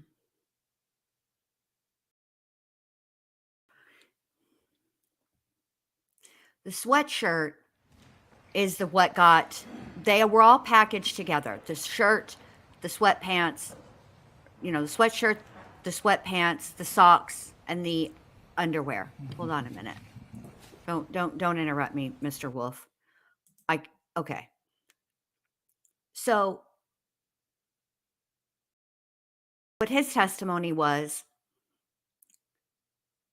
the sweatshirt had the lightest compounds weight-wise. So he expects that's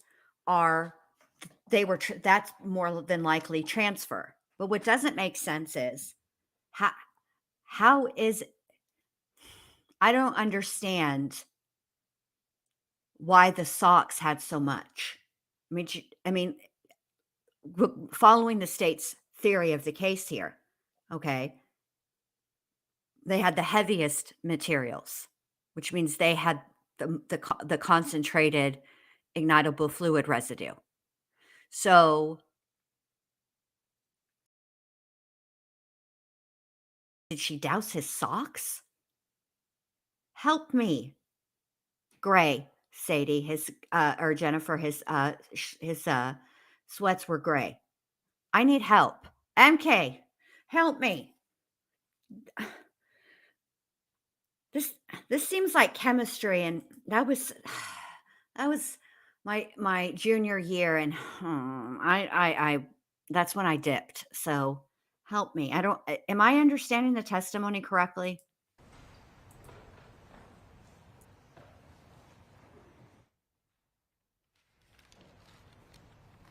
Good afternoon, sir.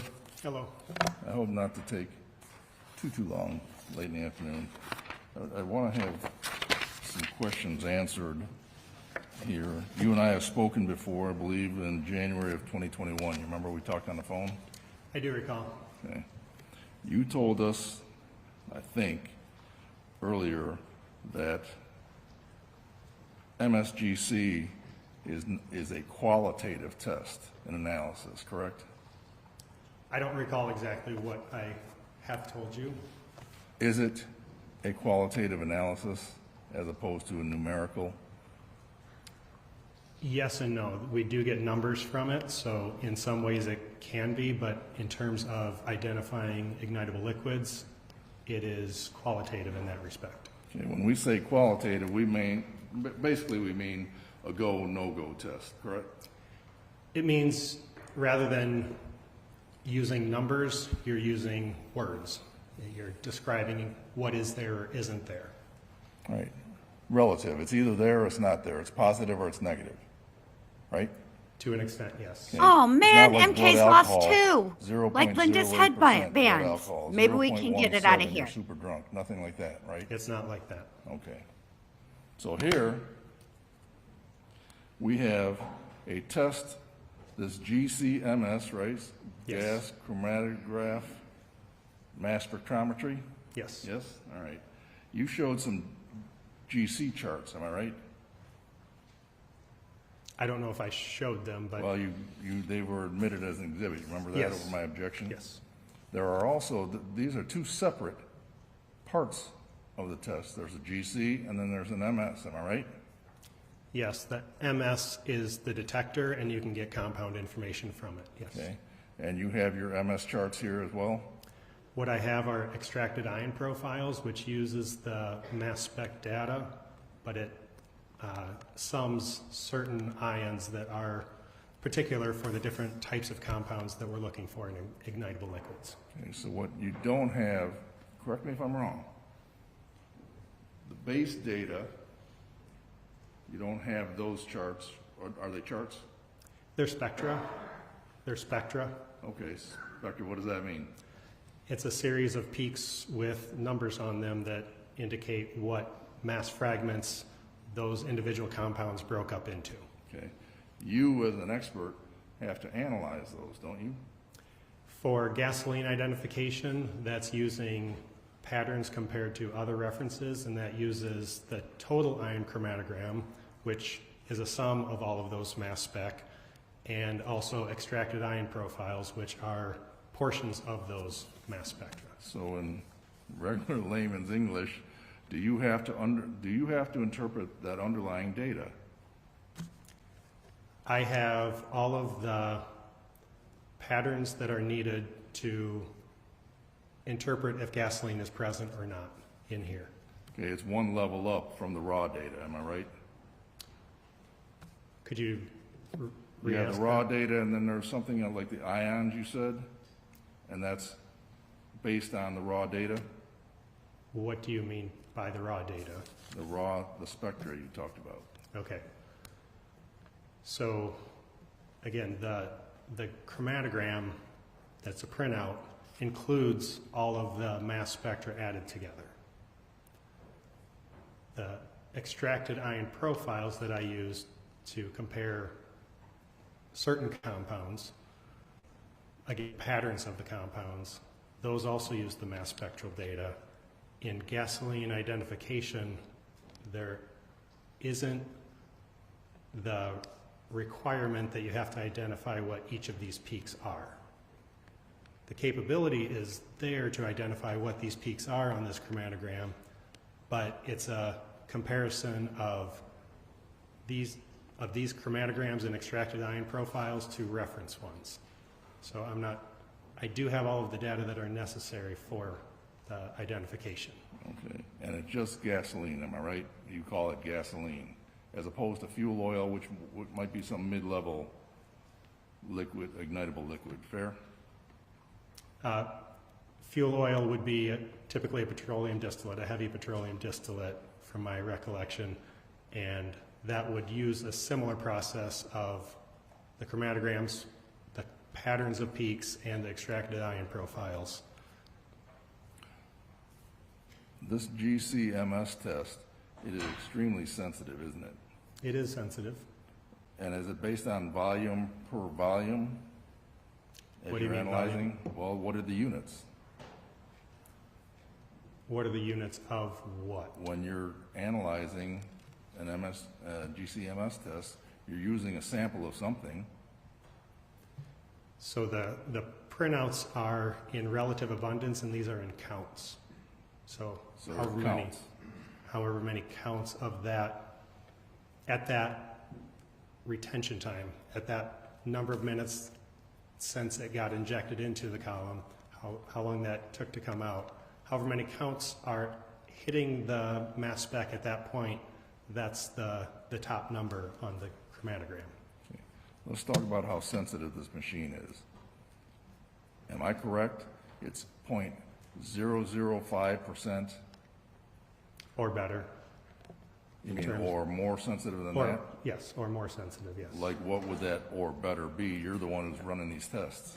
So the typical daily test we do to make sure the instrument is working properly, the mixture we have is at 0.005% volume to volume. And all of the peaks that are in that, all of the compounds that are in that sample are readily detected as long as the instrument is working properly. Okay.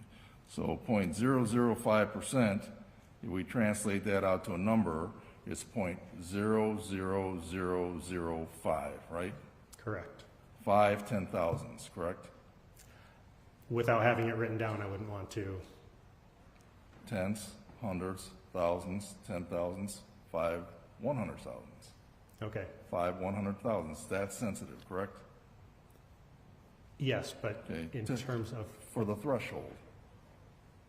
For the threshold to sense gasoline, correct? To sense a peak. A peak that you're going to end up, I just want to say, where you end up saying it's positive, are we on the same page? It would have had to exceed that 0.00005 threshold, fair? That's the sensitivity, or that's the concentration of our reference sample that we say our method has to detect these peaks at that concentration. So if it's detecting a peak to where you would say it's positive, that means it's exceeded that peak. For that compound, yes. Okay. But you can't tell us how much gasoline was on any one item of clothing that tested positive, isn't that true? That's correct.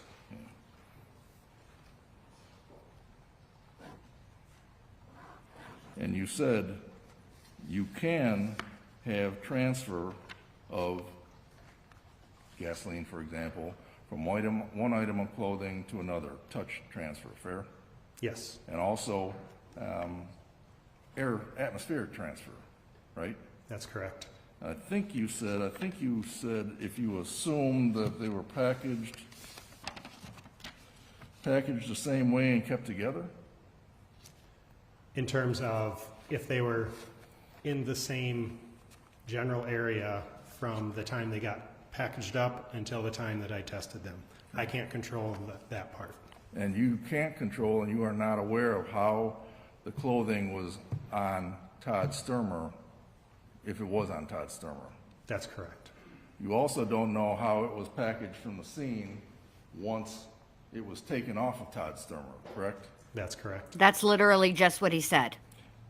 Number 11, that red shirt, which we've identified as Mike Matheny's shirt, you got it as shirt. Sure.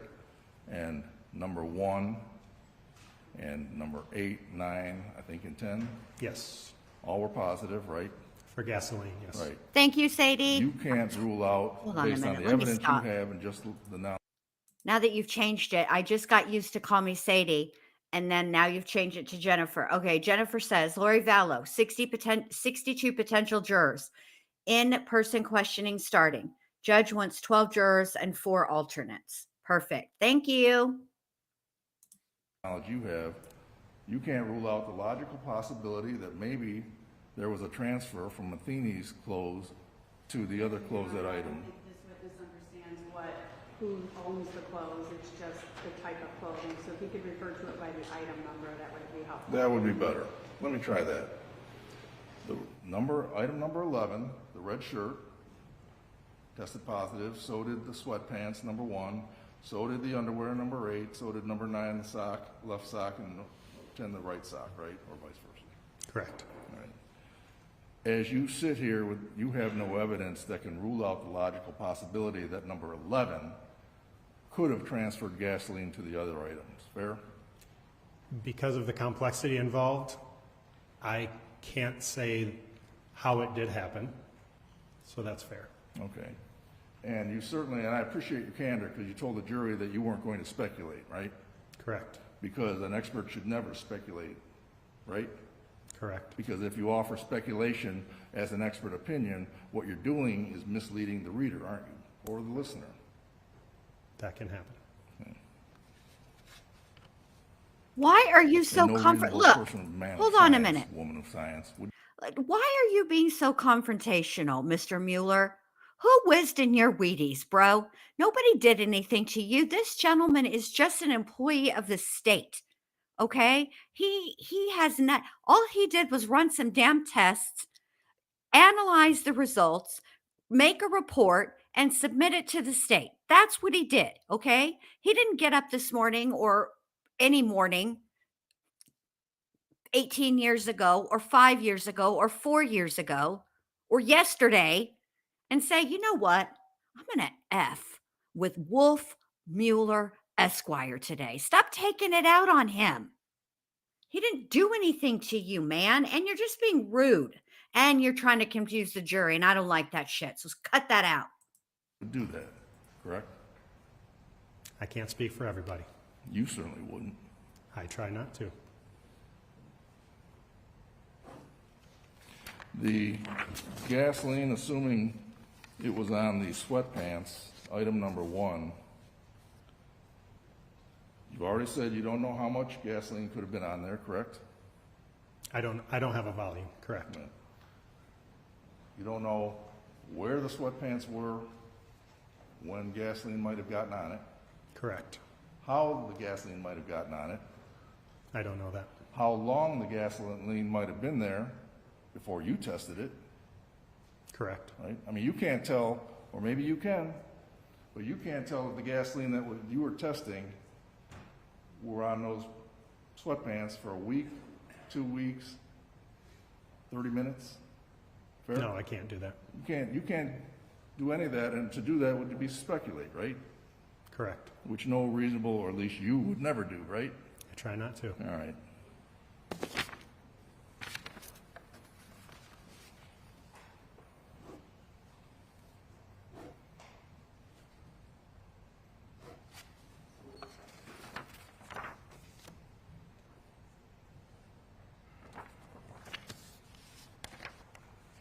You did look at item number, I believe it was number 3. If you look down there, it'd be Linda Stermer's clothing. Yes. Linda Stermer's clothing tested negative for any gasoline. True? There were no identifiable liquid petroleum products on those clothing. So as sensitive as your machine is, Linda Stermer's clothing didn't even meet that threshold. Fair? That's fair. And as it relates to contamination, I think you mentioned contamination on direct exam. You try to prevent that, right? Yes, we try to prevent that. By all means. Yes. Right? Because you don't want to unduly influence or wreck the results of a test, the integrity of a test, right? That's correct. That's why you have strict chain of custody. Yes. Yes. You don't throw clothes on top of clothes. You separate them out into individual evidence bags, don't you? Or containers.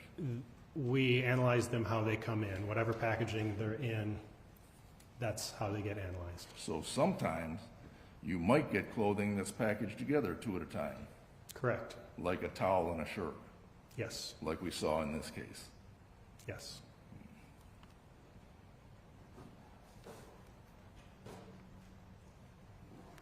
And you, before the clothes that you analyzed were brought to you, you don't know how they were individually packaged, or strike that, not packaged, but individually stored and collected. Fair? That's fair.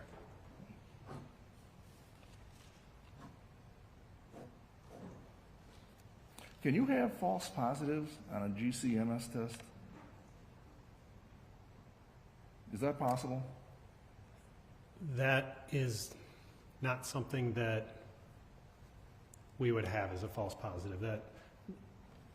That would be a contamination, but that we have blanks that we run frequently. We have quality control checks that would detect that and prevent that.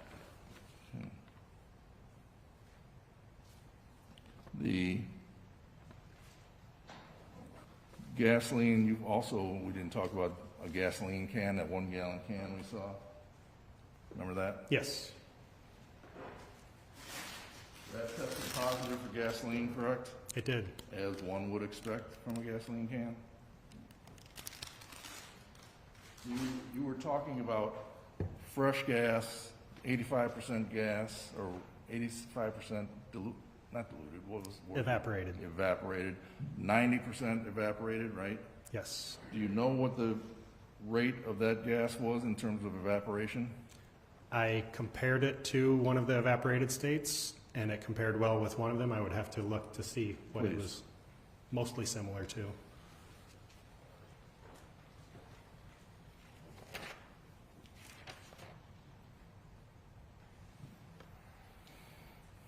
It was most similar to a 70% evaporated gasoline reference. What does that tell us? What does that mean to us? It means nothing to me. Okay. Becky asks, hi, hi Neat Noodle, did the on his way to the bowling alley guy testify, if you know? Yes, he did. Mike, his last name starts with an M. What we're waiting on is his girlfriend, Connie Calhoun, to testify. That's who we're waiting for.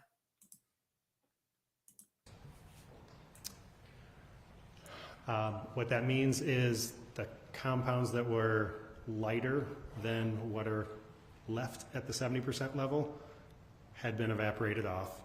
And so it could be that there was still liquid gas in there, but 70% of it had been evaporated. And so I would be testing the rest. Or it could be that it had been poured out and whatever residue was still there had evaporated off to 70% evaporated, and that's when I received it. And in terms of time, can you talk about what that means, 70% evaporation? That depends on the temperature mostly that it's at. So I can't talk about time as itself. What are we talking about, when we're talking about 70% gasoline, are we talking about like old gas versus the fresh gas you talked about? So 70% evaporated means 70% of it is gone by the time I would analyze it then. So yes, that wouldn't be fresh gas anymore. That would be mostly evaporated gas, but still liquid left. Okay. Certainly wouldn't be gas from 4 hours before out of a gas tank or out of a gas pump. Fair? I don't know what conditions that has been in for 4 hours. Okay. Like when I try to start my snowblower and I haven't used the fresh fuel, the fuel saver, that would be greatly evaporated gas, wouldn't it? Depends on the conditions it was stored in. Okay. Give me 1 second, Your Honor. Okay, for those of you guys who aren't understanding the connection to this specific question, it's because Linda went to the gas station that morning, where she went to is Marathon, and marathons are gas stations where I'm from. So I'm pretty sure it's a gas station. I don't know. I've never heard of a Marathon like grocery store. Can you tell based on your testing where on the pants the gasoline may have been? No, I can't. And finally, can you test with your GCMS machine blends of gasoline, like different octanes you can distinguish?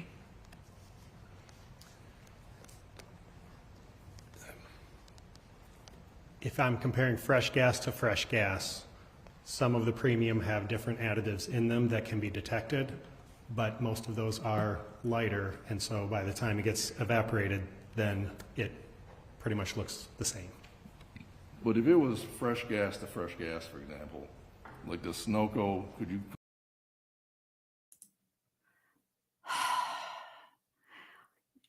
Are you kidding me? Is this really a question he's asking? I need something. Just give me a moment, please. I don't understand. This is ridiculous. Oh my God, who the hell cares? That's all I had to say to that. Compare Sunoco blend versus Shell. While I could compare it, what I'm trying to do is identify, is it gasoline? So it's not comparing, we don't do comparisons of gas to determine could it have come from this gas station or a different one. All right, just so simply gasoline versus some other fuel. Some other ignitable liquid, yes. Okay. I don't have any other questions. Thank you. Just real briefly, Your Honor. What types of things make gasoline evaporate faster? Higher temperature does. That's the biggest one. And you said faster, not just more of it. Faster or more?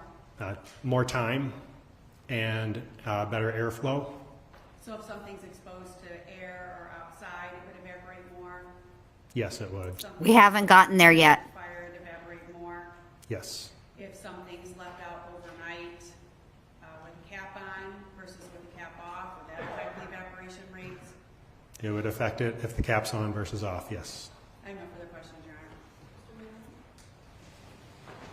Honor. It would evaporate more easily in higher temperatures, right? Higher heat, higher temperature? Correct. All right, so if we're in something that's being stored outside or in 32-degree weather, that wouldn't evaporate nearly as quickly as something that might be in room temperature. Assuming the same other storage conditions, correct. Yeah. And can you, with your GCMS, tell if the gas that was in the can was the same gasoline that was on the sweatpants, or it's just gasoline is gasoline? I can just tell it's gasoline in both. Thank you. Appreciate it.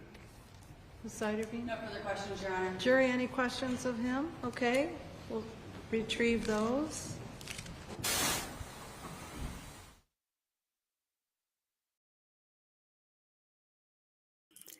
Okay, so Mike, who is the neighbor, was it Mike? No, don't get me to lying. One of the witnesses, the lay witnesses, like one of the neighbors, testified that they were told by Linda, which is how it came in because she's a party opponent, and a statement made by a party opponent is not hearsay. So, testified that they were told that Linda had said that morning she had gotten up, gone to Marathon, and gotten eggs and something else. I can't remember. But as far as gas specifically, okay, we don't know if she got gas then, if she, according to the state, if the gas came from a gas can that they already had because, they had stuff on their property that takes gas. So we don't know any of that yet. And all we could, and I don't even remember now if she said she had gotten gas to this other person. So we don't know. And she might have just told this witness, I got gas. Questions? No objection from the lawyers. Hold on. Can you please? And if that were the case, if all she said to this witness was that she had gotten gas, they can't, unless they asked her, like, gas for your van or gas for, your gas can, right? If all she said was gas, then all they can say is that she got gas, right? if she were to get gas for her van or for a gas container, certainly somebody from the marathon would be able to testify to that. Describe how a sample is extracted from a piece of cloth. So the way the extraction of the ignitable liquid residue is done from cloth or whatever sample is inside of a bag or a paint can is, in 2007, what we would do is we would put that bag or the paint can into an oven, heat it up to typically 80 or 85 degrees Celsius, leave it in there for 30 to 60 minutes until everything is quite hot. And then I would have a hypodermic needle that had activated charcoal and cotton inside of it. And I would hook that up to a vacuum line. And when I took that sample out of the oven, I would then put the hypodermic needle into that sample, and it would suck out all of the atmosphere, all of the air around that sample. And any of the ignitable liquid residue would adsorb to the active charcoal in that tube. And then I take that charcoal and I elute it with a solvent that strips off all of those ignitable liquid residues into a solvent that then gets injected to the GC. Okay, juror, I'll admit I don't necessarily understand this question. It's beyond my science ability, but I'm going to ask you it anyway. You'll probably understand it. For GLMS analysis, are compounds' molecular makeup, i.e. parent and fragment molecules, specific to one compound and identified by matching to the reference sample? I'll do my best to answer that. So what happens is when a sample goes through the gas chromatograph to the mass spectrometer, and it goes through an electron beam and breaks apart into different fragments, those fragments are typical of that particular compound, but also to other compounds that are similar in structure. And so you can have some mass spectra that are mostly similar to each other, but there can be small differences even between compounds that are fairly closely related to each other. So some compounds you can get, that is the only compound that you would expect that mass spectrum to have, and others can share pretty similar mass spectra. I hope I answered the question that was asked. Okay. And what was the date that you performed the testing? January 11 and January 12 are the dates that I had the evidence in my possession of 2007. So then the question is, and were all 11 items tested the same day? Yes, they were. And how long did you have the samples before you tested? I received them, they were dropped off to the lab on January 11, and I actually started testing that very same day. And then you continued to the next day? And I was done with my analysis by the 12th, so the instrument, the GC, would have run overnight, and then I would have interpreted the data in the morning. Okay.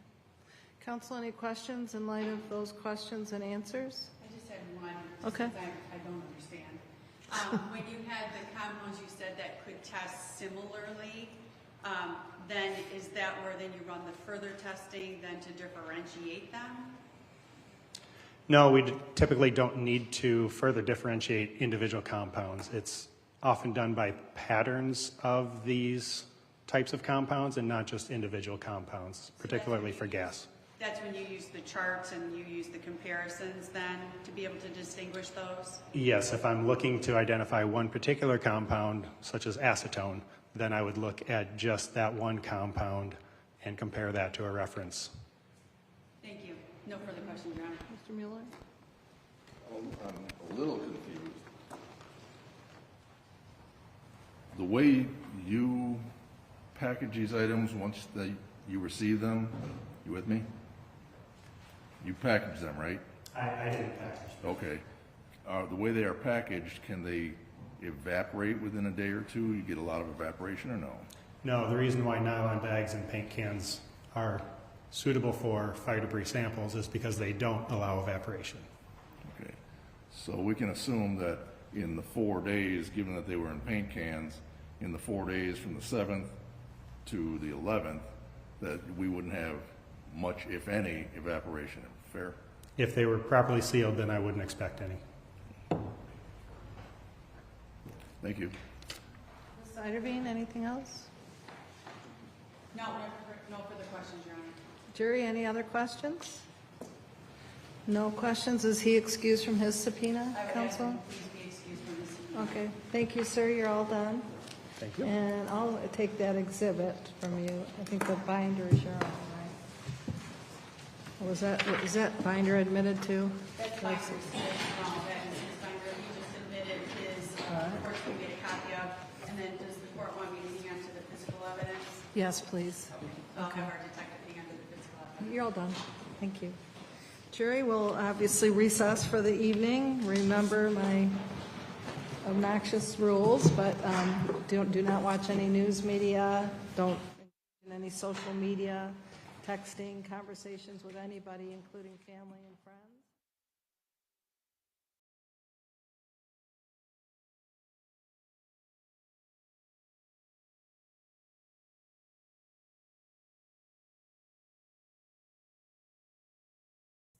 All right, so this is where I leave you guys. Thank you all for being here. I will see you back tomorrow at 8 a.m. Central Standard Time for more testimony. All right, you guys have a great rest of your day. Hey, MK, if you're still here, I'm working on a banger just for you. Talk to y'all later. Have a great day. Don't forget to give your girl a thumbs up. Bye.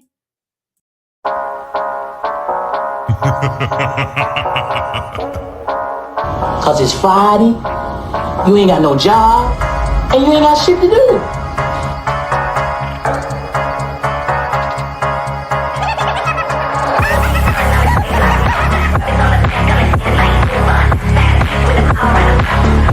Well, fuck you.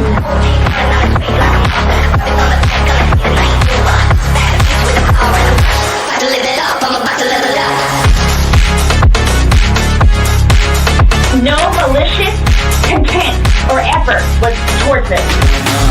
No malicious. Finish her.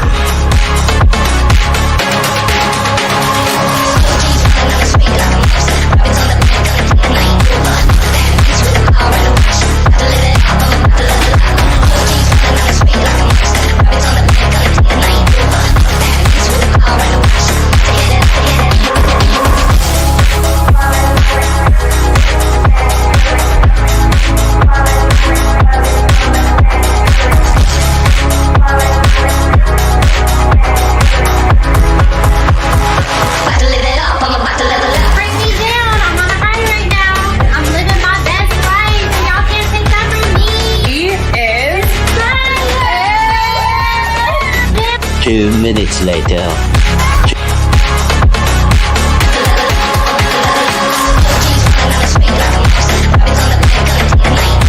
We all do a little mad sometimes.